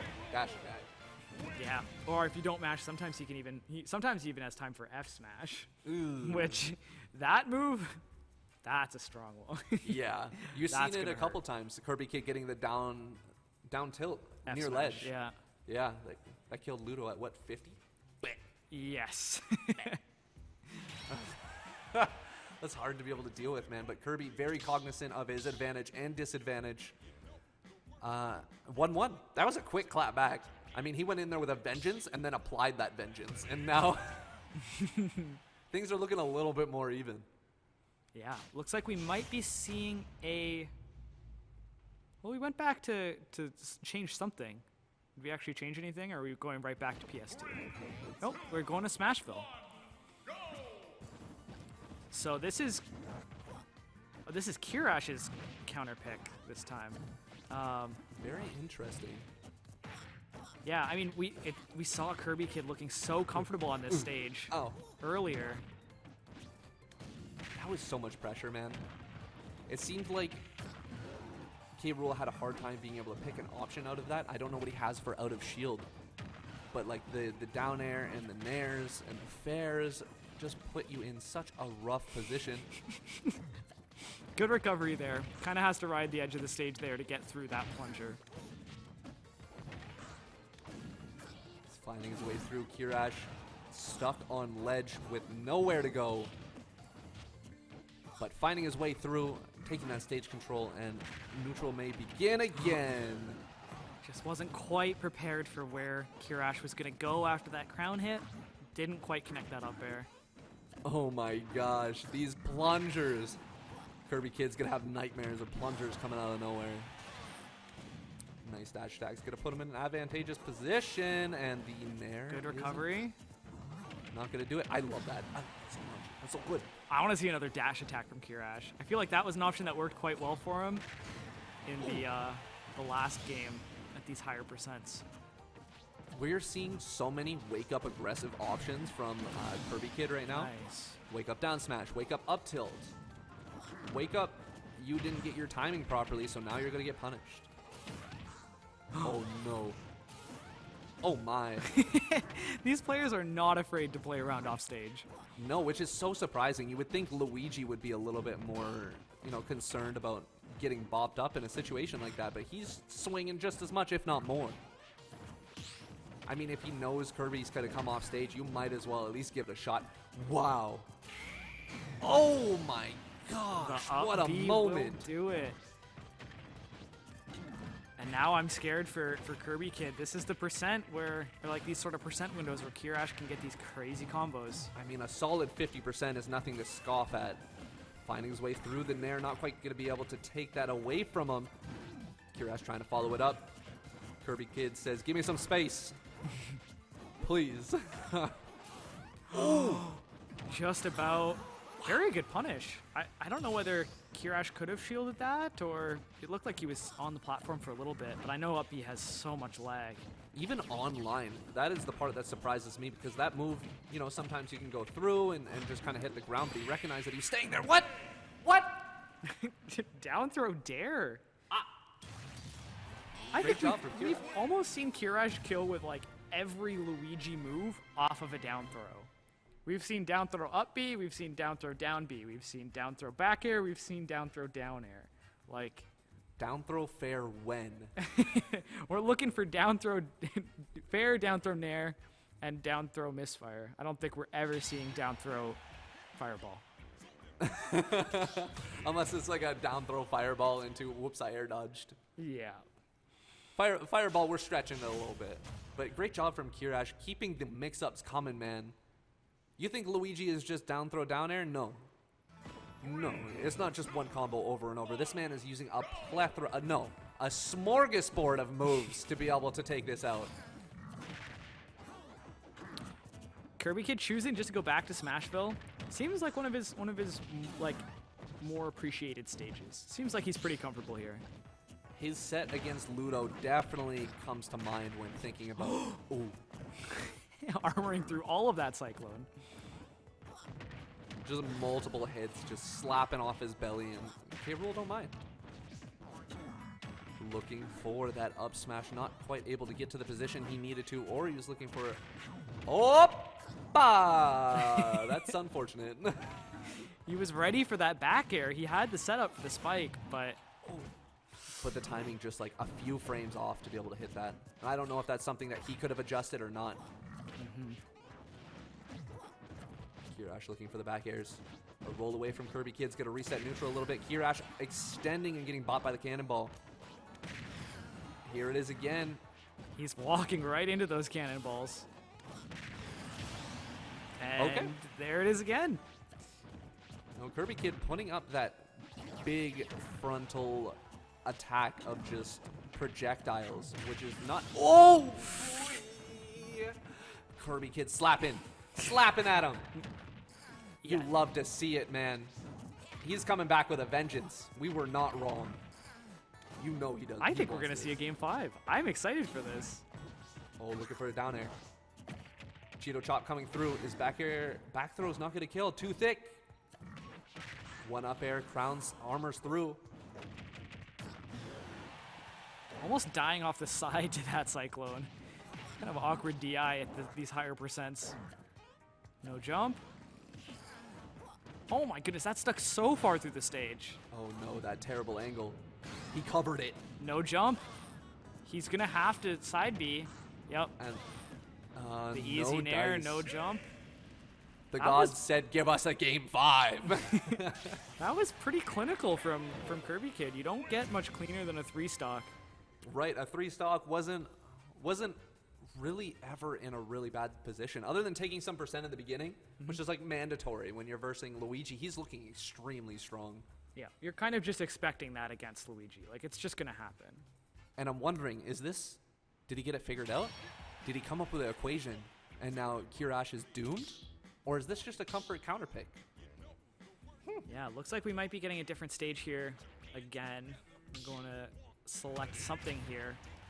If I were Kirash, I wouldn't want to go back to Smashville after a game like that. No. I want to change something. Like, character, stage, I want to change something after a 3-stock. Ice him out a little bit. Do something.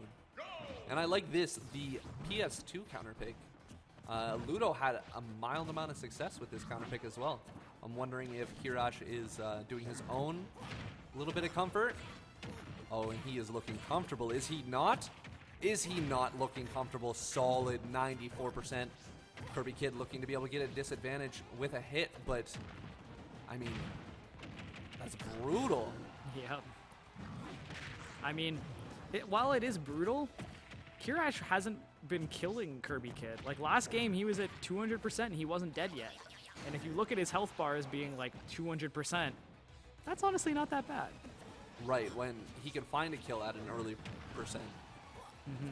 Makes sense. You know what? It's definitely not over for either player. It's just a slight disadvantage, right? When you're in a position where most things will kill, it takes a toll on you. Like we were saying before, it's like, be ready constantly to lose or win or take the stock at any time. And DI and a little bit of the DI mix-up from Kirash, moving it around. He's going to be able to take that stock. I mean, yeah, if we're talking about K-Rool's health bar being about 200%, that was about accurate there. We'll have to see whether he can pull this back. Down air is trying to find an early stock as Kirby Kid is trying to push himself back to center stage, but Kirash is just keeping him walled in. I love Kirash's use of Cyclone. I feel like you really, really want to be pressing a lot of buttons to wall Luigi out. But with him cycloning like this, it makes you step away and say, like, okay, I can't just be mindlessly pushing buttons. I need to be thinking about, like, when he's going to come in. You're absolutely right. The Kirby Kid just, when are you going to pick an option that I can react to? When are you going to pick the option? And that cannonball just looks so devastating, but Kirash seemed very comfortable. You can tell that he's played this matchup quite a bit. He just didn't do anything. Because at a certain point, it's a stalemate, and he's at a higher percent. Reflecting that fireball isn't going to do too much, but it might dissuade Kirash from using too much more fireball. I mean, at this point, he's just looking for something to be able to kill. Kirby Kid knows. Oh, wow. Ooh, rough DI on that. I'm guessing he was maybe holding out, trying to just run away from the. Ooh, good job, Kirash, finding that down throw up B, and that's going to be the end. And Kirby Kid, just like that, tournament stock. Is he going to be able to find a way to be able to... Oh!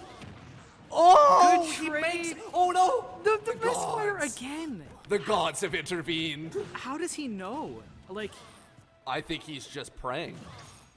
Doing, and that's it. still pays off for Kirby Kid here. We got an even game. Fresh stocks, game 5, losers finals. That was a hell of an advantage state from Kirby Kid. He put the pressure on and just made it happen. There's no messing around. And both of these players are definitely feeling the pressure. Like I said earlier, this is a very big difference between second and third. Oh, this is so tense. I can feel the players' tension here. It's almost hard to watch. They're looking for it. I mean, this is where some players thrive, and at this point we get to see who is made of the metal and who is going to be sent packing, man. Kirash looking my for that goodness. advantage state as Kirby Kid finds his way in. The back throw is going to grab. reset positions. He's going to be able to find a way to be able to get it in and finish that stock. The Nair is going to trade. keeping him off stage. Oh My goodness, my. almost. Gets a throw. Great job. Kirby Kid avoiding that. He gets the fair. Is he going to be able to find a way to hit him off ledge? No, Kirby Kid gives up ledge for free. That up smash not quite Oh, coming the through. dash attack. The fireball actually helping out Kirby Kid. Less lag on that. Crown just going to make the situation just a little bit more dire. Oh, and the back of the Crown is going to take it. Great job up air from Kirby Kid. And he got his run back. Oh my goodness. Kirby Kid has been so clutch throughout this tournament. That was insane. He should be Clutch Kirby Kid, all Ks, because that was badass. Clutch Kid. Yeah, like just so good. That wasn't the first time we saw him hanging onto a stock that late and pulling through, but wow. Couldn't ask for a much better set than that. No, that is a loser's final set. That was fantastic. It was fantastic adaptations from both players. Just that last situation, so clutch. Right, and the misfires. Kirash got so many chances from those misfires, man. He really did. You love to see it, though. These are two people who know their character in and out and have played multiple times. Ooh, just to be able to get to this point, last hit, last stock, game 5, man. Yep. Man, all throughout that set, it felt like Kirash was really reacting to those down throws so well and following them up. Right. But in that last game where it counted the most, Kirby Kid just snuck out of that last down throw cyclone. Right, because that cyclone definitely would have been the ender on that. Yeah, that unfortunate SD. Yeah, that was a little bit painful. There was a few times that it could have swung in either person's direction, and that's what I love about this game, and seeing some of the best players be able to battle it out is those moments. Like you were saying earlier, you want to see game 5, you want to see spaghetti, you want to see who is going to be able to take that. You want to see who's going to be able to keep their composure in the highest of pressure, and that face says it all. it's definitely Kirby Kid today. Man, it was so interesting, the difference between these two games as well. Like this being game 3 here, Kirash taking this like pretty evenly, to just get followed up by a 3 stock. Right. And what was the differentiating factor? Like I wasn't even able to point anything in particular out. Yeah, I Not only that, you. but at this point, Kirby Kid's been playing. He played Ludo for what, 5 games? 4 games. Yeah, I think it's 4. Right, and now he's played 5 games with Kirash. I'm wondering if there's going to be any sort of fatigue when it comes to going into grand finals against Yez. And I'm unsure of their particular placement, but Yez being top 14 means that he has the advantage for sure when it comes to at least stats in this.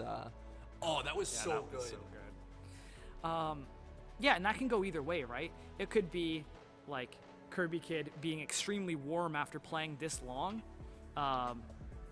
or it could be that he's starting to get fatigued, right? It's hard to say. And the same thing goes for Yez.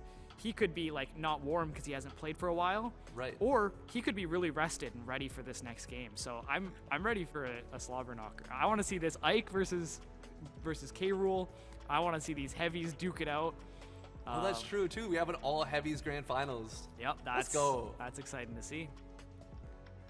That's something that you didn't used to see in a lot of the Smash Bros games. Usually it was light, fast characters that were able to get it. But in this Wi-Fi era, and just with the tools that have been given to these characters in that ending stock. Yeah. Sorry, just to pull the attention to that ender. That was spectacular. Cyclone, Crown, and then you follow up. I mean, Yep. he was just good. That's what it comes down to. Great job. All right, well, after that set, we are going to push to a quick break. We're going to catch our breaths. You guys need a should catch second. yours too. Get up, grab a drink of water, but make sure to come back. Don't miss grand finals. It's Yez versus Kirby Kid right after this break. Or why is the Pepsi can dab? All right, we are back with Flow State Grand Finals between Yez and Kirby Kid. We have had an exceptional quality of games leading up to this point. I just want to go over some of this that we've been experiencing for top 8 here, because it's been spectacular, honestly. Winner's side, we had Rivers versus Yez. Yez taking that solidly. And then Sonics versus Kirash. I believe Sonic's DQ'd at that point. But then we had Mr. E versus Kirby Kid, where Kirby Kid just dominated that matchup. Ludo versus Biker Car. Pretty solid, pretty solid. Ludo just showing his exceptional prowess at any sort of matchup. And then Kirby Kid takes down Rivers after Mr. E. He has been doing numbers, absolute numbers. At that point, we had Kirash versus Yez in winners finals, and Yez took it after some strong adaptation, moving over back into losers. Kirby Kid takes out Ludo, and then Kirash, and now we are here in grand finals with Yez on winners side and Kirby Kid on losers. And this is a matchup that we haven't seen yet in this tournament, so it's pretty up in the air on how this is going to go. I imagine these are players that have played each other a decent amount, both being ranked on the world Wi-Fi rankings. So it'll be interesting to see how this matchup goes. I honestly have no idea how Ike versus K-Rool should look, but I imagine it is going to be a slobber knocker. It can only be that with two of these players that really, really love to press buttons, coupled with the fact that there's going to be a lot of chance for Kirby Kid to be able to utilize his projectiles, and Yez does not want that. That being said, when Yez will have to approach in the air, you're going to see Kirby Kid going to have to respect that. And if he gets hit, that's percentage, because Ike is not going to let go of that advantage state against a big body man. Yep. Ike is going to have to be really careful about how he recovers as well. That nair from K-Rool has just been so troublesome for basically everybody that Kirby Kid has played today. The other thing I'm really excited for is if Kirby Kid's going to be throwing out those crowns and cannonballs, it's going to be taking out Yez in his most favorable way to recover, which is just parallel to the stage with a side B. It's going to make it absolutely terrifying to come back. We are going to be starting Game 1 on Town and City. Kirby Kid versus Yez. The one thing that I noticed from Yez is he doesn't care about stage control, man. He'll just give it up and let Kirby Kid take it. Yeah, he likes just kind of being away from his opponent, so he can kind of space these nairs and space these forward airs without, like he kind of gives up that stage control for the safety on his aerials, which I think is definitely a good way to use those aerials. Ooh. There was the horizontal recovery. Kirby Kid not quite able to get exactly what he wanted to be able to punish that. Oh, man. Oh, nice. I really like that crown throw. Gosh, that's scary. Great job, Yez, using the side B to be able to recover once more. Playing with the crown, he actually drops that kill setup. And playing with the crown, he's Scott playing with toys, man. He wants that crown. It's shiny, and then he just keeps getting punished. Yeah, this happens in a lot of matchups where characters have projectiles you can pick up. They're usually going to know how to use their own projectile way better than you are. This advantage from Kirby is just devastating. 69% after following a few hits and being able to continue converting. He is finding the perfect way to the edge of the stage. His recoveries all day today have looked so good. He's been in some dicey positions off stage already, but has looked rather calm and collected in probably Ike's weakest area. I mean, I'm going to have to reevaluate if that's Ike's weakest area after really. this. Side B trying to come through. Kirby's playing super respectful right now. He knows he has the lead, which means Yez is going to have to approach eventually. Down thrown into an up air. Yez trying to extend that a little further with some more up airs, but finds it. Great job by Kirby. Kirby says, "You're a masher," and gets the kill. Oh, the crown kind of like setting Yez up onto the stage there. That was really interesting. Great job, Yez, pushing this advantage. That big boy belly. That was so scary. If that nair didn't put him up on the stage, that puts Kirby Kid in a really awkward position. Oh, and sorry, there's the Yez. crown. Yeah. Oh, he's going to have to re-grab. Nice belly bonkerino. Belly bonkerino. Yeah, that's a new one. We'll make sure that all the commentators know that if you're getting hit by K-Rool there, it's now the belly bonkerino. Rather his counter. Yeah. Ooh. Good forward tilt. Nice spacing. Covering roll and neutral get up. Just mixing up on the timing. Side B going to put Yez back into a neutral position, but he's looking pretty rough right now. I mean, we say he's looking pretty rough, but we've seen Yez holding on at. We've seen both of these players holding on at like 200%. This one's going to be hard to call until we see that victory screen. Great job from Yez. This advantage state is crazy. Okay, he bet it all there. It's crazy just like Yez is, man. That F smash was hoping and dreaming and moving and scheming, but Kirby Kid says, nah, bear. Yep, with the runoff back air. Good punish on that. A little bit overzealous from Yez, but... You know, he needed to go for something. You start a stock at 100%, you're going to have to make some callouts. Mm-hmm. Yeah, I mean... You bet it all. You know, like, sometimes you roll the dice. I think it's important. You can't be afraid to roll the dice. And keep in mind, he is on winner's side as well, so he's got a couple of games he can kind of, you know, fool around a little bit with. If he wants to use a couple of games just for data, he has that option. I mean, I don't think I'd give up any games against a player like Kirby Kid at all. This guy, it seems like a locomotive. Terrifying. Once he gets warmed up, man, he's a chugging.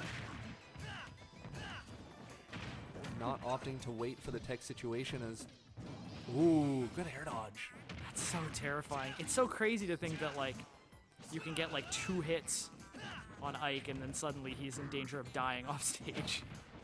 I mean, you wouldn't even notice it by the way that Yez is playing. He's been very, very solid. Oh, and very well done. Oh, he kept his jump there. Awareness, bro! That down smash. Both these players just playing with fire in their palms right now. Back air is going to be able to take it before the armor kicks in, before the crown gets expelled. He says, you're not going to mash. Kirby Kid making another solid call out. Yeah, Kirby Kid's been pretty consistent on that 50-50 on whether his opponent's going to mash or not. I mean, do we even call it a 50-50 at that point? Oh, wow. Too low. I mean, he wanted to not get hit by that counter, which I think is very respectable, but you got to be able to know what height you're at. Oh my God. Kirby Kid with a clinic. I'm speechless. That was amazing. Very well done. These edge guards. And exactly what you were saying is no one's taking advantage of Ike's terrible offstage play. And Kirby Kid said, oh yeah, I forgot about that. I mean, he's got some good tools for that. I think the counter is one that's, you know, we haven't even seen it really connect and do that much yet.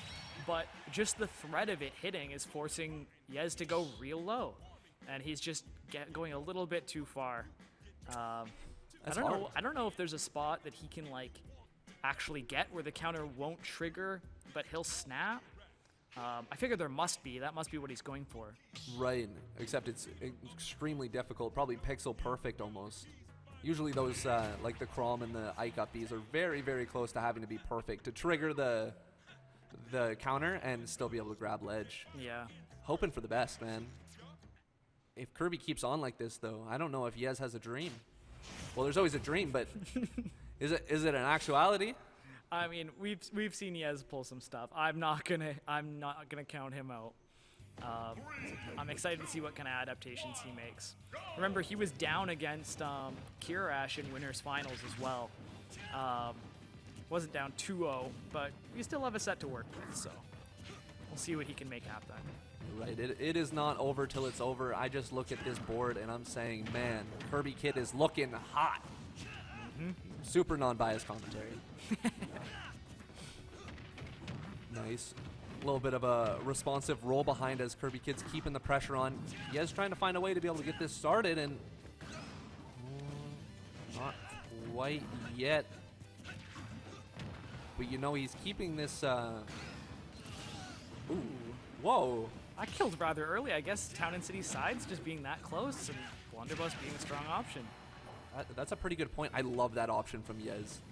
He's like, the first hit didn't hit, but the crown is going to keep you in this animation, and I'll punish with something really, really hard. And that down smash was just enough damage to set up for that back air and finish that stock off. Yez looking strong. Yeah, this is a lot closer than the last game was for sure. Keeps playing like this, I'm not going to count him out. Kirby Kid's flowcharts with the K-roll setups have just been so good this set. seems to know how to like cover everything, and even if he's not covering everything, be safe while he's kind of doing these flow charts. Right, and just the damage that he puts on with a few of this, yeah, is at 100%. Now he's in a really good position though. If he can get this ledge trap going, oh my gosh. Belly doesn't care for your ledge traps. And that blunderbuss having almost no lag either. Can't punish it. The air dodge keeping him from dying. Yez with a spectacular recovery, couple side Bs. But the fair doesn't feel very fair. This might be a quick reset. This has looked pretty dominant from Kirby. Oh, the reversal! And he doesn't even lose the stock. I mean, he's not making it back from that with that angle on his up B, but, I mean... He didn't need to. Yep. Holding on to the stock, make a statement. 2 stock from Kirby Kid. God. That's a bracket reset. Damn. That's a statement. That's a statement. Yeah. Kirby Kid looking cool, man. Looking calm, looking collected. Looking catastrophic to Yez's potential gold medal. Yeah, that's always a little bit mentally shaking when you're up in, you know, winner's side of grands. You get 3-0'd by a player you haven't played in bracket yet. Yeah, a little bit terrifying. But you know what? Yez is here for a reason. He's a strong player. He started out in winners. Let's see if he can take all of the data and put it to good use. I mean, there has to be a way. There's always a way. You just have to find it. It's just interesting. It feels like this is the first time we've seen Yez put up against another character that lives for as long as he does. And a lot of his kills against the people he was playing against were like nair up airs at like 80 or 90%.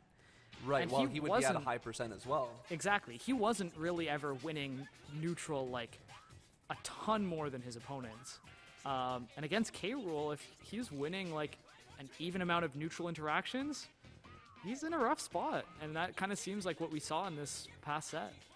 One thing that I want to point out from Kirby Kid is his conversions are insane. Like the way that he's able to put a hit into another hit is what is really pushing him ahead in all of these games. I mean, he's not winning neutral. He's probably winning neutral like 50% of the time. But when he does, he's able to push it to that extreme. Yeah. And that's definitely something to learn from and something to be able to strive for with your characters, especially if you're going to be a character specialist like with K-Rool. Yeah. Man, it's so cool to see all of these like different characters and see all these amazing players pushing these strange characters. I mean, we saw it with the, you know, Japanese offline event as well, with Right. like Hero making an appearance. It's so cool to see like the character diversity in Ultimate like actually get used. Right. Because there's a lot of games with a lot of characters that just you don't see like 20, 30 of the characters because they just aren't competitive. Yeah, they have some sort of big flaw to be able to take them down, but looks like Super Smash Bros. Ultimate decently balanced. Either that or some people are just so huge brain. Yeah, could be a Can't part figure of out it. which one. But here we go, bracket reset, both in losers bracket. Game 1 starting on Town and City, Kirby Kid versus Yez. And I am absolutely pumped to see what Yez has for an answer against this crazy rule. Crazy K rule. The calculating rule tries to go for the reverse up air, but Kirby Kid says, I can't believe Kirby Kid parried that. Who is ready for like the reverse falling up air on that platform? Like what? he's seen a 1,000 options in all of them. Yeah. Oh, there it is. Nair back air, but Cruel is just a little bit too thick to deal with that. Come Yeah. down with the Nair. And in a lot of situations today, like I mentioned, those would have been killed. Ooh, that. I mean, that killing. It didn't look like it sparked. Might have been some rough DI from Kirby Kid, but it's hard to tell with that up air which way you're even supposed to be DIing. Right. I don't know if it's where you hit or where they hit. Ooh. I think Yez was looking for a down air there. He's looking for a dream, that's for sure. And I think he might have a little bit of a grip on what exactly needs to be done here. He's finding his way around these projectiles, rolling in and out, and using defensive options as necessary. But Kirby Kid parrying every reverse up air. Look for to suck, not quite able to get No it. That's jump. No jump. And that's a donk. Nice, good coverage. He definitely had to directionally air dodge there if he was going to make it back to the stage. And Kirby Kid was like, here's a cannonball. Yeah, the only way to be able to make it out in that situation is instead of directional air dodging down, you would directional air dodge up, right? But that puts you in a terrible position as it is. Yeah, potentially. Yez trying to find the perfect way in, while Kirby Kid seems like he's in control of this match. That was an F smash. I wonder if that was supposed to be just a fall off forward air. I'm going to assume that it was just because he does that quite often. Yeah. Oh, he finds a punish. Interesting recovery from Kirby Kid, trying to avoid that spike. I respect it. You don't want to lose your stock that way. Nor that way. A back air jumping over top of the crown, getting good timing, and Yez is looking in a decent position. Yeah, Kirby Kid there. I'm not 100% sure on that crown. Didn't really respect that Yez could just jump over it and back air him there. I think that's the game here. He's gonna have to find a way around. Yez saying, "I seen it. I've seen that a couple times. Stop it." That's so hard to react to. Like, that's so scary. And I imagine Kirby Kid has all of the setups ready for, you know, when people think he's gonna go for that. Right, and then he just does a regrab again. Mm-hmm. Starts chain grabbing. Looking for in there. Yez trying to find a way to be able to finish out this stock. Oh my goodness, he took a lot of damage from the crown in the helicopter there. Nice, a little bit of item play to be able to, you know, just demoralize your opponent, and it's optimal, and great DI from Kirby Kid's going to save his life, but... Oh my, neither of them are ready for that platform to be there. I love that up air. Oh, and good composure there from Yez. He was re-grabbing there. Ooh. Wow. That back hit of the up air, already looking better than last set. Let's That was go. a 2-stock. Yez found an answer.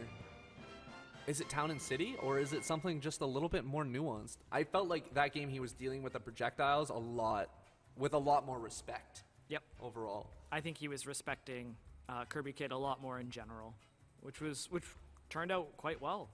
And then there were a couple of times where Kirby Kid was just kind of like putting stuff out, and Yez was just in position to punish, like throwing the crown out when he's a little bit too close, getting caught by a couple of those back airs, putting him in some rough spots. Right. It's a difficult position to be in after you get 3-0'd, but after that, it's definitely warranted some respect, man. And we're seeing it, but... It's so funny. You can see in the arena there, for Eric, who's Kirby Kid, reached 30 KOs in the arena, and also reached 5 consecutive wins. So that would have been the two last games against Kirash, and then the 3 games against Yez. It's not often that you get one person in a Wi-Fi tournament getting 30 kills in the lobby, as well as getting a 5-game win streak. Man's running a train. Yeah. You love to see it. Yeah, it's finally putting an end to that consecutive game streak. We're going to have to see how FD pans out for these competitors. Oh, looking for the Nair into up B. Good punish. Yes, actually going for DI down and away, which is saving him from that dash attack follow-up. And finding a follow-up of his own. Ooh. Looking for something spiffy. Nair dash attack. Good conversion. Oh, nice recovery there. Avoids using the ether to recover. Doesn't want to get countered again. Oh. Yep. That just covers so well horizontally. You were mentioning that at the start of the set. It's such a good option. And he's using it to the full effect. Talking about using things to the full effect, and there's a good move. Use it. Yeah, and I love that from Yez too. He was noticing that Kirby Kid was DIing in there, trying to avoid dying off the side to like a Nair forward air. Right. And he does that adjustment, gets the up air, and gets the kill. Yeah, there's a lot of adjustments going on here. Oh! Finally gets that down air. He's been going for that for a little while. I mean, as long as he goes for it, then Kirby has to respect it, but then... Oh, no! Was that a bait? It's hard to say. I feel like he was probably going for life with that. But good presence of mind to turn around that up B and say, hey, you're coming down with me. My gosh. Are we about to see a 3-0 into 3-0 in the opposite fashion? Did Yez turn on? What happened? I mean, yeah, that was another 2-stock. I mean, suicide kill, technically not a 2-stock, but We'll give it still to him. very impressive from Yez. I wonder if we just see them go right back to FD. I'll give that a 10. I thought you were saying, like, please don't hurt me, Yez. Like, Well, that too. There's a reason I'm not in grand finals of this bracket. that's true. That's true. And that's because these guys would do the exact same thing to me. Oh, Oh, interesting pick. We're going to FD. Wait, was last game on FD? It happened so Yes. quick, it's hard to... yes, last game was an FD. I actually love, this isn't about the game so much as about the music. I love that they allowed any game's music to be played on FD, so we don't just get the like Smash music on FD. Yeah, a lot of the other ones are themed, but FD... Oh my god, that's it. He mashed really well, too. But it just... There's nothing you can do if you're going to get hit by a down tilt at that ledge, and Kirby Kid answering back so strong. That was a hell of a first stock. Ooh. Well, he was reacting to that crown hitting, but just didn't quite go where he wanted him to. It's a hard position to be in. Armor taking a little bit of a beating there. That was such a slick side B. Just finding his way around nice and easy. Yez throwing that sword, man. Great job, nice conversion. Crown going out, being able to cover a recovery option. Nice air dodge from Yez is going to put him in a good position, and things are looking pretty decent for Kirby Kid. Yeah, that belly, he knew! That's so good. Such a good whiff punish from Yez there. That forward tilt, taking it. that was interesting. He just kind of took the cannonball and was like, "Yeah, I'll just go to ledge." Took quite a bit of damage for it, but Very well done, sneaking underneath the cannonball. And the air dodge again, putting him in a good position. yeah, it seems like Kirby Kid is waiting for the up Bs to come out, but then he's just jumping and directionally air dodging up, so they never come. Also, that back throw angle, so rough, so rough. It's a hard angle to get around, man. We've been seeing it all day today. Just people not even dying to it, but just dying to the follow-ups or just not being able to recover as a whole. Great timing. Oh my goodness. I would have died there. I have no idea how to air dodge through that as a character as big as K. Rool and just live.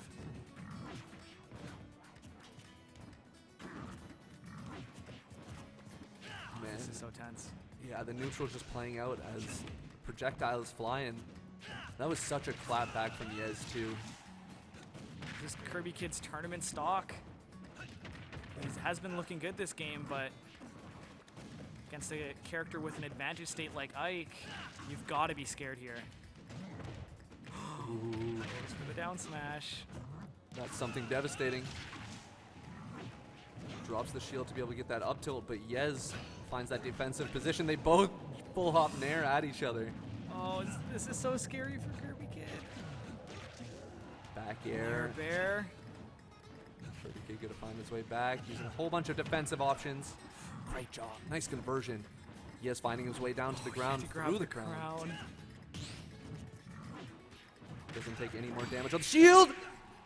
Great job. Oh, Kirby and that Kid. is the clutch we know from Kirby Kid. We've seen it time and time again this bracket. You love to see it, man. He was just keeping his composure, throwing the crown out there, and then it confirms one time. And just like a crocodile, if you're a gazelle coming by the water and you get caught by a crown, man, you're dinner. Yeah. It's over. The gazelles just regularly get caught by crowns near the water. I mean, Why wouldn't you? If you were a crocodile, it seems like a pretty good option. there was an analogy there with a crocodile and a gazelle by the water. It just didn't come out quite right. But that's totally fine. We're going into game 4, grand finals. We'll have to see. You need a little bit more respect than that. Well, Kirby Kid there showing that FD, that first FD game was maybe a little bit of a fluke, that SD happening. Right. Getting And the punished down on air the as well. spike. Yeah. There were a couple of just little kind of like, I don't want to say goofy things because that down air was really good. Right. but just dying at quite early percents that you don't usually see for K. Rool. So we're going to get to see Yez's counter pick here. I'm excited to see Yez's counter pick. We haven't seen it at all this set. Yep. Interesting. Ike seems like a pretty solid character when it comes to most stages, as long as it doesn't involve just no platforms, right? Like whatever platform you get, I think benefits Ike due to the fact that he can hit the platform and mix up his timing, and he can also choose his timing a little bit better through that platform when it comes to his strong aerials. On top of the fact that it's a way to be able to weave in and out of those projectiles. Yep. Could be cool. Let's see what it is. Game number 4. Yez up 2-1 against Kirby Kid. Battlefield. I feel like we haven't seen almost any Battlefield yet this tournament, like at all. That's a pretty good point, actually. Oh my. Oh man, that was almost a stock. Imagine just 2 up Bs taking your whole stock. That's not a world I'd like to live in. Yeah. Kirby Kid taking a swift 80%, looking for the... Heard that eruption come out. That must have been frames away from connecting. It's supposed to have armor too, isn't it? Yeah. Oh my. Kirby Kid escaping with his life, but still on the ledge as Yez just is unrelenting with this pressure. Oh, the big donk. Honestly, I was expecting that to hit harder. It did 35%, but it didn't really send him that far off stage. I guess he was only at 50%, but... Oh my gosh, great job from Yez being able to weave his way into the platforms and still get that hit, albeit a reverse hit, which is almost more beneficial. A little bit of a cannonball play. Great job from Yez. That was such a good reversal. Tell me about it. He was so patient on that recovery, just waiting for Kirby Kid to come down, and then using his up B. And we haven't seen Kirby Kid go off the stage very often. Let's see a proper punish. That's what I'm talking about. And that's 2-2. Fresh stocks, baby. But really Yez good comes down with a punish. vengeance. Yeah. Ooh! Boy. I wonder if he was going for a counter there? I mean, I think it would work, right? Ooh, gets through that with the roll. Kirby Kid not predicting that option. Back hit a crown coming through. Here we go with the projectiles again, but Yez using the space and the platforms just so well. Platforms also making it harder for people to get out of disadvantage state because they... Oh! Oh my god, big belly. I like that just wait from Kirby Kid. Good DI is going to be able to put him in a good position to not get followed up on. Yeah, it really seems like Kirby Kid is having a hard time, like, approaching Yez in these scenarios. He can't really just go in with those short hop, full hop nairs like we've seen him do quite a bit. Yo, great suck. Oh my goodness. I thought he was about to just that was clear it. very close to just throwing himself off the stage. But Yez obviously knowing a little bit better than that. Kirby Kid trying to find his way in. Just forward air and the Yez dash attack. Ooh, Kirby Kid on his tournament stock. Armor's right through that. Doesn't mind trading a little bit of percent when you're up a stock. Ooh, the just tiny hit of that cannonball. Gonna be putting it on. Great get up attack. That is such a long get up attack. Working to his advantage at that point. Nice. Yeah, Yez has a very good understanding of how to actually get through that blunderbuss sledge trap. Yeah, I feel like he's seen that once or twice. Great job. Nice command grab. Can't armor through that one. Nope. That is it. And just like that, Kirby Kid's trying to find a way to be able to get this sorted. Ooh, I like that weight. Oh, great fair.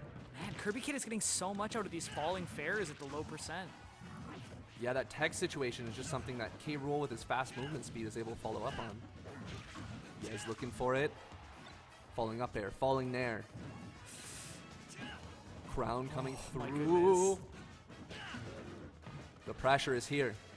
Yez, oh my god, he's playing games.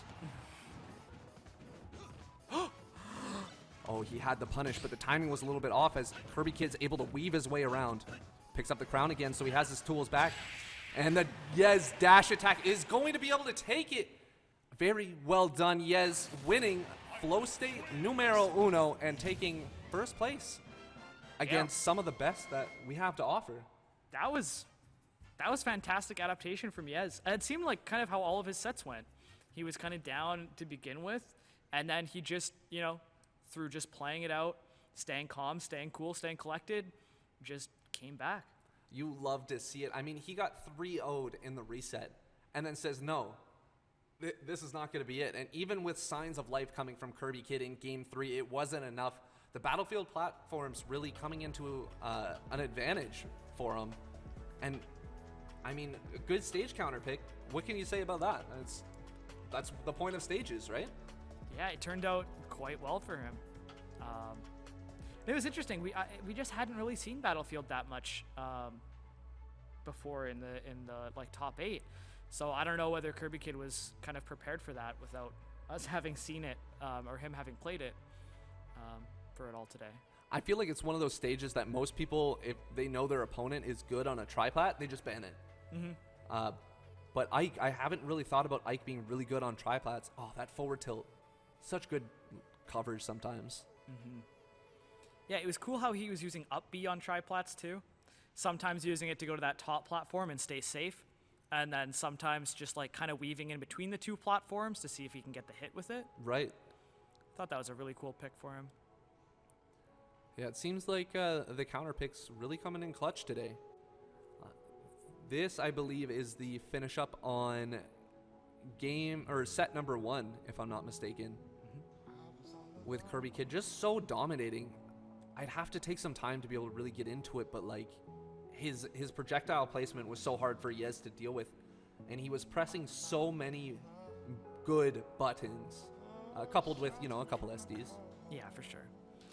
But yeah, so that tournament going to Yez. Huge thanks to all of our sponsors for helping us put on this event, especially Monster Cat and Red Bull, for helping us, make this event happen. Huge thank you to MountainSideGames too, Martin, for helping out. Cube in the back. Cube as well in the back, doing so much for helping this event come off the ground. And if you guys are looking for any other events in Smash or any other esports of titles as well, make sure to check out TGS. You can join the Discord at discord.gg/TGS. We've got tournaments going on all the time, and we will have some more Smash stuff in the future. So make sure to check that out as well. Yeah, shout outs to the rest of the team as well. Seraphy, thank you so much for helping us with bracket. Kanakern and Title for taking on commentary on that beginning half. Much love to you guys. We have Jordan and Jay who helped set this amazing thing up, as well as ran production the whole time. Bless. And then we have Connor in the back. No one ever knows that Connor exists, but he exists. Shout outs to Connor. Yeah, and Ryan too, helping set up all the matches and everything. Had a great team today. Everything went quite smooth. Yeah, what a spectacular event. You love to see it, man. And this is only the first one. It's always hard to be able to get some momentum in the Smash scene due to the fact that, there's a lot going on now. And it's hard to be able to break in. But if you know anyone that loves to play sick events, definitely point them our way. We'll be doing this again. We'll have another solid prize pot. Oh, I loved this suicide up B. That up B was really good. Godlike. What a great day for a tournament. We wrapped it up pretty quick, actually. This has been 6 hours, and we've smashed through this tournament. Yeah, and I think that, we could have even ran through it a little bit quicker if we wanted to just, skim through some of those loser sets. Right. But I think it was cool to get all the top 8 sets on stream. We got to see a lot of great games, highlight some cool players. Up, man. Yeah. You love to see it. There are some amazing storylines here. Oh, that crown to up B was really, really good. Kirby Kid's awareness of exactly what's about to happen is bar none, man. He's on top of it constantly. The mental fortitude that would have to go into being able to constantly be there and present is why they're there right now in grand finals. Yeah, for sure. And this being the last game, this is the one that decided it all. Yez staying cool, collected, punishing Kirby Kid on a lot of the stuff that he hasn't really been punished for in this tournament. Those descending blunderbusses from platforms, just going for nair off stage, just a whole bunch of little things like that you really have to pick on the little things with some of these fantastic players because they're just so mistake free. And it's beautiful to be able to see that adaptation. And Yez, I mean, on both of his sets, to be able to get into grand finals, he waited till the last moment to be able to really call out those habits. Waited till game 5, game 4. That takes a lot of mental fortitude, because as soon as I seen something like that, I'd show my hand. Why not? You're doing something bad. I'm gonna do it right now. But he waited, and that sort of patience deserves to be rewarded with a first place finish. Great job. Yeah. And thanks to everybody for watching. It's been a great tournament. Thanks to everybody who entered. And we will hopefully see you back here at another point for another Smash event. Awesome. I've been your host, Sarango. And I'm Locus. And we will see you next time.